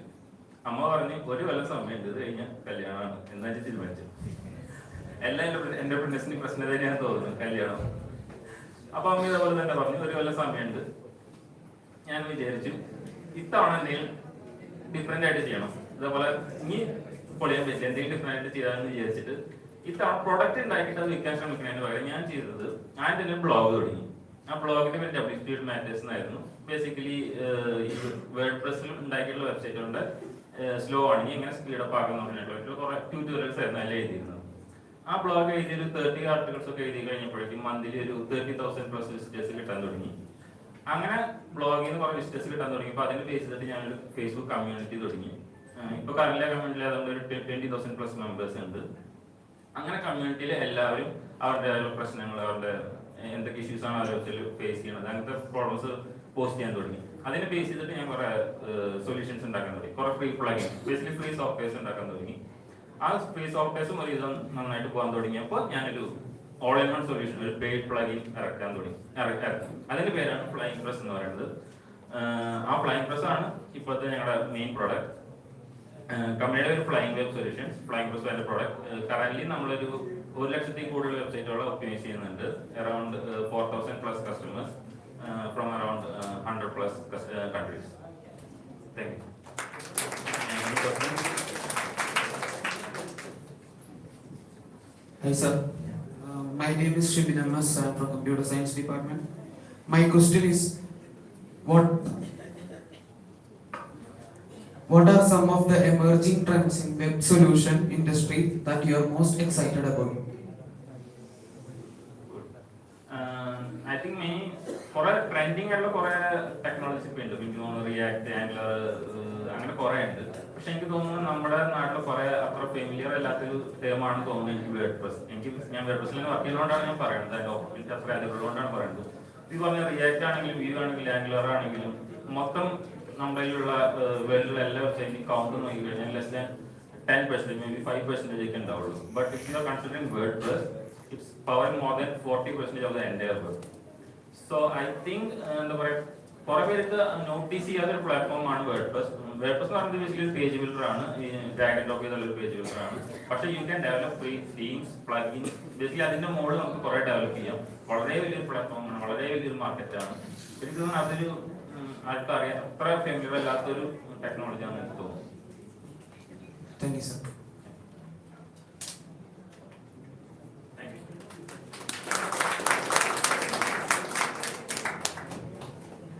Thank you so much. Next, I welcome our registrar, Xavier sir, to give the memento. Our next entrepreneur is Joseph.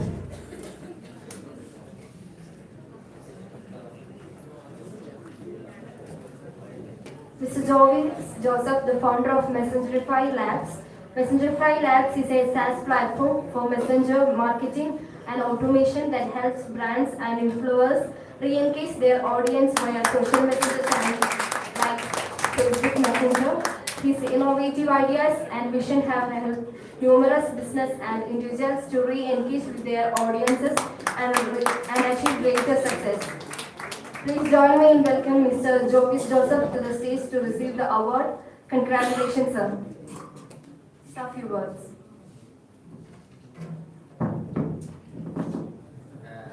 Hi, ഞാൻ ജിജോന്റെ കൂടെ 2012-16 ബാച്ചിലുണ്ടായിരുന്ന ഒരു CSE ബാച്ചിലുണ്ടായിരുന്നതാണ്. ഞാൻ ജിജോയും സാൻജോയ്ക്കാണ് ഇവിടുത്തെ ആദ്യം IADC അനിൽ സാറിൻ്റെ കൂടെ IADC തുടങ്ങുന്നത്. അതായത് ആദ്യത്തെ ഇനോഗ്രൽ ഇതൊക്കെ ചെയ്യണത് നമ്മളാണ്. അപ്പോൾ ഞാൻ കോളേജിലായിരുന്നപ്പോൾ തൊട്ട് ഡിസൈനായിരുന്നു എനിക്കൊരു ഇൻട്രസ്റ്റ് ഉള്ളൊരു ഏരിയ പോലെ. കോഡിങ് ഓബിയസ്ലി എനിക്ക് ഭയങ്കര ഇഷ്ടമുള്ള ഏരിയ ആയിരുന്നു, പക്ഷെ ഡിസൈനിലായിരുന്നു ഞാൻ കൂടുതൽ ഫോക്കസ് ചെയ്തിട്ടുണ്ടായിരുന്നത്. അപ്പോൾ ഇപ്പൊ നിങ്ങൾ IADC നല്ലതൊന്നുമല്ല, എന്നാലും അത് ഞാൻ ഡിസൈൻ ചെയ്തിട്ടുള്ള ഞാനാണ്. നിങ്ങളുടെ തരംഗ് എന്ന് പറഞ്ഞ ഇവന്റിന്റെ ലോഗോ ഡിസൈൻ ചെയ്തിട്ടുള്ള ഞാനാണ്.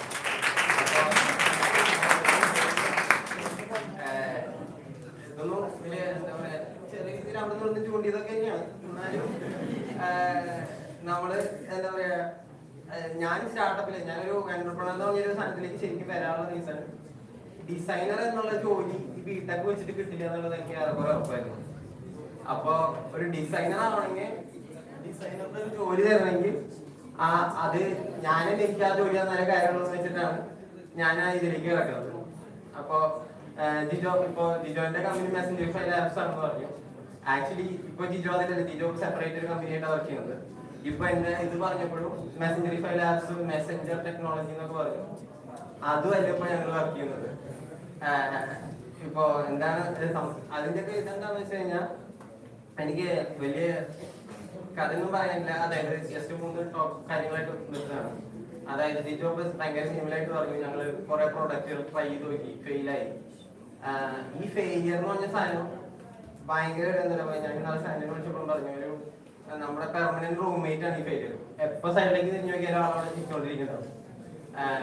അപ്പൊ ഞാൻ മാത്രം ഓൾമോസ്റ്റ് 9-10 ഐഡിയകൾ ട്രൈ ചെയ്തിട്ടുണ്ട്. ട്രൈ ചെയ്യാന്ന് പറഞ്ഞാൽ വെറുതെ ഒരു ദിവസം ഡെവലപ്പ് ചെയ്യല്ല. ഓൾമോസ്റ്റ് 1 മാസം 3 മാസം അല്ലെങ്കിൽ ചിലപ്പോൾ 2-3 കൊല്ലം അങ്ങനെയൊക്കെ ട്രൈ ചെയ്തിട്ട് ടോട്ടലി ഫെയിലിയർ ആണ്. അതായത് ഈവൻ ചിലത് ഇൻവെസ്റ്ററിന്റെ മുമ്പിലെത്തി, ഇൻവെസ്റ്റ് ചെയ്യാന്ന് പറഞ്ഞു, ചിലത് ഇൻവെസ്റ്റ് ചെയ്തു. എന്നാലും നമ്മൾ അത് കഴിഞ്ഞിട്ട് അടുത്തത് ട്രൈ ചെയ്യാന്നുള്ളതാണ് ഇതിലൊരു പെർസിസ്റ്റൻസ് ആണ് ഇതിന് മെയിൻ ആയിട്ട് സാധനം. ഇവിടെ കുറെ ആൾക്കാർ വന്നതിന് ശേഷം പറഞ്ഞു, അതായത് ആദ്യം നിങ്ങളൊരു ജോലി ചെയ്യണം, ആ ജോലി ചെയ്തിട്ട് ഒരു ഡിസിപ്ലിൻ ഉണ്ടാക്കിയതിന് ശേഷം മാത്രമാണ് എന്റർപ്രണർഷിപ്പ് എന്ന് പറഞ്ഞ സാധനത്തിലേക്ക് കടക്കാൻ പാടുള്ളൂ. അപ്പൊ അവരുടെ ഒക്കെ ഒരു ടൈം ഫ്രെയിം ഞാൻ നോക്കിയപ്പോ എല്ലാവരും ഒരു 5 വർഷം ജോലി ചെയ്തു, ജോലി വിട്ടിട്ട് എന്റർപ്രണർഷിപ്പിലേക്ക് ഇറങ്ങി.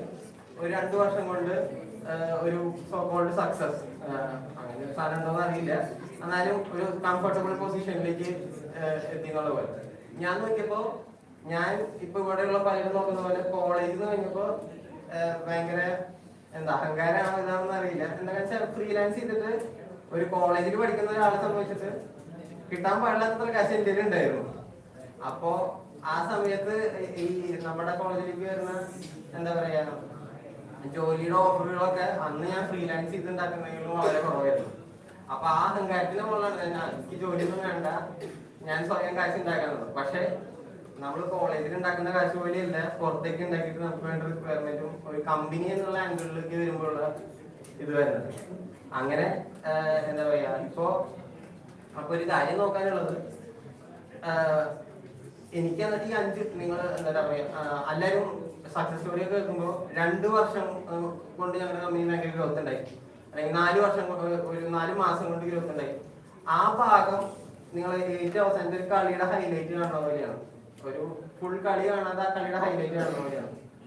Expect 6 to 7 years.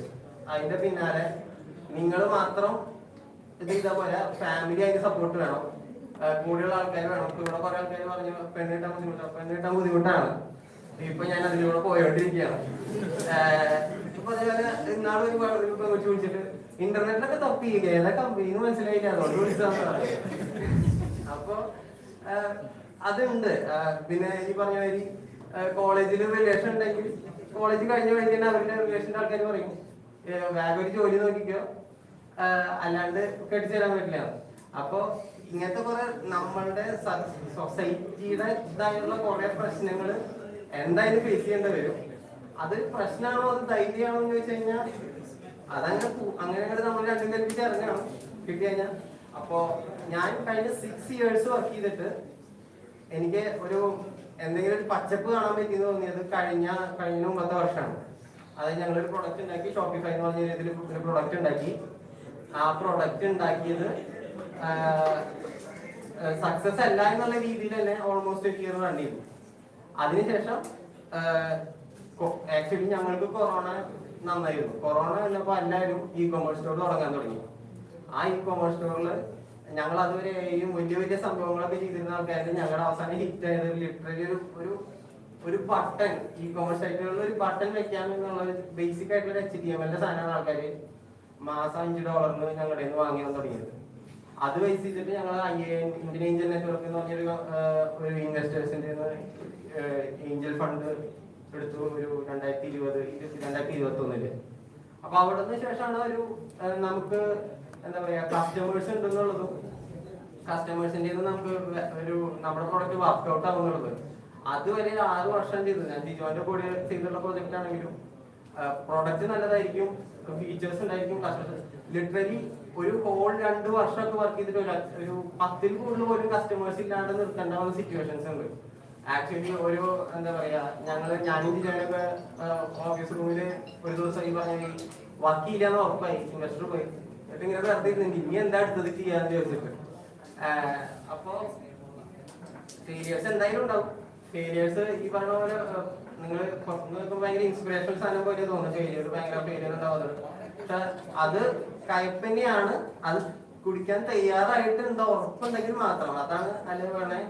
പ്രത്യേകിച്ച് നിങ്ങൾ കോളേജ് കഴിഞ്ഞ് നേരെ എന്റർപ്രണർഷിപ്പിലേക്ക് കിടക്കുകയാണെങ്കിൽ ഒരു നെക്സ്റ്റ് 5 years അത് എക്സ്പെക്ട് ചെയ്തിട്ട് വരണം. ആ 5 years എക്സ്പെക്ട് ചെയ്യാവുന്ന വേറെ കാര്യം, നിങ്ങളുടെ കൂടെ പഠിക്കുന്നവരൊക്കെ നല്ല ജോലി കിട്ടും, അവർക്കൊക്കെ നല്ല സാലറി ഉണ്ടാവും, നിങ്ങൾക്ക് അപ്പോഴും ദാരിദ്ര്യമായിരിക്കും. എന്താ പറയാ, പക്ഷെ പുറത്തുനിന്ന് കാണുമ്പോൾ നല്ല രസമായിരിക്കും.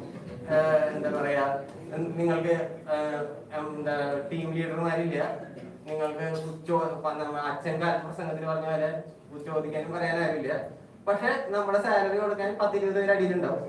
അവർക്ക് സാലറി കൊടുക്കാൻ മാസം ചോദിക്കുമ്പോൾ അവരാണ്. അപ്പൊ നിങ്ങൾ എന്റർപ്രണർ ആയ നിങ്ങൾക്ക് ബോസ് ഇല്ല, പക്ഷെ മാസാവസാനം സാലറി കൊടുത്തു കൊടുക്കാൻ 20 പേരുണ്ടാവും, അല്ലെങ്കിൽ 10-12 പേരുണ്ടാവും. അപ്പൊ എസെൻഷ്യലി നിങ്ങൾ ചെയ്യുന്നത് ഒരാള് ബോസ് മാറ്റാൻ വേണ്ടിയിട്ട് നിങ്ങൾ 12 ബോസിനെ ഹയർ ചെയ്യാണ്. പിന്നെ വേറെ അങ്ങനത്തെ പ്രശ്നങ്ങൾ. അപ്പോ കംപ്ലീറ്റ്ലി ഡിമോട്ടിവേറ്റിംഗ് ക്ലാസ് ആകുന്നില്ല. ഞാൻ സംഭവം ജസ്റ്റ് ഞാനിവിടെ IDC തുടങ്ങിയ സമയത്ത് ഏറ്റവും ആദ്യത്തെ മീറ്റിങ്ങില് വളരെ പ്രസംഗം പറഞ്ഞിട്ടായിരുന്നു. സത്യം ഒരു തരത്തിൽ പറഞ്ഞാൽ അത് കേട്ടിട്ടാണ് ഞാൻ ഒരു കമ്പനി തുടങ്ങാമെന്നുള്ള ഒരു ഐഡിയ തന്നെ ആളാണ് ഈ അവസ്ഥയിലെത്തിയത്. അപ്പോ ഫുൾ കുറ്റം ആളുടെ ഞാൻ ഇടുന്നു. അപ്പൊ അത് ഞാൻ അവനത് എന്നൊരു പ്രാർത്ഥനയുണ്ട്, അതുകൊണ്ട് മാത്രമാണ് ഞാൻ ഇങ്ങനെ പറഞ്ഞത്. പക്ഷെ ഇതൊക്കെ പറഞ്ഞാലും ഇതൊക്കെ ഹാർഡ്ഷിപ്പ് ഉണ്ടെങ്കിലും കംപ്ലീറ്റ്ലി സാറ്റിസ്ഫൈഡ് ആണ്. അതാണ് ഇവിടുത്തെ. അതായത് എന്റെ ഒരു 2020 ഡിസംബറിൽ ഈ പറഞ്ഞ മാതിരി ഞാൻ കംപ്ലീറ്റ്ലി നിർത്തി ജോലിയിലേക്ക് കടന്നാലോ എന്നുള്ളൊരു മൈൻഡ് സെറ്റ് ഇരിക്കുന്ന സമയത്ത് ഞാൻ എന്റെ ചേട്ടനെ വിളിച്ചു. ചേട്ടൻ ദുബായിൽ വർക്ക് ചെയ്യണം. ചേട്ടൻ കോളേജിൽ ആയിരുന്ന സമയത്ത് ഈ പറഞ്ഞ വലിയ എന്റർപ്രണർഷിപ്പ് തുടങ്ങണമെന്ന് ആഗ്രഹമൊക്കെ വെച്ചു. പക്ഷെ നിങ്ങൾ ചിലപ്പോൾ മൂത്ത മക്കളൊക്കെ ഉണ്ടെങ്കിൽ മനസ്സിലാവും, വീട്ടുകാർ ഭയങ്കര എക്സ്പെക്ടേഷൻ ഉള്ള ഒരു ഇതാണ്. അപ്പോൾ വീട്ടിൽ ആരും സമ്മതിച്ചില്ല. അപ്പോൾ ചേട്ടൻ എന്റർപ്രണർഷിപ്പിൽ പോയില്ലേ. താഴെയുള്ള മോനായതുകൊണ്ട് ബാക്കി എല്ലാ പരീക്ഷകളും മൂത്തുള്ള രണ്ടുപേരുടെ അകത്ത് കഴിഞ്ഞു. ഇവൻ എന്താ വെച്ചാൽ ആയിക്കോട്ടെ എന്നുള്ള ഇതിൽ എന്നെ വിട്ടു. അപ്പൊ ചേട്ടൻ പറഞ്ഞു നിനക്ക് അങ്ങനെ ചാൻസ് ഉണ്ട്, ഇപ്പൊ നിനക്ക് നിർത്തണമെങ്കിൽ നിർത്താം, പക്ഷെ കണ്ടിന്യൂ ചെയ്യണമെങ്കിൽ കണ്ടിന്യൂ ചെയ്യാം. ഇവിടെ ഒരു ഹൈലൈറ്റ് ആയിട്ടുള്ള സംഭവം ഡിസിഷൻസ് എപ്പോഴും നിങ്ങളുടെ ആയിരിക്കണം. നിങ്ങൾക്ക് എപ്പോഴും ഒരു കാര്യം എടുക്കുമ്പോൾ ലൈഫിലൊരു തീരുമാനം എടുക്കുന്നതിന് മുമ്പ് ഒരു ഡിസിഷൻ എടുക്കാൻ ഒരു സ്പെസിഫിക് ടൈം ഉണ്ടാവും. ഫോർ എക്സാമ്പിൾ ഇപ്പൊ ജില്ല പറഞ്ഞ പോലെ ഒരു നല്ല എക്സാമ്പിൾ, അവന്റെ അമ്മ ഒരു വർഷം കൊടുത്തവര്, ആ ഒരു വർഷം വരെ നമുക്ക് ഡിസിഷൻ എടുക്കാനൊരു ടൈമുണ്ട്. അതേപോലെ എനിക്കൊരു ടൈമുണ്ട്, കഴിഞ്ഞ മാർച്ച് വരെ എന്തെങ്കിലും ചെയ്യാം. അത് കഴിഞ്ഞ് കഴിഞ്ഞാൽ കുറ്റക്കാരൻ കല്യാണം തന്നെയാണ്, കല്യാണം കഴിക്കണം, അപ്പോ എന്തെങ്കിലും ജോലി കണ്ടുപിടിക്കണം. അപ്പൊ ആ ഡിസിഷൻ എടുക്കുന്ന സമയത്ത് നമുക്ക് രണ്ട് ഓപ്ഷൻ, ഒന്നെങ്കിൽ നമുക്ക് ഡിസിഷൻ എടുക്കാതിരിക്കാം, സ്റ്റാറ്റസ് കോ കണ്ടിന്യൂ ചെയ്യാം, നമുക്ക് എന്താണ് ചെയ്യണം അതന്നെ കണ്ടിന്യൂ ചെയ്തോണ്ടിരിക്കാം, അല്ലെങ്കിൽ ഒരു ഡിസിഷൻ എടുക്കാം. Decision at end of the day ഒന്നെങ്കിൽ നിങ്ങൾക്ക് വേണ്ടിയിട്ട് നിങ്ങളുടെ ഇക്കോസിസ്റ്റം നിങ്ങൾക്ക് വേണ്ടി ഒരു ഡിസിഷൻ എടുക്കും, അല്ലെങ്കിൽ നിങ്ങളായിട്ട് ആ ഡിസിഷൻ എടുക്കണം. നിങ്ങളെല്ലാ ഡിസിഷൻ എടുത്ത് നിങ്ങൾക്ക് വേണ്ടിയിട്ട് ഇക്കോസിസ്റ്റം ആണ് ഡിസിഷൻ എടുത്തതെന്ന് വെച്ചാൽ അത് എപ്പോഴും നിങ്ങൾക്കൊരു റിഗ്രറ്റ് ആയിരിക്കും ലൈഫിൽ. അപ്പോ നിങ്ങൾ എന്റർപ്രണർഷിപ്പ് ചൂസ് ചെയ്യുന്നുണ്ടെങ്കിൽ ഒരിക്കലും അതൊരു ഇക്കോസിസ്റ്റം പറഞ്ഞ ഡിസിഷൻ ആയിരിക്കരുത്. അത് നിങ്ങളെ കൂട്ടുകാരെ ചെയ്തു അതുകൊണ്ട് ഞാൻ ആളുടെ കൂടെ ചെയ്തു, അല്ലെങ്കിൽ ബാക്കി എല്ലാവരും ചെയ്യണ്ടായിരുന്നു അതുകൊണ്ട് ഞാൻ ചെയ്തു, അങ്ങനെ വേറൊരാളുടെ ഡിസിഷന്റെ മുകളിൽ എടുക്കരുത് എന്റർപ്രണർ ആണെന്നുള്ളത്. പ്യുവർലി നിങ്ങളുടേതായ മാത്രമുള്ള ഒരു ഡിസിഷൻ ആയിരിക്കണം. ഇനി ഒരു ഇതും കൂടി ഒരു സാധനം കൂടി പറഞ്ഞിട്ട് നിർത്താം. ഐഡിയ എന്ന് പലരും ചോദിക്കും നിങ്ങളുടെ $1 million ഐഡിയ എന്താണെന്നുള്ളത്. $1 million ഐഡിയ എന്ന് പറഞ്ഞൊരു സംഭവിക്കുക, $1 million എക്സിക്യൂഷൻ ഉള്ളൂ. ഐഡിയാസിനെ കൊണ്ട് ഇവിടെ ഇരിക്കുന്ന എല്ലാവർക്കും പൊട്ടൻഷ്യലി $1 billion കമ്പനി ആവാനുള്ള ഐഡിയകളുണ്ട്. പക്ഷെ അത് എന്നാണ് എക്സിക്യൂട്ട് ചെയ്യുന്ന രീതി, അതാണ് ഓരോ എന്റർപ്രണറിനും ഡിഫറൻഷിയേറ്റ് ചെയ്യണത്. അപ്പോൾ ആ എക്സിക്യൂഷനിൽ ഫോക്കസ് ചെയ്യുക. എക്സിക്യൂഷനിൽ ഒരു ടിപ്പ് പറഞ്ഞ ഞാൻ വർക്ക് ചെയ്യുന്നത് സാസ് എന്ന് പറഞ്ഞാൽ, അതായത് ഒരു സോഫ്റ്റ്വെയർ ഉണ്ടാക്കുക, ആ സോഫ്റ്റ്വെയർ സബ്സ്ക്രൈബ് ഒരു നെറ്റ്ഫ്ലിക്സ് ഒക്കെ പോലെ ഒരു സബ്സ്ക്രിപ്ഷന് യൂസേഴ്സിന് വിൽക്കുക, അതാണ് എന്റെ ബിസിനസ് മോഡൽ. അപ്പൊ അങ്ങനത്തെ ചെയ്യാൻ ആഗ്രഹമുള്ളവർക്ക് ഒരു ഇതുള്ളത് ജിത പറഞ്ഞ പോലത്തെ സാധനം തന്നെയാണ്. അതായത് ആദ്യം പ്രൊഡക്റ്റ് കണ്ടുപിടിക്കുന്നതിന് മുമ്പ് ഇപ്പൊ നമ്മളെല്ലാവരും ഒരു ഐഡിയ ആലോചിക്കുമ്പോൾ, ഇപ്പൊ ഫോർ എക്സാമ്പിൾ ഞങ്ങളുടെ തന്നെ എക്സാമ്പിൾ തന്നെ പറയാം. ഞങ്ങൾക്കൊരു ഐഡിയ, അതായത് നമ്മളൊരു വീട് പണിയുമ്പോൾ ഇഷ്ടിക്കും മണലൊക്കെ വേണം. അത് ഇപ്പോ നമ്മുടെ ബുക്കും സാധന മൊബൈലൊക്കെ ഓൺലൈനിൽ വാങ്ങണ പോലെ ഇഷ്ടിക്കും കമ്പിയും അതൊക്കെ ഓൺലൈനിൽ കിട്ടിയിരുന്നെങ്കിൽ നല്ല രസമല്ലേ, നമുക്ക് നല്ല രസമാണെന്ന് തോന്നി. എന്നിട്ട് ഞങ്ങൾ ആപ്പ് മുഴുവൻ ഉണ്ടാക്കി. പക്ഷെ ആപ്പ് ഉണ്ടാക്കി കഴിയുമ്പോഴാണ് നമുക്ക് മനസ്സിലാവണേ അതിന്റെ ഉള്ളിലുള്ള മാർജിൻ എന്ന് പറയുന്നത് 0.5% ആണ് ഒരു സിമെന്റ് ബാഗ് വിറ്റ് കഴിഞ്ഞാൽ ഉണ്ടാക്കുന്നത്. ബിടെക് CS പഠിച്ച ആൾക്ക് സിമെന്റ് ബാഗ് എന്താണെന്ന് അറിയില്ല, കമ്പ്യൂട്ടർ ഗ്രേഡിങ് എന്താണെന്ന് അറിയില്ല. എന്നിട്ട് ഞാൻ ഇതിനൊക്കെ ഇരുന്നിട്ട് അന്ന് കമ്പ്യൂട്ടർ ഗ്രേഡിങ്ങിനെ കുറിച്ചൊക്കെ വലിയ വലിയ ബ്ലോഗുകളൊക്കെ എഴുതി. പക്ഷെ അതാണ് നമ്മളൊരു വെറുതെ ഒരു സൊല്യൂഷൻ ആദ്യം കണ്ടിട്ട് അത് ബിൽഡ് ചെയ്യാൻ പോയാലുള്ള പ്രശ്നം. നേരെ മറിച്ച് നമ്മൾ ആദ്യം പ്രോബ്ലം ആണ് കാണുന്നത്, ആദ്യം കസ്റ്റമേഴ്സിനെയാണ് കാണുന്നതെന്ന് വെച്ച് കഴിഞ്ഞാൽ ഇപ്പൊ ഞങ്ങൾക്ക് ഈ അവസാന സക്സസ് ഉണ്ടായെന്ന് ഇപ്പൊ എനിക്ക് തോന്നണം. അറ്റ്ലീസ്റ്റ് ആ ഒരു പ്രൊഡക്റ്റിൽ ഒരു വ്യത്യാസം അത് മാത്രമായിരുന്നു. ഈ കൊമേഴ്സിൽ ഉണ്ടായി ഞങ്ങൾ അതുവരെ ഇതൊക്കെ നിർത്തി. ലിറ്ററലി ഞങ്ങളുടെ ഇപ്പോഴത്തെ ആൾക്കാർ ഉപയോഗിക്കുന്നത് എന്താ, അവര് ഞങ്ങളുടെ വലിയൊരു ഫീച്ചർ സെറ്റ് ഉള്ള ആപ്പിൽ അവർ ഉപയോഗിക്കുന്നതായിരുന്നു ഒരു ബട്ടൺ മാത്രമാണ്. അപ്പൊ അങ്ങനെ ഒരു പ്രോബ്ലം കണ്ടെത്തുക, ആ പ്രോബ്ലം ഏറ്റവും സ്പീഡിൽ മാർക്കറ്റിലേക്ക് എത്തിക്കാൻ നോക്കുക. സോഫ്റ്റ്വെയർ ഇൻഡസ്ട്രിയിലാണ് നിങ്ങൾ വർക്ക് ചെയ്യുന്നതെന്ന് വെച്ചാൽ നിങ്ങൾക്കൊരു ഐഡിയ ഉണ്ടെങ്കിൽ ഐഡിയലി അതൊരു 1 to 2 months അത് മാർക്കറ്റിൽ എത്തിക്കാൻ പറ്റിയില്ല എന്നുണ്ടെങ്കിൽ ആ ഐഡിയ പെർസീവ് ചെയ്യുന്നതിൽ വലിയ അർത്ഥമില്ല എന്നാണ് എൻ്റെ ഒരു അഭിപ്രായം. ഇപ്പൊ നിങ്ങൾക്ക് തോന്നുന്നുണ്ട് ഈ ഐഡിയ വർക്ക്ഔട്ട് ചെയ്യണമെങ്കിൽ ഇൻവെസ്റ്റർ ആവശ്യമുണ്ട്, 4 ഡെവലപ്പർ ആവശ്യമുണ്ട്, ടെസ്റ്റർ ആവശ്യമുണ്ട് എന്നൊക്കെ തോന്നുന്നുണ്ടെങ്കിൽ it's not a good idea. നിങ്ങൾ 2 മാസം കൊണ്ട് നിങ്ങൾക്ക് ഉണ്ടാക്കാൻ പറ്റുന്ന ഐഡിയ ആണെങ്കിൽ പ്രൊസീഡിംഗ് ഒരു എക്സാമ്പിൾ പോലെ ഞാൻ പറയാം. ഇപ്പൊ ഈ ഒരു വീഡിയോ കാണുന്നുണ്ട്, വീഡിയോ സൗണ്ട് ഇല്ല, apply We specialize in e-commerce user experience. Our team is dedicated to providing innovative solutions that enhance the shopping experience for customers around the world. Currently, we primarily focus on developing apps for the Shopify platform. We have 2 apps live in the Shopify App Store. Our first app, Corner Cart, is a cart drawer for Shopify stores that helps you increase your average order value. Our second app, Support Corner, is a tool for creating knowledge base and FAQ pages in e-commerce stores. Our apps have been adopted by over 3,500 e-commerce stores worldwide. Notable brands like Fujifilm, Xiaomi, Gimi, Aisle, Prolon, and Gubby use our apps to improve their e-commerce user experience. Corner was founded by Arun Augustine and Jovis Joseph. We're a small team of just 5 people, but we're passionate about what we do. In 2021, we raised an angel round funding from the Indian Angel Network, IAN, which has allowed us to expand our team and continue developing innovative solutions for our clients. At Corner, we're committed to delivering excellence in e-commerce user experience, and we're excited about what the future holds. ഈ video ഞാൻ എടുത്തു പറയാൻ കാരണം വേറെ ഒന്നുമില്ല. ഈ video ഉണ്ടാക്കണമെന്നുള്ളൊരു idea എനിക്ക് ഒരു വീഡിയോ വിചാരം ഉണ്ടായത് കഴിഞ്ഞ തിങ്കളാഴ്ച കാലത്താണ്. അപ്പം ഞാൻ സാൻജോനെ വിളിച്ചു, നീ ഉണ്ടാക്കണ്ടോ എന്ന് ചോദിച്ചിട്ട് ജിജോനെ വിളിച്ചു. നമ്മൾ പ്രൊജക്ട് അസൈൻമെന്റ് ഒക്കെ ചെയ്യണ പോലെ നീ ഉണ്ടാക്കി കഴിഞ്ഞോ, ഞാൻ അതൊന്ന് കോപ്പി അയച്ചു തരുമെന്നുള്ള പോലെ ഞാൻ അവരോട് ചോദിച്ചു. അവർ രണ്ടുപേരും ഉണ്ടാക്കിയിട്ടുണ്ടായിരുന്നില്ല. അവർ ഇന്നലെ തലേദിവസം വൈകുന്നേരം ഉണ്ടാക്കിയതൊന്നുമില്ല. അപ്പോ നമ്മുടെ ശീലങ്ങൾ മാറില്ല എന്നുള്ളത് ശരിയാട്ടോ. അപ്പൊ ഞാൻ അനിൽ സാറാണെങ്കിൽ വിളിക്കുകയും ചെയ്തു വലിയ കാര്യത്തില്. അപ്പൊ നമുക്ക് വീഡിയോ ഉണ്ടാക്കാണ്ടിരിക്കാൻ പറ്റില്ല. പക്ഷെ ഞാനിത് പറയാൻ കാരണം, ഈ വീഡിയോ ഉണ്ടാക്കാൻ എനിക്ക് 1 മണിക്കൂർ ഓൾമോസ്റ്റ് ഒരു റിസർച്ച് റിലേറ്റഡ് ഭാഗത്ത് ഒരു 2 to 3 hours, ബാക്കി ഉണ്ടാക്കാൻ 2 മണിക്കൂറേ വേണ്ടി വന്നുള്ളൂ. നമ്മളുടെ ഐഡിയകൾ അങ്ങനെയായിരിക്കണം. എന്താ വെച്ചാൽ എനിക്ക് ഈ പറഞ്ഞ പോലെ നല്ല ഭയങ്കര അടിപൊളിയായിട്ട് ഇംഗ്ലീഷ് എഴുതാൻ നമുക്ക് കസ്റ്റമേഴ്സിനോട് വർത്താനം പറയാൻ പറ്റും, പക്ഷെ എഴുതി പഠിപ്പിക്കാറില്ല. അതേപോലെ എൻ്റെ ഓബിയസ്ലി വോയിസ് ഓവറിന് നല്ലതല്ല. ഈ ഒരു അനിമേഷൻ 2 മണിക്കൂർ കൊണ്ട് ഉണ്ടാക്കാന്ന് പറഞ്ഞാൽ ഇപ്പൊ അനിമേഷൻ ചെയ്യുന്നവർക്കാണെങ്കിൽ അറിയാം അത് നടപടിയാവുന്ന കാര്യമല്ല. അനിമേഷൻ 2 മണിക്കൂർ കൊണ്ട് നടക്കില്ല. പക്ഷെ ഇപ്പോഴത്തെ നമ്മുടെ ഇന്റർനെറ്റിന്റെ ഒരു സെറ്റപ്പ് വെച്ചിട്ട് ഇതൊക്കെ നമുക്ക് ഇത് ഉണ്ടാക്കാനും ചെലവില്ല.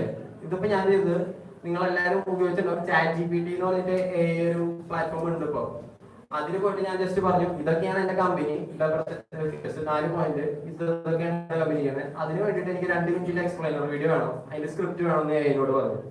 അപ്പൊ അത് നല്ല വൃത്തിക്ക് സ്ക്രിപ്റ്റ് എഴുതിയിരുന്നു. ആ സ്ക്രിപ്റ്റ് കൊണ്ടുപോയി ഞാൻ തന്നെ വെച്ചിട്ട് വോയിസ് ഉണ്ടാക്കുന്ന marf.ai എന്ന് പറഞ്ഞിട്ടൊരു സർവീസ് ഉണ്ട്. ഇതും ഫ്രീ ആണ്. അതിൽ ഞാൻ ആ സ്ക്രിപ്റ്റ് കൊണ്ടുപോയിട്ടപ്പോൾ അത് വോയിസ് ഓവർ ആയിട്ട് പുറത്തേക്ക് വന്നു. ആ വോയിസ് ഓവർ ആയിട്ട് പുറത്തേക്ക് വന്നത് എഡോബിന്റെ ക്യാരക്ടർ എന്ന് പറഞ്ഞിട്ട് അതും വേറെ ആയിട്ടുള്ളതാണ്. അതിൽ കൊടുത്തപ്പോ ആ പുള്ളിക്കാരിനെ കിട്ടി. അപ്പോ സാൻഡ് പറഞ്ഞു പുള്ളിക്കാർക്ക് ഒരു ചെറിയ കൂലുണ്ടല്ലോ. അപ്പൊ ഞാൻ പറഞ്ഞു കൂലില്ലാത്ത ആളെ കിട്ടണമെങ്കിൽ $20 മാസം കൊടുക്കണം, തൽക്കാലം കൂലി കുഴപ്പമില്ല എന്ന് പറഞ്ഞ് ആ കൂലുള്ള പെങ്കൊച്ചിനെ വെച്ച് ഞാൻ ആ വീഡിയോ ഉണ്ടാക്കി. അപ്പോ സ്റ്റാർട്ടപ്പുകാരന്റെ ഭാഷയിൽ പറയുകയാണെങ്കിൽ ഇത് മിനിമം വയബിൾ MVP ആണ്. ഇങ്ങനത്തെ ഇപ്പൊ നിങ്ങളുടെ പ്രൊഡക്റ്റ് ആണെങ്കിലും 2 ആഴ്ച കൊണ്ട്, അതായത് നിങ്ങളൊരു ഐഡിയ ഉണ്ടാക്കി കഴിഞ്ഞാൽ ഐഡിയ കൂടുതൽ ആലോചിക്കാൻ നിന്ന വഷളാവും. ഭയങ്കരമായിട്ട് ആലോചിക്കാൻ നിന്നാൽ പിന്നെ നിങ്ങൾ ഭയങ്കര സക്സസ് ആയി ഞാൻ ബില്യനെയർ ആയതുകൊണ്ട് BMW മോഡൽ വാങ്ങുന്നൊക്കെയുള്ള ലെവലിലേക്ക് ചിന്തിച്ചു പോകും. അതൊന്നും ഇല്ലാതെ എത്രയും പെട്ടെന്ന് അതൊരു MVP ഉണ്ടാക്കുക, ആ MVP ഉണ്ടാക്കി മാർക്കറ്റിലേക്ക് ഇറക്കുക. മോസ്റ്റ് പ്രോബബ്ലി അത് നല്ല ക്ലാസ് ലെവലിൽ പൊട്ടും. അപ്പൊ മനസ്സിലാവും അത് വർക്ക് ഇല്ല എന്നുള്ളത്. അപ്പൊ നമ്മളത് ചെറുതായിട്ട് മാറ്റി അത് പോളിഷ് ചെയ്ത് ചിലപ്പോൾ അത് നല്ലൊരു പ്രൊഡക്റ്റായി മാറും.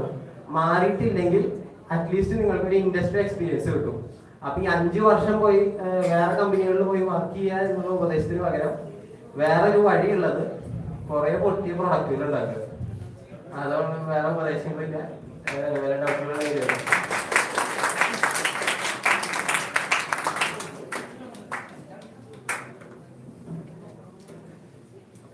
വേറെ ഡൗട്ടുകളൊന്നും ഇല്ലെങ്കിൽ ഡൗട്ട് ഉണ്ടെങ്കിൽ ചോദിക്കാട്ടോ. പിന്നെ ഈ നേരത്തെ ഡോൺ പറഞ്ഞ പോലെ നെറ്റ്വർക്കിംഗ് എന്നുള്ള സാധനം ഭയങ്കര ഇമ്പോർട്ടൻ്റ് ആണ്. അതായത് ഞങ്ങള് ഈ പറഞ്ഞ പോലെ ഈ എൻ്റെ ഒരു കോളേജിലായിരുന്ന സമയത്ത് ഒരു വലിയൊരു ഉദ്ദേശം തന്നെ ഒരു ക്ലാസ് കഴിഞ്ഞ്, അതായത് ഒരു ഇവന്റ് കഴിഞ്ഞ് അടുത്ത ഇവന്റ് എങ്ങനെ നടത്തുന്നുള്ളതായിരുന്നു.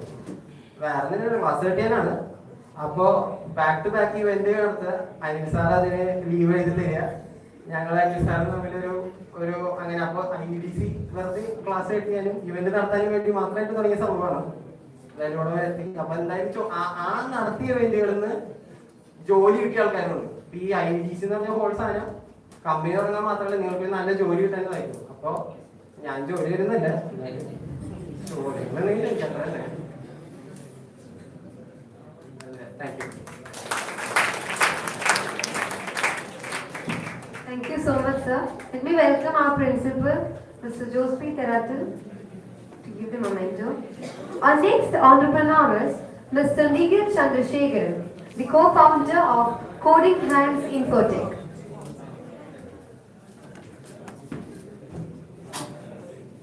Coding Hands is a team of talented, dynamic and young professionals who provide high-quality IT solutions to their clients with the right blend of technology, domain, knowledge and effective methodology.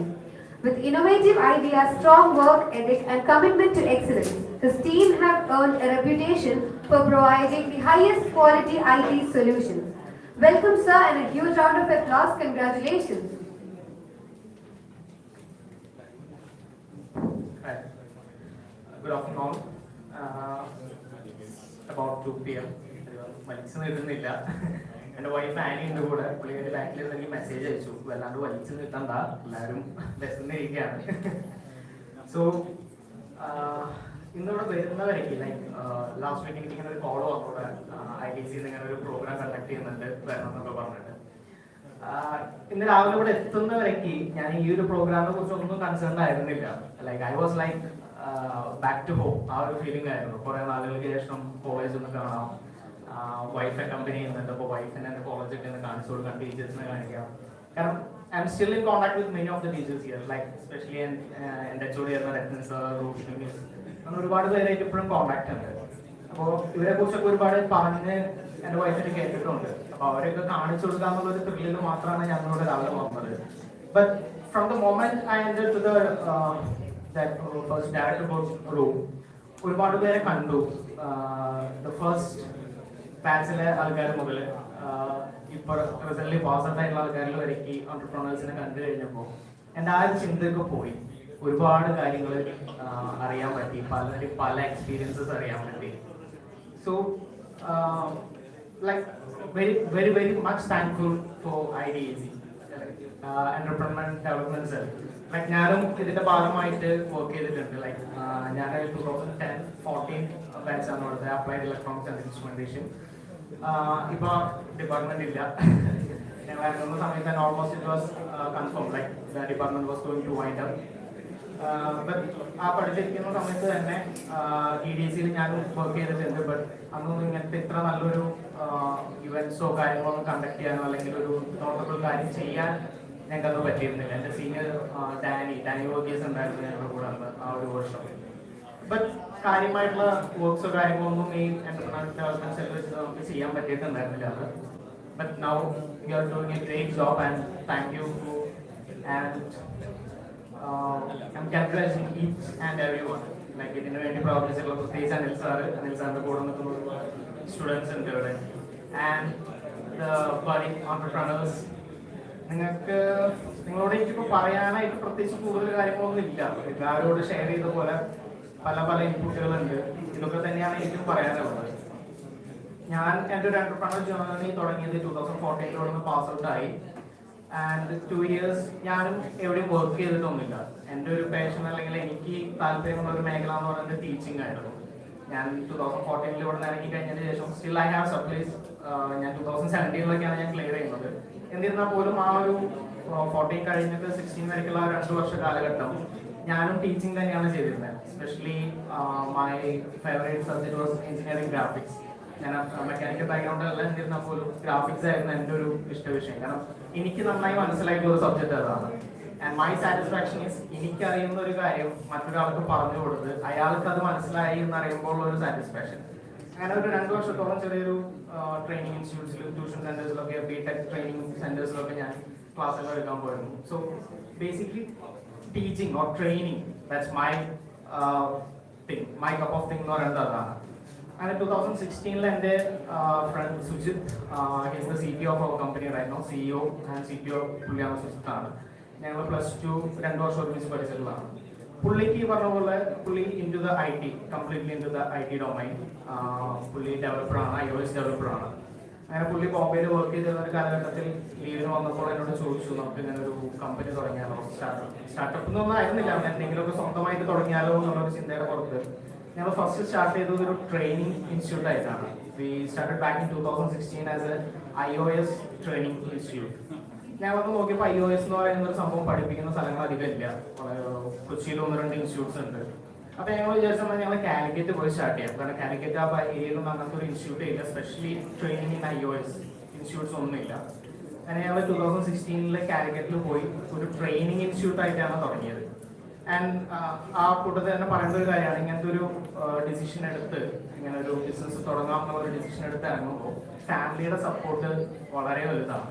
അന്ന് എൻ്റെ family എന്നെ support ചെയ്ത് എനിക്ക് okay ഒരു permission തന്നു, നീ ഇങ്ങനെ okay പോയി ചെയ്ത് നോക്കിയോളൂ, ബട്ട് എന്തിനും ഒരു പീരീഡ് വെക്കണം, ആ ഒരു പീരീഡിൻ്റെ ഉള്ളിൽ എന്തെങ്കിലും ഒരു തീരുമാനം എടുക്കണം എന്ന് പറഞ്ഞ പോലെ my family also said that. And അവർ എൻ്റെ ഇനീഷ്യൽ ഫണ്ടിങ്ങും തന്നത് എൻ്റെ പാരൻസ് തന്നെയാണ്. Like I ask for them around 1 lakh rupees. Like ഞങ്ങൾ IOS ഡെവലപ്മെൻറ്റ് ട്രെയിനിങ് ആണ് പഠിപ്പിക്കാൻ പോകുന്നത്. So we need to buy some Mac machines വാങ്ങണം. അപ്പം അങ്ങനെ ഒരു സെക്കൻഡ് ഹാൻഡ് മാക് മെഷീൻസ് വാങ്ങുന്നത് 2-3 സെക്കൻഡ് ഹാൻഡ് ആപ്പിൾ ലാപ്ടോപ്സ് വാങ്ങാനുള്ള പൈസ ഞാൻ വീട്ടിൽ നിന്ന് കളക്ട് ചെയ്ത് അങ്ങനെ കാലിക്കറ്റ് പോയി അവിടെ തുടങ്ങാണ്. അവിടെ നിന്ന് പിന്നെ വളരെ യാദൃശ്ചികമായിട്ടാണ് കോഡിംഗ് ആൻഡ്സ് എന്ന് പറയുന്ന ഒരു ട്രെയിനിങ് ഇൻസ്റ്റിറ്റ്യൂട്ട് മാറി ഒരു IT കമ്പനിയായി മാറുന്നത്, ഒരു ഡെവലപ്മെന്റ് കമ്പനിയായി മാറുന്നത് വളരെ യാദൃശ്ചികമായിട്ടാണ്. കാരണം ട്രെയിനിങ് പ്രോഗ്രാം അത്ര ഫെയിലിയർ ആയിരുന്നു. കാരണം ട്രെയിനിങ് നിങ്ങളൊരു ബിസിനസ് ആക്കി കൊണ്ടു നടക്കണമെങ്കിൽ നിങ്ങൾ കുറേയൊക്കെ എത്തിക്സ് മാറ്റി വയ്ക്കേണ്ടി വരും. നിങ്ങൾ ഒരു കുട്ടീനെ, ഇപ്പം ഞാൻ ഒരു കുട്ടീനെ പഠിപ്പിക്കുകയാണെങ്കിൽ ആ കുട്ടിക്ക് മനസ്സിലാവുന്നിടത്തോളം വരെ ഞാൻ ആ കുട്ടീനെ പഠിപ്പിക്കും. എത്ര സമയം എടുത്താലും എത്ര ടൈം സ്പെൻഡ് ചെയ്താലും അതൊരു വിഷയമല്ല. പക്ഷെ അതൊരു ബിസിനസ് ആക്കി മാറ്റി കഴിഞ്ഞ് കഴിഞ്ഞാൽ നിങ്ങൾക്ക് അത് പറ്റില്ല. നിങ്ങൾക്ക് ഒരു ടൈമിനുള്ളിൽ ഒരു ബാച്ചിനെ പഠിപ്പിച്ചിറക്കണം, അവരുടെ ഫീസ് കറക്റ്റ് കളക്ട് ചെയ്യണം, അവർ കറക്റ്റ് പഠിച്ചോ ഇല്ലയോ എന്നുള്ളതൊന്നും നോക്കാൻ എന്ന് കഴിഞ്ഞാൽ അതൊന്നും നടപടിയാവില്ല. So training as a business നിങ്ങൾ കൊണ്ടു നടക്കണമെന്നുണ്ടെങ്കിൽ നമുക്ക് മനസ്സിലായി അത് നമ്മളൊരു എത്തിച്ച് വെച്ചിട്ട് അത് നടക്കില്ല, നമ്മളെ കൊണ്ട് പറ്റുന്ന ഒരു പണിയില്ലാന്ന് മനസ്സിലായി. ബട്ട് സംഭവം ആ ടൈമിൽ തന്നെ കുറച്ച് ഡെവലപ്മെന്റ് വർക്ക്സ് ഔട്ട്സോഴ്സ് ചെയ്ത് തോന്നുന്നു വേറെ കമ്പനി, കാലിക്കറ്റ് ഒക്കെയുള്ള കുറച്ച് ഡെവലപ്ഡ് ആയിട്ടുള്ള കമ്പനീസിൽ നിന്ന് IOS ആപ്സ് ഡെവലപ്പ് ചെയ്യാനുള്ള ഔട്ട്സോഴ്സിംഗ് റിക്വയർമെന്റ്സ് വന്നു. ഞങ്ങളത് ചെയ്തു കൊടുത്തു. അങ്ങനെയാണ് ഒരു ടേണിംഗ് പോയിന്റ് ഉണ്ടായത്, ഒരു ഡെവലപ്മെന്റ് കമ്പനി എന്നുള്ളൊരു ടേണിംഗ് പോയിന്റ് ഉണ്ടായത്. ഞാൻ ഇതുവരെ ഒരു കോഡ് പോലും എഴുതാത്ത ഒരാളാണ്. ഞാൻ എൻ്റെ ഇവിടുത്തെ ഒരു ഫസ്റ്റ് ഇയറിലെ ലാസ്റ്റ് CCPP കോഡ് ചെയ്തിട്ടുള്ളതായിരിക്കും എൻ്റെ coding experience. I'm not at all into coding. And what my role is like more into the management side. ഒരു എന്റർപ്രണർ ഇതിലേക്ക് വരുമ്പോൾ ഈ പറഞ്ഞ പോലെ ഒരു ഡൊമൈൻ നോളജ് വേണം, നിങ്ങൾക്കൊരു മാനേജിങ് സ്കിൽസ് വേണം, അങ്ങനെ ഒരുപാട് കാര്യങ്ങളുണ്ട്. ഇതെല്ലാതും ഒരാളിൽ ഉണ്ടാവണമെന്ന് നിർബന്ധമില്ല. നേരത്തെ പറഞ്ഞ പോലെ മുമ്പാരോ പറഞ്ഞ പോലെ ഇതെല്ലാം അറിയുന്നവരെ കൂടെ കൂട്ടിയാലും മതി. ഇപ്പം ഞാൻ ഒരു ടെക്നോളജി അല്ലെങ്കിൽ ഒരു സീനിയർ ലെവലിൽ വരുന്ന ഒരാളല്ല, എനിക്കൊരു ടെക്നോളജിനെ കുറിച്ച് ഒന്നും അറിയില്ല. എനിക്ക് ഇപ്പോഴും ബേസിക് CCPP കോഡിംഗ് പഠിച്ചു കഴിഞ്ഞാൽ വേറെ ഒരു കോഡിംഗ് അറിയുന്ന ഒരാളാണ്. But still I am a COO operation ലെവലിൽ വർക്ക് ചെയ്യുന്ന കോഡിംഗ് ആൻസിന്റെ COO ആണ്. And Coding Ants is an IT firm. So പലരും എന്നോട് ചോദിക്കാറുണ്ട്, നീ കോഡിംഗ് ബാക്ക്ഗ്രൗണ്ട് അല്ലല്ലോ, പിന്നെ നീ ഇങ്ങനെ IT കമ്പനി പറയും. So it's very simple. Like my answer is like that. നിങ്ങൾക്ക് കോഡ് എഴുതാൻ അറിയുന്നില്ല, കോഡ് എഴുതാൻ അറിയുന്ന ഒരാളെ കൂടെ കൂട്ടാം, ആ നല്ല രീതിയിൽ മാനേജ് ചെയ്ത് കഴിഞ്ഞ് കഴിഞ്ഞാൽ you can be an entrepreneur. അങ്ങനെ നിങ്ങൾക്ക് ഒരു IT കമ്പനി കൊണ്ടുപോകാം. ആൻഡ് ഇപ്പം ഞങ്ങൾ കോഡിംഗ് ആൻസ് ആണ് ഞങ്ങളുടെ എൻ്റെ ഒരു ജേർണി എന്ന് വളരെ ഷോർട്ടായിട്ട് പറയുകയാണെങ്കിൽ 2016 കോഡിംഗ് ആൻസ് സ്റ്റാർട്ട് ചെയ്തു. We are purely into service sector. ഞങ്ങൾ mobile app development, Android and iOS ആയിരുന്നു ആദ്യം ഫോക്കസ് ചെയ്തിരുന്നത്. പിന്നെ അവിടുന്ന് കുറച്ചുകൂടി എക്സ്പാൻഡ് ചെയ്ത് ബാക്ക് ആൻഡ് ഡൊമൈൻസിലോട്ട് കടന്നു. ഇപ്പോൾ ഒരു കംപ്ലീറ്റ് IT സൊല്യൂഷൻസിലോട്ട് നമ്മൾ എത്തിയിരിക്കുകയാണ്. ആൻഡ് ഇതിനോടും ഭാഗമായിട്ട് 2019 എനർജി ഇന്ത്യ എന്ന് പറയുന്ന വേറൊരു ഫോം സ്റ്റാർട്ട് ചെയ്തു, which is A software product. അതും കറങ്ങി തിരിഞ്ഞ് നമ്മൾ വരുമ്പോൾ നമ്മൾക്ക് ഇഷ്ടപ്പെട്ട മേഖലയോടായിരിക്കും നമ്മൾ ബന്ധപ്പെട്ട് വരും. അപ്പോൾ അതും ഒരു എഡ്യൂക്കേഷൻ റിലേറ്റഡ് ആയിട്ടുള്ള ഒരു പ്രൊഡക്റ്റ് ആണ് എനർജി ഇന്ത്യ ഡെവലപ്പ് ചെയ്തിട്ടുള്ളത്, which is current using by CMA, കുറച്ച് സെൻട്രൽ ഗവൺമെന്റ് റിലേറ്റഡ് ആയിട്ടുള്ള പ്രൊജക്ട്സ്, സ്കിൽ സെക്ടർ കൗൺസിൽസ് ഒക്കെ യൂസ് ചെയ്യുന്ന ഒരു പ്രൊഡക്റ്റ് ആണ്. It's a simulation based software which is basically for CA CMA students. അവർക്കുള്ള online e-filing, GST tax ഫയലിംഗിൻ്റെ ഒക്കെ simulations. Like they have only theory knowledge, they have no option to practice and all. So we have built a simulation with the permission from the government of India Finance Department. We built a simulation platform for them on which they are practicing right now. Right now 25,000 plus students are using our platform. ഇത് energy India എന്ന് പറയുന്ന ഒരു പ്രൊഡക്റ്റിന് വേണ്ടിയിട്ട് ഞങ്ങൾ energy ഒരു company start ചെയ്തതാണ്. 2019 start ചെയ്തു. പറഞ്ഞ ഒരുപാട് സ്ട്രഗിൾസ് ഉണ്ടായിരുന്നു. കൊറോണ വന്നു, പോയിന്റിൽ കമ്പനി വൈൻഡപ്പ് ചെയ്താലോ എന്ന് വരെ ഉള്ള ഒരു പോയിന്റിലോട്ട് എത്തി. അവിടെ നോക്കി നിങ്ങൾക്ക് ടാക്കിൾ ചെയ്ത് പോകും. സോ ഇൻ ഷോർട്ട് എനിക്ക് പറയാനുള്ളത് ഈ പറഞ്ഞ പോലെ നിങ്ങൾക്ക് ഒരുപാട് ഒരു എന്റർപ്രണർ ഇത് വരുമ്പോൾ പ്രോബ്ലംസ് ടാക്കിൾ ചെയ്യുക, പ്രോബ്ലംസ് സോൾവ് ചെയ്യുക എന്നുള്ളതാണ് നിങ്ങളുടെ ഫസ്റ്റ് തിങ്. നിങ്ങൾ ആദ്യം തന്നെ ഒരു പ്രോബ്ലം ഫേസ് ചെയ്ത് കഴിയുമ്പോൾ ഏതൊരു വലിയൊരു പ്രോബ്ലം ആണ്, നമ്മുടെ ലൈഫ് ത്രെറ്റനിങ് ആണ് എന്നുള്ള രീതിയിൽ അതിനെ എടുക്കാതെ എന്താണ് അതിന്റെ സൊല്യൂഷൻ എന്നുള്ളത് ആലോചിച്ച് കണ്ടുപിടിക്കുക. അങ്ങനെ ആ പ്രോബ്ലംസിന് ടാക്കിൾ ചെയ്യുക. That's one of the thing I have to say. പിന്നെയുള്ളത് ഈ പറഞ്ഞ പോലെ സ്റ്റാർട്ടപ്പ് എന്നുള്ളതിനെ കുറിച്ചായിരിക്കും കുറെ കൂടി ഇവിടെ സംസാരിച്ചിട്ടുണ്ടാവും. സോ ഈ നേരത്തെ പറഞ്ഞ പോലെ നിങ്ങൾക്ക് ഒരു സ്റ്റാർട്ടപ്പ് തുടങ്ങാനായിട്ട് വലിയൊരു ഐഡിയ ഒന്നും വേണമെന്നൊന്നുമില്ല. മീൻസ് ഇതുവരെ ആരും കണ്ടുപിടിക്കാത്തൊരു സംഭവമായിരിക്കണോ, അല്ലെങ്കിൽ ഇതുവരെ മാർക്കറ്റിൽ ഇല്ലാത്തൊരു സംഭവമായിരിക്കണോ. നമ്മൾ അല്ലെങ്കിൽ ചിലപ്പോൾ ഒരു ഐഡിയ കൊണ്ട് ചിലപ്പോൾ പറയും ഓക്കെ ഇതില്ലേ, പകരം ഒരു സാധനം ഇല്ലേ എന്നുള്ളൊരു തോട്ടൊക്കെ വരും. പക്ഷെ അങ്ങനെ ഒന്നും ചിന്തിക്കേണ്ട കാര്യമില്ല. നിങ്ങൾ ഒരു പ്രൊഡക്റ്റിനെ കുറിച്ച് ചിന്തിക്കുന്നുണ്ട്, അതിനൊരു സ്കോപ്പ് ഉണ്ടെന്ന് കാണുകയാണെന്നുണ്ടെങ്കിൽ നല്ല രീതിയിൽ അതിനെ വർക്ക് ചെയ്യുക, നല്ല രീതിയിൽ അതിനെ കുറിച്ച് ആലോചിക്കുക, അതിന്റെ എല്ലാ പോസിബിലിറ്റീസും പ്രോസ് ആൻഡ് കോൺസും അതിന്റെ എല്ലാ പോസിബിലിറ്റീസിനെ കുറിച്ച് നിങ്ങൾ മനസ്സിലാക്കുക. നിങ്ങൾ ഒരു പ്രൊഡക്റ്റുമായി വരുന്നുണ്ടെങ്കിൽ നിങ്ങൾക്ക് അതിനെക്കുറിച്ച് ഒരു 100% നിങ്ങൾക്ക് അതിനെക്കുറിച്ച് ബോധമുണ്ടാവും. നിങ്ങളുടെ ഊണിലും ഉറക്കത്തിലും നിങ്ങൾ ആ പ്രൊഡക്റ്റിനെ കുറിച്ച് വർക്ക് ചെയ്തിട്ടുണ്ടായിരിക്കണം. നമ്മൾ ഒരാളോട് സംസാരിക്കുമ്പോൾ അറിയാം അയാൾ എത്രത്തോളം പാഷനേറ്റ് ആണ് അയാളുടെ ഓൺ പ്രൊഡക്റ്റിനെ കുറിച്ച്. അയാൾ ആ പ്രൊഡക്റ്റിനെ എക്സ്പ്ലെയിൻ ചെയ്യുന്ന രീതി കേട്ടാൽ നമുക്ക് മനസ്സിലാവും. Right now even from Jyothi പല ടീച്ചേഴ്സും സാറന്മാരൊക്കെ റെക്കമെൻഡ് ചെയ്തിട്ട് അല്ലെങ്കിൽ സജസ്റ്റ് ചെയ്തിട്ടും ഇതിനു മുമ്പ് പല സ്റ്റുഡൻസും ജ്യോതിയിൽ നിന്ന് തന്നെ പല സ്റ്റുഡൻസും പല പ്രൊഡക്റ്റ് ഐഡിയയുമായിട്ട് എന്നെ കോൺടാക്ട് ചെയ്തിട്ടുണ്ട്. അപ്പോഴൊക്കെ അവരോടൊക്കെ സംസാരിക്കുമ്പോൾ അവർക്ക് somewhat they have A thought in there mind. But എന്താണ് ഇതിനെ പ്രാക്ടിക്കലി ഇതിനെ എന്ത് ചെയ്യണം, അല്ലെങ്കിൽ എന്ത് ഡെവലപ്പ് ചെയ്യണം, അല്ലെങ്കിൽ ഇത് ഡെവലപ്പ് ചെയ്ത് how they are going to deploy it, അല്ലെങ്കിൽ ഇത് എങ്ങനെയാണ് ഇത് മാർക്കറ്റിലോട്ട് എത്തിക്കാൻ പോകുന്നത്, മാർക്കറ്റിലോട്ട് എത്തിയാൽ ഇതിന്റെ സ്കോപ്പ് എന്താണ്, ഇങ്ങനത്തെ കാര്യങ്ങളെ കുറിച്ചൊന്നും സ്റ്റുഡൻസ് അവെയർ ആയിരിക്കില്ല. So if you are planning four product think അതിന് 360 ഡിഗ്രി മീൻ ദാറ്റ് ലൈക്ക് നിങ്ങൾ ഇതിനെ കുറിച്ച് ഇതിന്റെ എല്ലാ വശങ്ങളും ചിന്തിച്ച് it's like A baby for you know.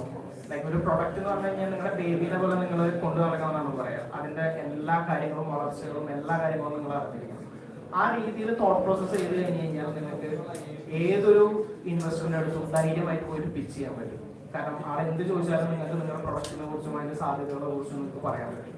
So നിങ്ങൾ ഒരു പ്രൊഡക്റ്റുമായി വരുമ്പോൾ ആ പ്രൊഡക്റ്റിനെ കുറിച്ച് നല്ല രീതിയിൽ ആലോചിച്ച് അതിനെക്കുറിച്ച് വർക്ക്ഔട്ട് ചെയ്തിട്ട് വരാം. ആൻഡ് വേറൊരു കാര്യം എനിക്ക് പറയാനുള്ളത്, ഞാൻ കോഡിംഗ് ആൻഡ് സീൽ ഇവിടെ ഈ പറഞ്ഞ പോലെ ഒരു 6+ years ആയി ഇവിടെ നിൽക്കുന്നു എന്ന് പറയാനായിട്ട് നമ്മൾ ചെയ്യുന്ന വർക്കിന് എനിക്ക് മാക്സിമം 100% എഫേർട്ട് ഇടുക എന്നുള്ളത് മാത്രമാണ്. നേരത്തെ നമ്മുടെ ഗസ്റ്റ് മഞ്ഞള സർ പറഞ്ഞ പോലെ കസ്റ്റമർ ഇസ് ദ കോർ. കസ്റ്റമറിന് ക്വാളിറ്റി പ്രൊഡക്റ്റ് ഡെലിവർ ചെയ്യുക. അത് even if you are bleeding, നിങ്ങൾ ബ്ലീഡ് ചെയ്തിട്ടാണെങ്കിൽ പോലും കസ്റ്റമറിന് നമ്മൾ പറഞ്ഞ കമ്മിറ്റ്മെന്റ് പൂർത്തീകരിക്കുക എന്നുള്ളതാണ്. ഇപ്പം ഞങ്ങളുടെ ഇനീഷ്യൽ കാലഘട്ടത്തിൽ നമ്മളൊരു പ്രൊജക്റ്റിന് കോട്ട് ചെയ്യുമ്പോൾ നമ്മൾ ആലോചിക്കില്ല, നമ്മളൊരു ഡെവലപ്പർ ഇത്ര മണിക്കൂർ വർക്ക് ചെയ്യുന്ന മണിക്കൂറിൽ എഫേർട്ട് എന്നുള്ള രീതിയിലൊക്കെയാണ് കോട്ട് ചെയ്ത് കൊടുക്കുക. ബട്ട് ഇൻ എഫക്ട് ആ പ്രൊജക്ട് ഡെലിവറി വരുമ്പോൾ നമുക്ക് ഒരുപാട് സ്ഥലങ്ങളിൽ ബ്ലീഡിങ് വന്നിട്ടുണ്ടാവും.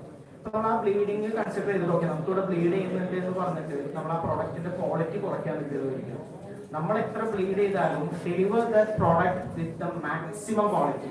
ആ ക്വാളിറ്റിയിലെ പ്രൊഡക്റ്റ് ഡെലിവർ ചെയ്യുക, അതാണ് നിങ്ങളുടെ സ്റ്റാൻഡേർഡ്. കോംപ്രമൈസ് ചെയ്യാൻ പാടില്ല ക്വാളിറ്റിയിൽ നിന്ന്. പ്രത്യേകിച്ച് കസ്റ്റമേഴ്സിന് നമ്മൾ എന്ത് പ്രൊഡക്റ്റ് കൊടുക്കുമ്പോഴും ക്വാളിറ്റി പ്രോമിസ് ചെയ്യാതെ നിങ്ങൾ ഡെലിവറി ചെയ്യുക. അത് നിങ്ങൾക്ക് പിന്നീട് ഗുണം ചെയ്യും. Which is happening in coding and right now. Like we are not having a sales and marketing team. ഒരു സെയിൽസ് ടീമോ മാർക്കറ്റിംഗ് ടീമോ ഇല്ലാതെയാണ് കോഡിംഗ് ആൻഡ് ഇൻഫോടെക് എന്ന് പറയുന്ന കമ്പനി ഇപ്പോഴും റൺ ചെയ്തുകൊണ്ടിരിക്കുന്നത്. ഒബ്വിയസ്ലി ഞാനും തുറന്നു പറയുന്നത് എനിക്കും അറിയാത്തൊരു ഭാഗമാണ് സെയിൽസ് ആൻഡ് മാർക്കറ്റിംഗ്. ഞങ്ങൾ 4 പാർട്ട്നേഴ്സ് ഉണ്ട് കമ്പനിയിൽ. I am into managing, and Jyothi is the CTO, technical side of Jyothi handle.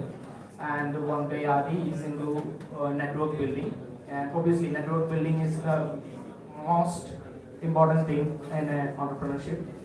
And one is Vanish, he is into the financials, our company financials and കാര്യങ്ങളൊക്കെ. So none of our team is into marketing and sales. So even without a marketing and sales, കാരണം അത് പറയാൻ കാരണം ഈ പ്രോഗ്രാമിനകത്ത് പറഞ്ഞ പോലെ ഈ ഒരു പ്രോഗ്രാമിന് വേണ്ടിയിട്ട് എന്നെ കോൺടാക്ട് ചെയ്തപ്പോൾ വീഡിയോ അയച്ചു തരാൻ പറഞ്ഞു. ഞാൻ പറഞ്ഞു അങ്ങനെ ഒരു വീഡിയോ ഇല്ല, കോഡിംഗ് ആൻസ് എന്ന് പറയുന്ന ഒരു കമ്പനിക്ക് ഇവരൊരു വീഡിയോ ചെയ്തിട്ടില്ല, അല്ലെങ്കിൽ ഒരു മാർക്കറ്റിംഗ് പർപ്പസ് ഒന്നും ചെയ്തിട്ടില്ല. അറ്റ്ലാസ്റ്റ് ഞാൻ എൻ്റെ കമ്പനി വെബ്സൈറ്റും ഒരു ഇൻസ്റ്റാ പേജും എടുത്ത് അയച്ചിട്ടുണ്ട്. ആ ഇൻസ്റ്റാ പേജിൽ കുറേ ഹയറിംഗ് പോസ്റ്റുകളും ബർത്ത്ഡേ പോസ്റ്റുകളും മാത്രമേ ഉള്ളൂ, വേറെ പ്രത്യേകിച്ച് ഒന്നും ആ ഇൻസ്റ്റാ പേജിലില്ല. So I'm into the point that even without a marketing and sales team also, you can survive.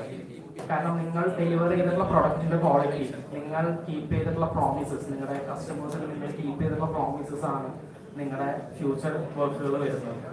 Obviously ഞങ്ങളുടെ എല്ലാ വർക്കുകളും അങ്ങനെ തന്നെയാണ് വന്നിട്ടുള്ളത്. ഞങ്ങൾ വർക്ക് ചെയ്തിട്ടുള്ള ക്ലയൻറ്റിന്റെ മൗത്ത് പബ്ലിസിറ്റി ത്രൂ മാത്രമാണ് ഫർദർ കമ്മിറ്റ്മെന്റ്സും കാര്യങ്ങളൊക്കെ വന്നിട്ടുള്ളത്. So basically we are in the service base and last 3 years ആയിട്ടാണ് ഞങ്ങളൊരു പ്രൊഡക്റ്റിലോട്ട് മാറിയിട്ടുള്ളത്. നേരത്തെ ആരും പറഞ്ഞു കേട്ടിരുന്നു സർവീസ് പ്രൊഡക്റ്റിൽ തുടങ്ങി സർവീസിലോട്ട് മാറിയുള്ളത്. ബട്ട് എൻ്റെ ഒരു മെന്റാലിറ്റി നേരെ തിരിച്ചാണ്. ഞങ്ങൾ സർവീസിൽ നിന്ന് തുടങ്ങി എങ്ങനെയെങ്കിലും ഒരു പ്രൊഡക്റ്റിലോട്ട് എത്തിയാൽ മതി എന്നുള്ളതാണ്. കാരണം ബേസിക്കലി സെയിൽസ് ആൻഡ് മാർക്കറ്റിംഗ് ഇല്ലാത്തതുകൊണ്ട് തന്നെ പുതിയ വർക്കുകൾ കണ്ടുപിടിക്കുക, അത് ഡെലിവറി ചെയ്യാന്ന് പറയുന്ന ഒരു കോർഡിനേഷൻ ഭയങ്കര ബുദ്ധിമുട്ടാണ്. അപ്പൊ അതിലും ബെറ്റർ സ്വന്തമായിട്ടൊരു പ്രൊഡക്റ്റ് എടുത്ത് അതിനെ ഏറ്റവും നല്ല ഫൈൻ പ്രൊഡക്റ്റ് ആക്കി മാറ്റി അതിനെ മാത്രം സെയിൽ ചെയ്താൽ മതിയല്ലോ എന്നുള്ളൊരു കൺസെപ്റ്റിലോട്ടാണ് ഞങ്ങൾ പതുക്കെ പ്രൊഡക്റ്റ് ലെവലിലോട്ട് തിരിക്കുന്നത്. ആൻഡ് ഈ പറഞ്ഞ പോലെ കുറച്ച് കാര്യങ്ങൾ ഇതിനു മുന്നിൽ ഇവിടെ പറഞ്ഞിട്ടുള്ള കുറച്ച് കാര്യങ്ങളുണ്ട്. അതിൻ്റെയൊക്കെ എൻ്റെ ഒരു തോട്ട്സ് ഞാൻ ഷെയർ ചെയ്യാം. ഈ പറഞ്ഞ പോലെ ഒരു ഡിസിപ്ലിൻ കാര്യം പറഞ്ഞു, നിങ്ങൾ എവിടെയെങ്കിലൊക്കെ വർക്ക് ചെയ്തിട്ട് കമ്പനി തുടങ്ങാന്നുള്ളത്. 2 കാര്യമുണ്ട്. That's A valid point. കാരണം നിങ്ങളൊരു കമ്പനിയിൽ വർക്ക് ചെയ്താൽ നിങ്ങൾ പഠിക്കുന്ന കുറച്ച് കാര്യങ്ങളുണ്ട്. നിങ്ങളൊരു എന്റർപ്രണർ ആകുമ്പോൾ നിങ്ങൾ കുറച്ച് പേരെ ജോലി കൊടുക്കണം, നിങ്ങളുടെ അണ്ടറിൽ കുറച്ച് എംപ്ലോയീസ് വരാണ്. സോ ഒരു എംപ്ലോയിനെ മാനേജ് ചെയ്യണമെന്നുണ്ടെങ്കിൽ ഒരു എംപ്ലോയിയുടെ പെയിൻ പോയിന്റ്സ് എന്താണെന്നോ അല്ലെങ്കിൽ ഒരു എംപ്ലോയിയുടെ നീഡ്സ് എന്താണെന്ന് നിങ്ങൾക്ക് മനസ്സിലാവും. For that you have to be an employee first. So first കുറച്ച് കാലം എംപ്ലോയി ആയിട്ട് വർക്ക് ചെയ്യുന്നത് കൊണ്ട് അത്തരത്തിലൊരു നോളജ് കിട്ടും. I totally agree to that. But adding to that ഒരു പോയിന്റ് എനിക്ക് പറയാനുള്ളത്, അങ്ങനെ നിങ്ങൾ ഒരു എംപ്ലോയ്മെന്റിലോട്ട് കയറി ഒരു 2 or 3 years വർക്ക് ചെയ്ത് കഴിയുമ്പോൾ obviously you will be following your safe zone. നിങ്ങൾക്ക് മന്ത്ലി നല്ലൊരു സാലറി വരുന്നുണ്ടാവും, നിങ്ങൾ നിങ്ങളുടെ എക്സ്പെൻസും കാര്യങ്ങളൊക്കെ പോകുന്നത് തെറ്റില്ലാത്തൊരു ലൈഫ് സ്റ്റൈല് പോകുന്നുണ്ടാവും. ആ ഒരു സേഫ് സോൺ ബ്രേക്ക് ചെയ്ത് ഒരു ഓണ്ടർപ്രണർഷിപ്പിലോട്ട് നിങ്ങൾ കടക്കണമെന്നുണ്ടെങ്കിൽ ഇറ്റ്സ് എ ഗ്രേറ്റ് ഡിസിഷൻ. അതിന് അത്യാവശ്യം നല്ലൊരു കറേജ് വേണം. ഞാൻ തുടങ്ങുന്ന സമയത്ത് ഞാൻ എല്ലാവരോടും പറഞ്ഞിരുന്ന ഒരു കാര്യമാണ്, എന്തെങ്കിലുമൊക്കെ ചെയ്യുന്നുണ്ടെങ്കിൽ ഇപ്പൊ ചെയ്യാനേ പറ്റുള്ളൂ. പക്ഷേ എന്തെങ്കിലും ഒരു ജോലിക്ക് കയറി സേഫ് സോൺ കഴിഞ്ഞാൽ ഐ ഡോണ്ട് ബിലീവ് മൈസെൽഫ്. ഞാൻ ചിലപ്പോൾ ഒരു സേഫ് സോണിൽ എത്തിക്കഴിഞ്ഞാൽ ചിലപ്പോൾ ഞാൻ ഒരു കമ്പനി തുടങ്ങിയെന്ന് വരും. അപ്പോൾ എന്തെങ്കിലുമൊക്കെ ട്രൈ ഔട്ട് ചെയ്യാനുള്ള ഒരു സമയം ഇതാണ്. ഒരു 2016 തുടങ്ങി ഒരു 2-3 years ട്രൈ ഔട്ട് ചെയ്യാം. ആ ഒരു പീരീഡിലൊന്നും നടന്നില്ലാന്നുണ്ടെങ്കിൽ സ്റ്റിൽ ഐ ഹാവ് ടൈം. എനിക്കൊരു ജോബിന് കയറാനുള്ള ഒരു ടൈം ഉണ്ട്. ആ ഒരു ധൈര്യത്തിന്റെ പുറത്താണ് 2016 തുടങ്ങിയത്. സോ ഒബ്വിയസ്ലി ഇങ്ങനെ ഒരു എംപ്ലോയി ആയി നിന്ന് എംപ്ലോയറിലോട്ട് മാറുമ്പോൾ you have need that much of courage for that. And obviously കുറച്ച് കാര്യങ്ങൾ വേണ്ടത്, ഒരു കമ്പനി തുറന്നുകൊണ്ട് ടെക്നിക്കൽ നോളജ് ഉണ്ടാവും, കാര്യങ്ങളുണ്ടാവും. ബട്ട് ഇതിനൊക്കെ പുറമേക്ക് അറിയേണ്ട കുറച്ച് കാര്യങ്ങളുണ്ട്. അതൊക്കെ നമ്മുടെ കരിക്കുലത്തിലൊക്കെ ആഡ് ചെയ്യാൻ പറ്റിയ കുറച്ചും കൂടി നല്ലതാണ്. ലൈക്ക് ഫിനാൻഷ്യൽസ്, എങ്ങനെ ഫിനാൻഷ്യൽസ് കാര്യങ്ങൾ മാനേജ് ചെയ്യണം, മാനേജ്മെന്റ് ലെവൽ കുറച്ചും കൂടി കാര്യങ്ങൾ ഇൻക്ലൂഡ് ചെയ്യാൻ പറ്റിയാൽ നല്ലതാണ്. ഇപ്പം ഞാനൊക്കെ ഇവിടെ ഇവിടുത്തെ ജ്യോതി ലൈഫിൽ നിന്ന് തന്നെയാണ് കുറേ കാര്യങ്ങളൊക്കെ അങ്ങനെ പഠിച്ചിട്ടുള്ളത്. ഈവൻ നമ്മുടെ തരംഗ് എന്ന് പറയുന്നത് ഞങ്ങളുടെ കാലഘട്ടത്തിലാണ് കൺസോളിഡേറ്റഡ് ആയിട്ട് ഒരൊറ്റ ഇവന്റായിട്ട് തരംഗായിട്ട് ഫോം ചെയ്യുന്നത്. നമുക്ക് അതിന്റെ ഭാഗമായിട്ടും അതിന്റെ കമ്മ്യൂണിറ്റീസിലൊക്കെ ഒരുപാട് വർക്ക് ചെയ്തിട്ടുണ്ട്. ആ ഒരു എക്സ്പീരിയൻസ് ഒക്കെ നല്ല രീതിയിൽ സഹായിച്ചിട്ടുണ്ട്. പ്രത്യേകിച്ച് റോയക്ഷൻ പറഞ്ഞുള്ള കുറച്ച് കാര്യങ്ങളൊക്കെ ഇപ്പോൾ ഓർമ്മയിൽ വരികയാണ്. നമ്മൾ തരംഗിനും ഇതിനു വേണ്ടിയിട്ട് പല ആവശ്യങ്ങൾക്കും പോകും. അപ്പോൾ ഈ പറഞ്ഞ അറ്റൻഡൻസ് ഉണ്ടാവില്ല, അല്ലെങ്കിൽ പെർമിഷൻസ് ഉണ്ടാവില്ല. HOD സാർ, രത്ന സാർ പല സ്ഥലത്തും പല കാര്യങ്ങളും പെർമിറ്റ് ചെയ്യില്ല ചെയ്യാനായിട്ട്. ഇപ്പൊ നമ്മളിത് കംപ്ലൈന്റ് ആയിട്ട് നമ്മൾ റോയൽസ് എന്ന് പറയും. റോയൽസും പറയും എല്ലാ പെർമിഷനും എല്ലാതും തന്നിട്ട് ചെയ്യാനാണെന്നുണ്ടെങ്കിൽ എനിക്ക് വേറെ ആരെങ്കിലും കൊണ്ട് ചെയ്യിപ്പിച്ച പോലെ. So that's the point. നിങ്ങൾക്ക് എല്ലാ സൗകര്യങ്ങളും ഒരുക്കി തന്ന എല്ലാ കാര്യങ്ങളും കയ്യിൽ ഏൽപ്പിച്ച് തന്നിട്ട് ഒരു കാര്യം ചെയ്യൽ നടക്കില്ല. ഒരുപാട് സ്ട്രഗിൾസ് ഉണ്ടോ കാര്യങ്ങൾ ഉണ്ടായിരിക്കും. അതിനൊക്കെ മറികടന്ന് നിങ്ങൾ കാര്യം ചെയ്യുക എന്നതിലാണ് വലിയ കാര്യങ്ങൾ. എനിവേ അധികം വലിച്ചു നീട്ടുന്നില്ല. Thank you so much for this opportunity. And one thing സാറിനോട് പറയാൻ പറ്റിയിട്ട് ഇവിടെ വന്നതിൽ എന്റർപ്രണേഴ്സ് ആയിട്ട് ഇവിടെ വന്നപ്പോൾ ഒരുപാട് പേര് നോട്ട് ചെയ്തത് മോസ്റ്റ് ഓഫ് ദം ആർ ജെൻസാണ്. ലേഡി ഓണ്ടർപ്രണേഴ്സിന് ആരും കാണാൻ പറ്റിയിട്ടില്ല. So from the budding entrepreneurs, expiring entrepreneurs, ഞാൻ നെക്സ്റ്റ് ടൈം പ്രതീക്ഷിക്കുന്നു ഒരു 1-2 പേരെങ്കിലും ഉണ്ടാവും ഞാൻ പ്രതീക്ഷിക്കുന്നു. And all the best for this team. Thank you. Thank you so much. I invite our principal to hand over the memento. Our next person is Vijil Manish Joseph. Mr. Vijil Manish Joseph, the Chief Product Officer of Delson Engineering. Delson Engineering is a company that specializes in renewable energy projects, particularly in solar EPC. Recently, they have entered into green hydrogen-based projects. We are thrilled to recognize Mr. Vijil Manish Joseph for his outstanding contribution to the field of renewable energy entrepreneurship. Please join me in welcoming Mr. Rizul Manish Joseph to the stage to receive the award. Congratulations, sir.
Good afternoon. അത്ര നല്ല good afternoon അല്ലാന്ന് മനസ്സിലായി, എല്ലാവരും മുഖം കാണുമ്പോൾ തന്നെ അറിയുന്നുണ്ട്.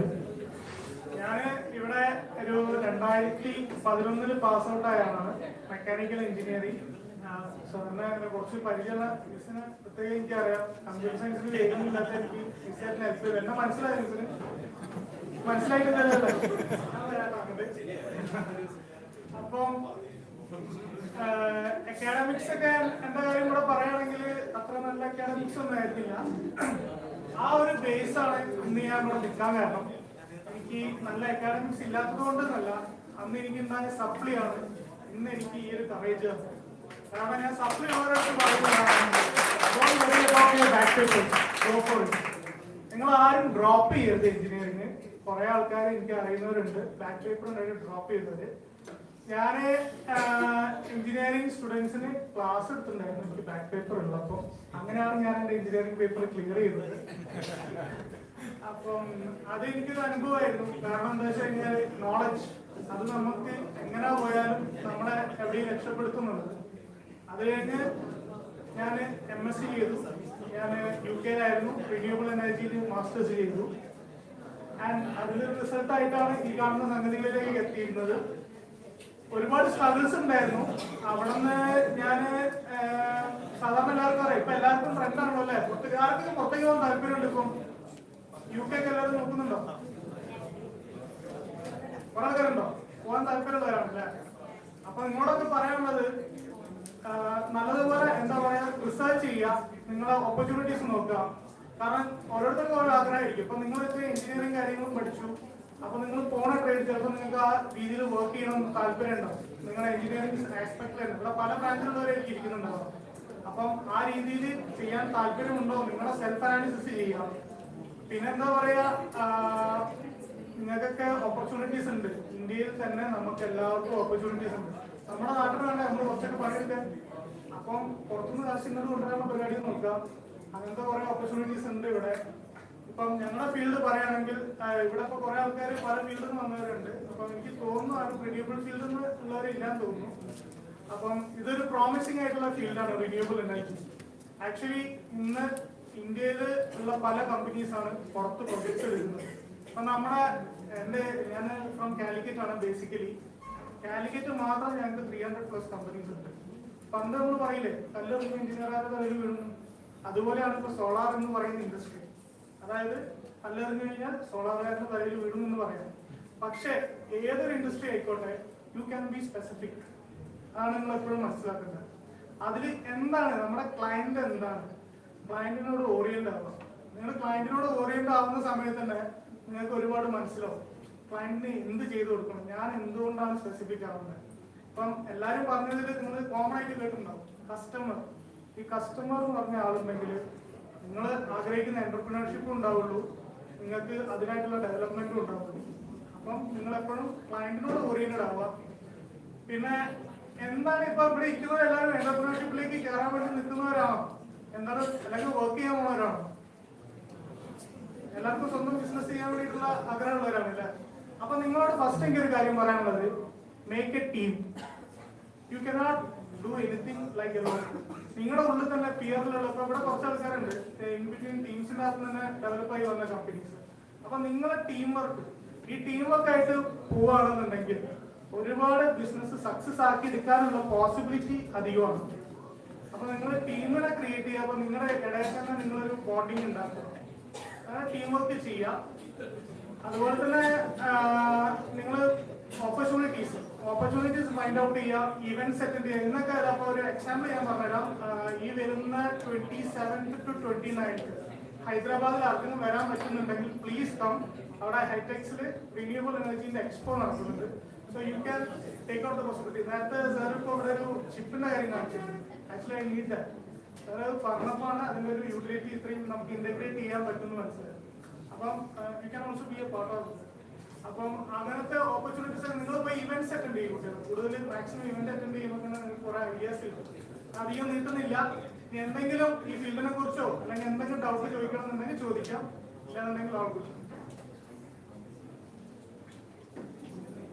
Okay, എല്ലാവർക്കും ഭക്ഷണം കഴിക്കാനുള്ള വിശപ്പുണ്ടാവും.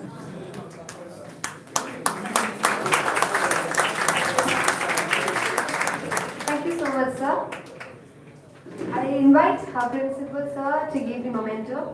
Next, we have our entrepreneur, Sanjo Simon, co-founder in Forge, as our next entrepreneur. Sanjo Simon, the co-founder of Inforge Control IoT Private Limited, a fellow at Startup Leadership Program, Creative Director at Sports Malayalam, and Manager Director at Triaxia Infotech Private Limited. Triaxia Infotech is a customer-centric company with a vision of becoming a trusted leader in providing embedded and SaaS technology solutions. Without further ado, please join me in welcoming Mr. Sanjo Simon to receive the award, and congratulations, Sanjo. Thank you. The stage is yours.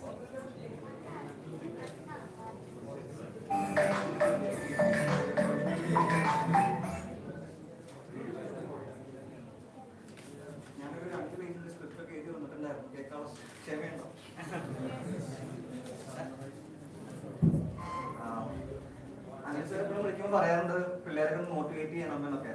ഞാൻ പക്ഷേ ഞാൻ എന്നെ തന്നെ വിളിക്കുന്ന startup motivator എന്നാണ്. അത് പക്ഷേ എന്താ പറയുക, നിങ്ങൾ ആരും സ്റ്റാർട്ടപ്പ് തുടങ്ങാണ്ടിരിക്കാനായിട്ടല്ല. ഇപ്പൊ ഇന്ന് അച്ഛൻ പറഞ്ഞ പോലെ 100 ഓൺട്രപ്രനേഴ്സ് നമ്മൾ ക്രിയേറ്റ് ചെയ്യുമ്പോൾ ക്വാളിറ്റി ഉള്ള സ്റ്റാർട്ടപ്സ് ആയി വരണം എന്നുള്ളതുകൊണ്ടാണ് നമ്മൾ ഇവിടെ സംബന്ധിച്ച് എല്ലാവരും ഒരു ഡിമോട്ടിവേഷൻ ഫാക്ടർ പറഞ്ഞിട്ടുണ്ട്. അപ്പൊ അതിന്റെ മെയിൻ റീസൺ അതാണ്. നമുക്ക് ഇവിടെ നിന്ന് വരുന്ന സ്റ്റാർട്ടപ്സ് ഇപ്പൊ ഞാൻ കുറെ സ്കിപ്പ് ചെയ്യാൻ എല്ലാവരും മുന്നേ ആൾക്കാർ കുറെ കാര്യങ്ങളൊക്കെ പറഞ്ഞിട്ടുണ്ട്. സോറി ഡോക്ടർ, എനിക്കൊന്ന് മാർക്ക് ചെയ്യണം. ഞാൻ പേന എടുത്തില്ല, അതിലേക്ക് മാർക്ക് ചെയ്തു. Right. In a nutshell what I wanted to say is, startup തുടങ്ങേണ്ട കുറെ കാര്യങ്ങളൊക്കെ പറഞ്ഞിട്ട് ഞാൻ റിപ്പീറ്റ് ചെയ്യുന്നില്ല. ഒരു കാര്യം, ഇന്റൻഷൻ. വൈ വോണ്ട് സ്റ്റാർട്ടപ്പ് മുന്നേ ചോദിച്ചിട്ടുണ്ടായിരുന്നു. അപ്പൊ അവിടെ പറഞ്ഞ കാര്യം again, being your own boss, financial freedom, that all comes after long time. അവിടെ മണിയാണ് ആദ്യം ഇൻസെന്റീവ് ആയിട്ട് എല്ലാവരും പറയാറുള്ളത്.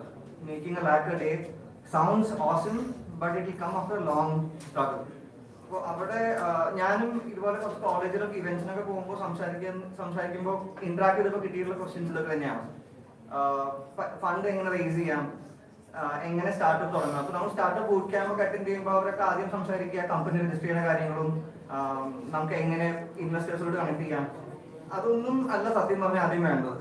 ഇവിടെ നേരത്തെ പറഞ്ഞിരുന്നു, നമുക്കൊരു ഐഡിയ, ആ ഒരു വാലിഡേഷൻ,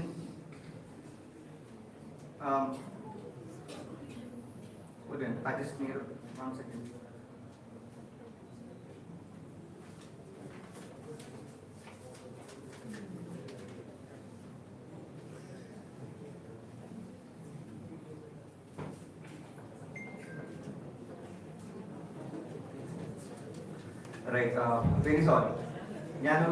ഞാൻ ലാസ്റ്റ് എന്താ പറയുക, എന്റെ ഒരു അവസ്ഥ പറഞ്ഞു കഴിഞ്ഞാൽ സാധാരണ ഞാൻ വിട്ട് വെക്കാണ്ട് എക്സാം എഴുതുന്ന ഒരാളാണ്. പക്ഷെ ഒരു തവണ ഞാൻ വിട്ട് വെച്ചു കൊണ്ടുപോയി, പക്ഷെ അത് ചോദ്യം വന്നില്ല. വേസ്റ്റ് ആയിപ്പോയി. അതുപോലെ ഞാൻ കുറെ വൈകുന്നേരം കണ്ടില്ലാണെങ്കിൽ എഴുതണം. അന്ന് കാലത്ത് എന്താ പറ്റിയ നോക്കുമ്പോ ആൻസർ പറഞ്ഞിട്ട് പിള്ളേരെ മോട്ടിവേറ്റ് ചെയ്യണം. അപ്പൊ എനിക്ക് പോയിന്റ്സ് ഒന്നും മിസ്സാവാൻ പാടില്ല.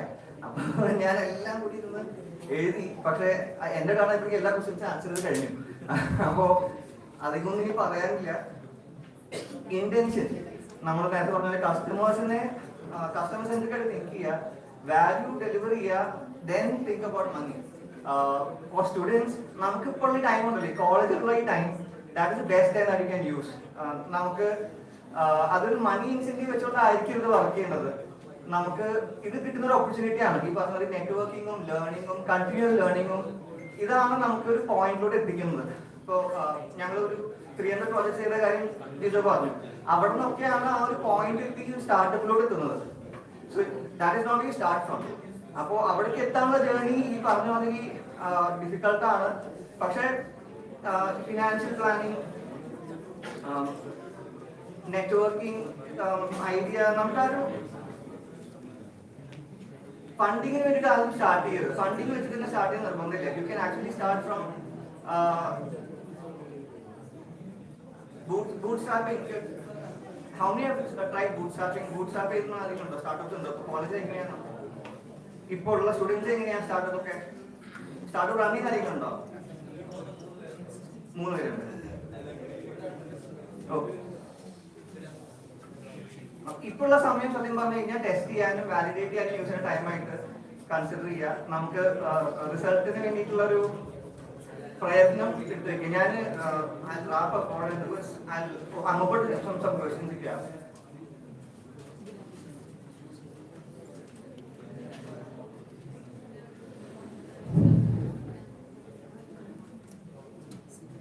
ഞാൻ അത്യാവശ്യം ആക്റ്റീവ് ആണ്. അനിൽസാറായിട്ട് കോൺടാക്ട് ചെയ്ത് എന്തെങ്കിലും ക്വസ്റ്റൻസ് ഒക്കെ ഉണ്ടെങ്കിൽ സ്റ്റാർട്ടപ്പ് ചെയ്യുന്ന ആൾക്കാർക്ക് തന്നെ കണക്ട് ചെയ്യാം. ഓൾറൈറ്റ്, എല്ലാവരും മെസ്സേജ് അയക്കാം. അപ്പൊ അതുകൊണ്ട് ആ ഡയലോഗ് പോലും ഞാൻ പറയാൻ പറ്റുന്ന അവസ്ഥയിൽ പോയി. അതും മുന്നിൽ വന്നാൽ പറഞ്ഞു. അപ്പൊ നീ ഒന്നും പുതിയതായി.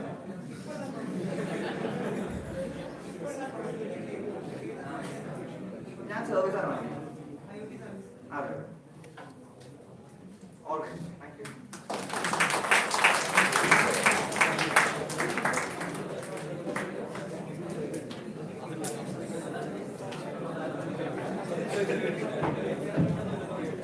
Thank you, sir.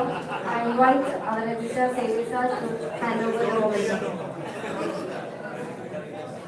Our next person is Vinesh Venugopal. Mr. Vinesh Venugopal, the owner of Krishna Gas Productions Private Limited. The company is a service provider of oxygen gas, medical oxygen cylinders, and oxygen cylinders in Krishna, Kerala.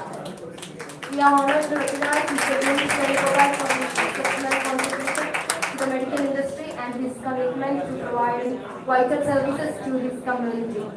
Please join me in welcoming Mr. Vinesh Venugopal to the stage to receive his award. Congratulations, Mr. Venugopal.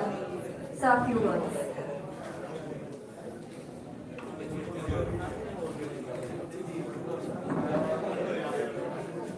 ഇവിടുത്തെ mechanical first batch ആണ്.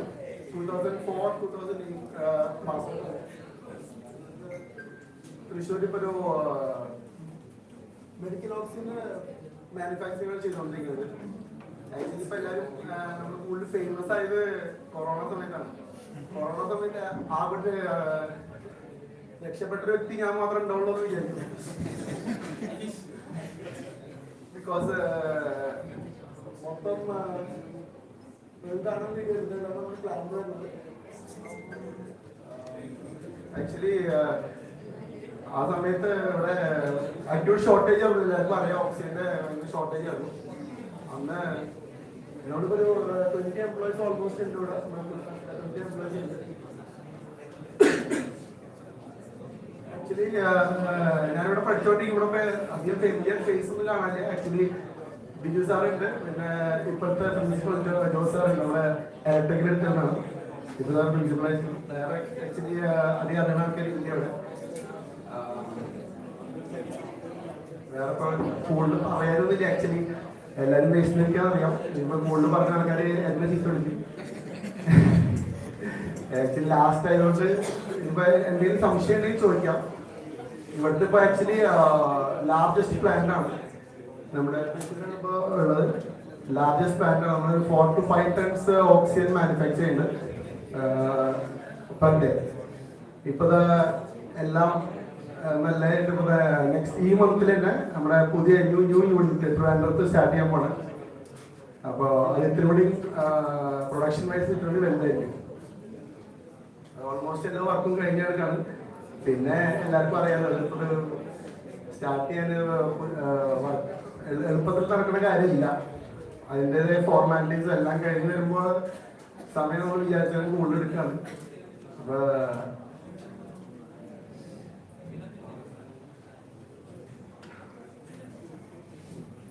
വേറെ ഒന്നും പറയാനില്ല. എന്തെങ്കിലും ഉണ്ടെങ്കിൽ ചോദിക്കാം.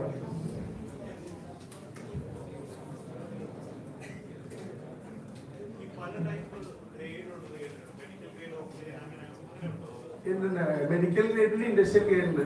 പക്ഷേ മൊത്തത്തിൽ ശരിക്കും പറയുന്നത് മെഡിക്കൽ ഗ്രേഡിനാണ് ഇൻഡസ്ട്രിയൽ ഗ്രേഡിനാണ് പ്യൂരിറ്റി കൂടുതൽ വേണ്ടത്.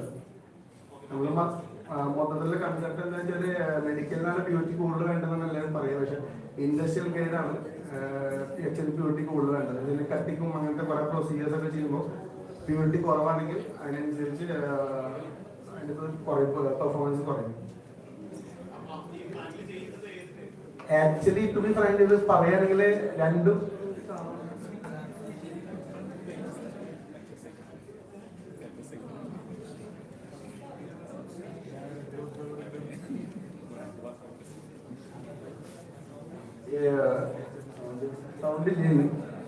ആക്ച്വലി ഓൺലി ഡിഫറൻസ് സിലിണ്ടറിന്റെ കളർ കോഡ് മാത്രമേ ഉള്ളൂ. മുകളിൽ വൈറ്റ് കളറിന്റെ മെഡിക്കൽ പർപ്പസിന് യൂസ് ചെയ്യുന്നതാണ്. ഇൻഡസ്ട്രിയിൽ ഫുൾ ബ്ലാക്ക് ആയിരിക്കും.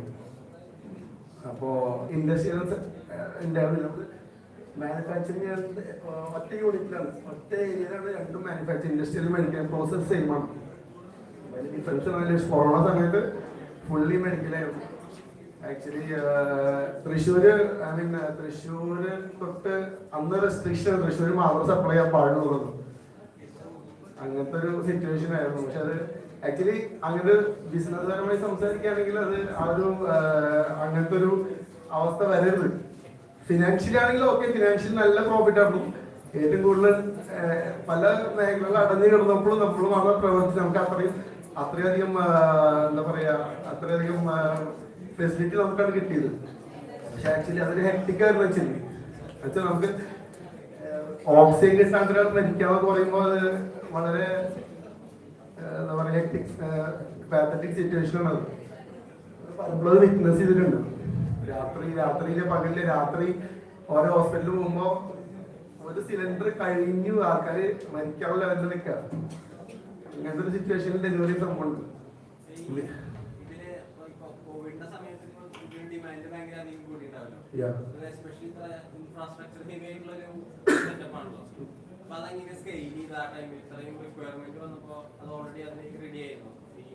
ഇല്ല, നമ്മള് ആക്ച്വലി ഫുൾ സ്ട്രെങ്ത്തിന് ഓടിയാലും കൂടി പറ്റുന്നുണ്ടാവില്ല. പിന്നെ ഫുള്ളി ഇപ്പോ അണ്ടർ ഡിസ്ട്രിക്ട് കളക്ടറുടെ വാർ റൂം കൂടെ തുടങ്ങിയിട്ടുണ്ടായിരുന്നു. കേട്ടോണം, വാർ റൂം വഴി മാത്രമേ ചെയ്തിട്ടുണ്ടായിരുന്നു. എന്നിട്ട് കൂടി ഒരു തൃശ്ശൂർ നെക്സ്റ്റ് ഡിസ്ട്രിക്റ്റിൽ പോയപ്പോൾ അതിനുള്ള കുറെ കാര്യങ്ങൾ കേട്ടിട്ടുള്ളതാണ്. നിങ്ങൾ എന്തെങ്കിലും തൃശ്ശൂർ വിട്ട് അങ്ങോട്ട് കൊടുത്തതാണ് ചോദിച്ചത്. വോളിയം നമുക്ക് ഇതിൽ മാക്സിമം എടുക്കാനുള്ള എടുത്തിരുന്നു. പിന്നെ കുറച്ച് ഔട്ട്സോഴ്സ് ചെയ്തു. അറിയാവുന്നില്ല, അന്നിപ്പോ ഇൻക്ലൂഡിങ് ട്രെയിനിലടക്കം ഓക്സിജൻ കൊണ്ടുവന്നൊരു ന്യൂസ് എല്ലാവരും കേട്ട് കാണും.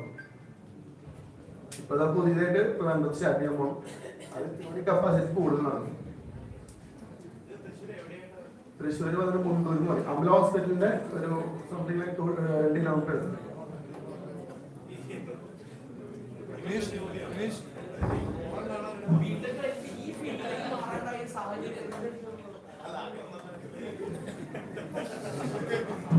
കേട്ടില്ലേ?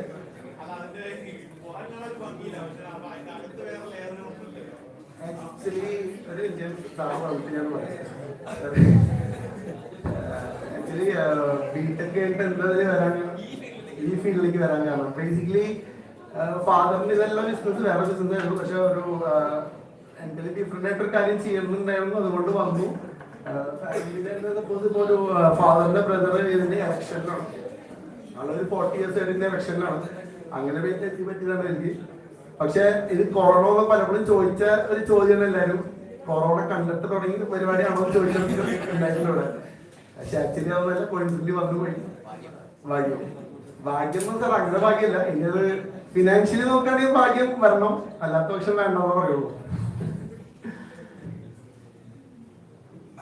പിന്നെ വെച്ചാല് കുറച്ചുകൂടി ഹലോ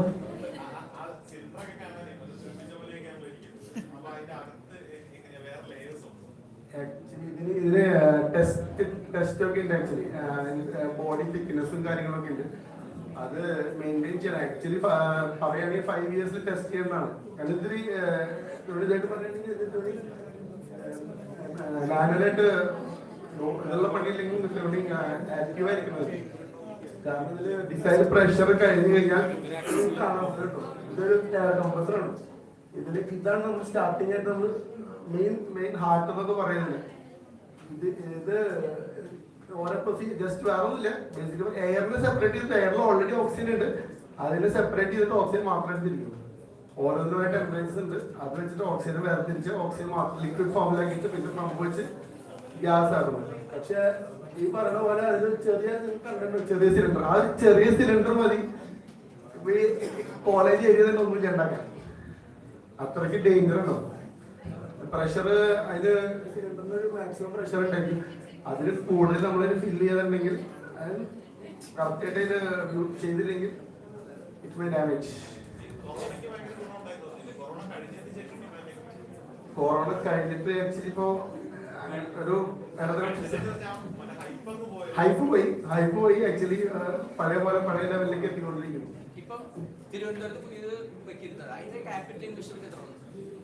ഇതിന്റെ ക്യാപിറ്റൽ ഇൻവെസ്റ്റ്മെന്റ് ആക്ച്വലി ഒരു 5 CR 6 CR അടുത്ത് വരും. ബാങ്ക് ലോൺ അങ്ങനെ പല കാര്യങ്ങളും എടുക്കും. പക്ഷെ ആക്ച്വലി ഞാനത് തുടങ്ങാൻ ഉദ്ദേശിച്ച ലേറ്റ് കുറെ പക്ഷേ നമ്മളുടെ പല ലൈസൻസുകളും എല്ലാം കിട്ടാനായിട്ട് എല്ലാം എന്റെ ലാൻഡ് ലൊക്കേഷൻ ആക്ച്വലി ഇപ്പൊ സൗണ്ട് ഒരുപാട് വരുന്ന പ്രൊഡക്ഷൻ അല്ല, ഇത് ലോഡ് ചെയ്യുമ്പോഴൊക്കെ. അതുകൊണ്ട് പ്രൈവറ്റ് ഏരിയയിൽ തുടങ്ങാനായിട്ട് ചില റെസ്ട്രിക്ഷൻസ് ഉണ്ട്. നാളെ ബുദ്ധിമുട്ടായിട്ട് വരും. അതുകൊണ്ട് ഇൻഡസ്ട്രിയൽ സ്ഥാപനം ചോദിച്ചിട്ട് 8 കഴിഞ്ഞിട്ട് കമ്പനി സ്റ്റാർട്ട് ചെയ്ത് 16 സ്ഥലത്തിന്റെ ഒരു ഇഷ്യൂ ലൈസൻസും കൂടിയാണ് ഇത്രയും ലേറ്റ് ആയത്.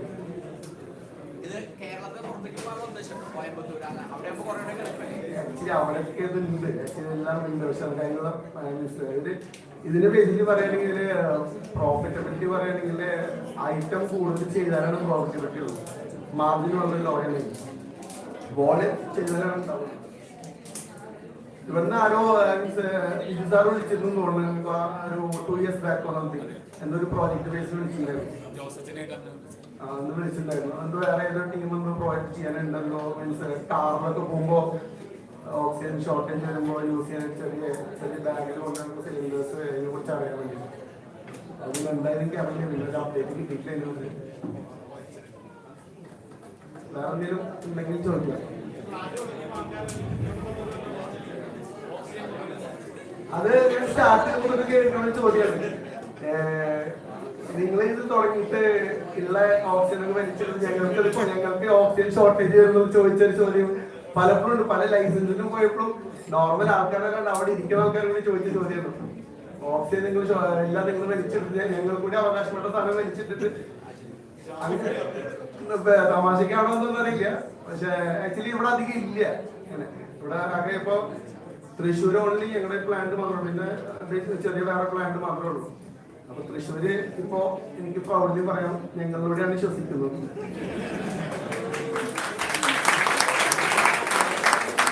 എന്തെങ്കിലും സംശയം ചോദിക്കും. ആക്ച്വലി ഞാൻ മെൻസ് നീട്ടി കഴിഞ്ഞാൽ എല്ലാവരും തെറി വിളിച്ചോണ്ടിരിക്കുകയായിരിക്കും. എനിക്കറിയാം, ഫോണില്ല.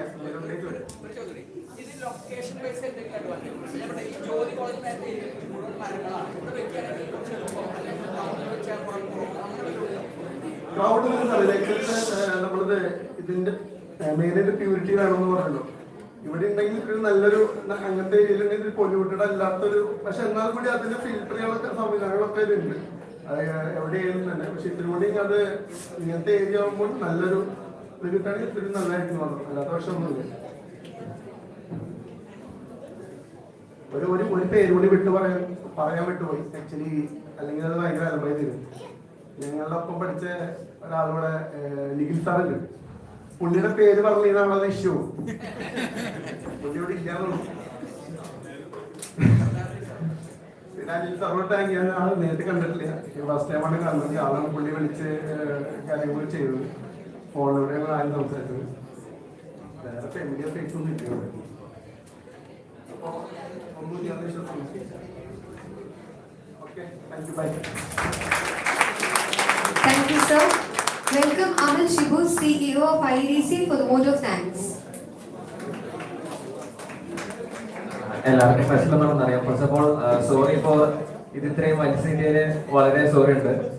First of all I want to extend my thanks to all the entrepreneurs who are gathering. Entrepreneurs എന്ന് അറിയാമ്പോൾ 24 മണിക്കൂറിലും 25 മണിക്കൂർ 25 മണിക്കൂർ വർക്ക് ചെയ്യുന്ന ആൾക്കാരാണെന്ന് അറിയാം. So thank you for being here. നിങ്ങളുടെ തിരക്കുകളൊക്കെ മാറ്റി വെച്ചിട്ട് ഇന്ന് ഇത്രയും നേരം ഇവിടെ വന്നതിന് വളരെ നന്ദി രേഖപ്പെടുത്തുന്നു.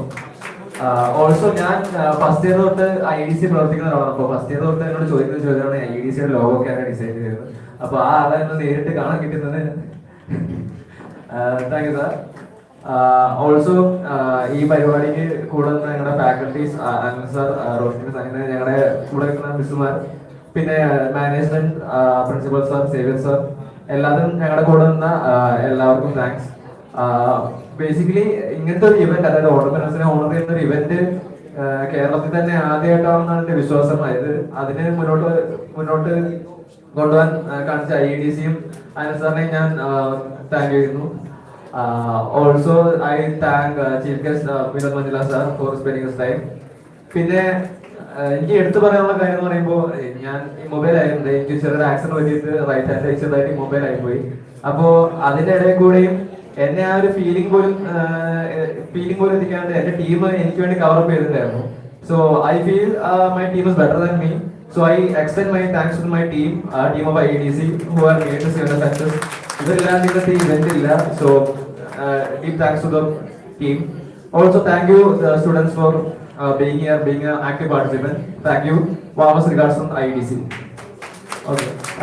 I request all the entrepreneurs to assemble the dais for a group photo.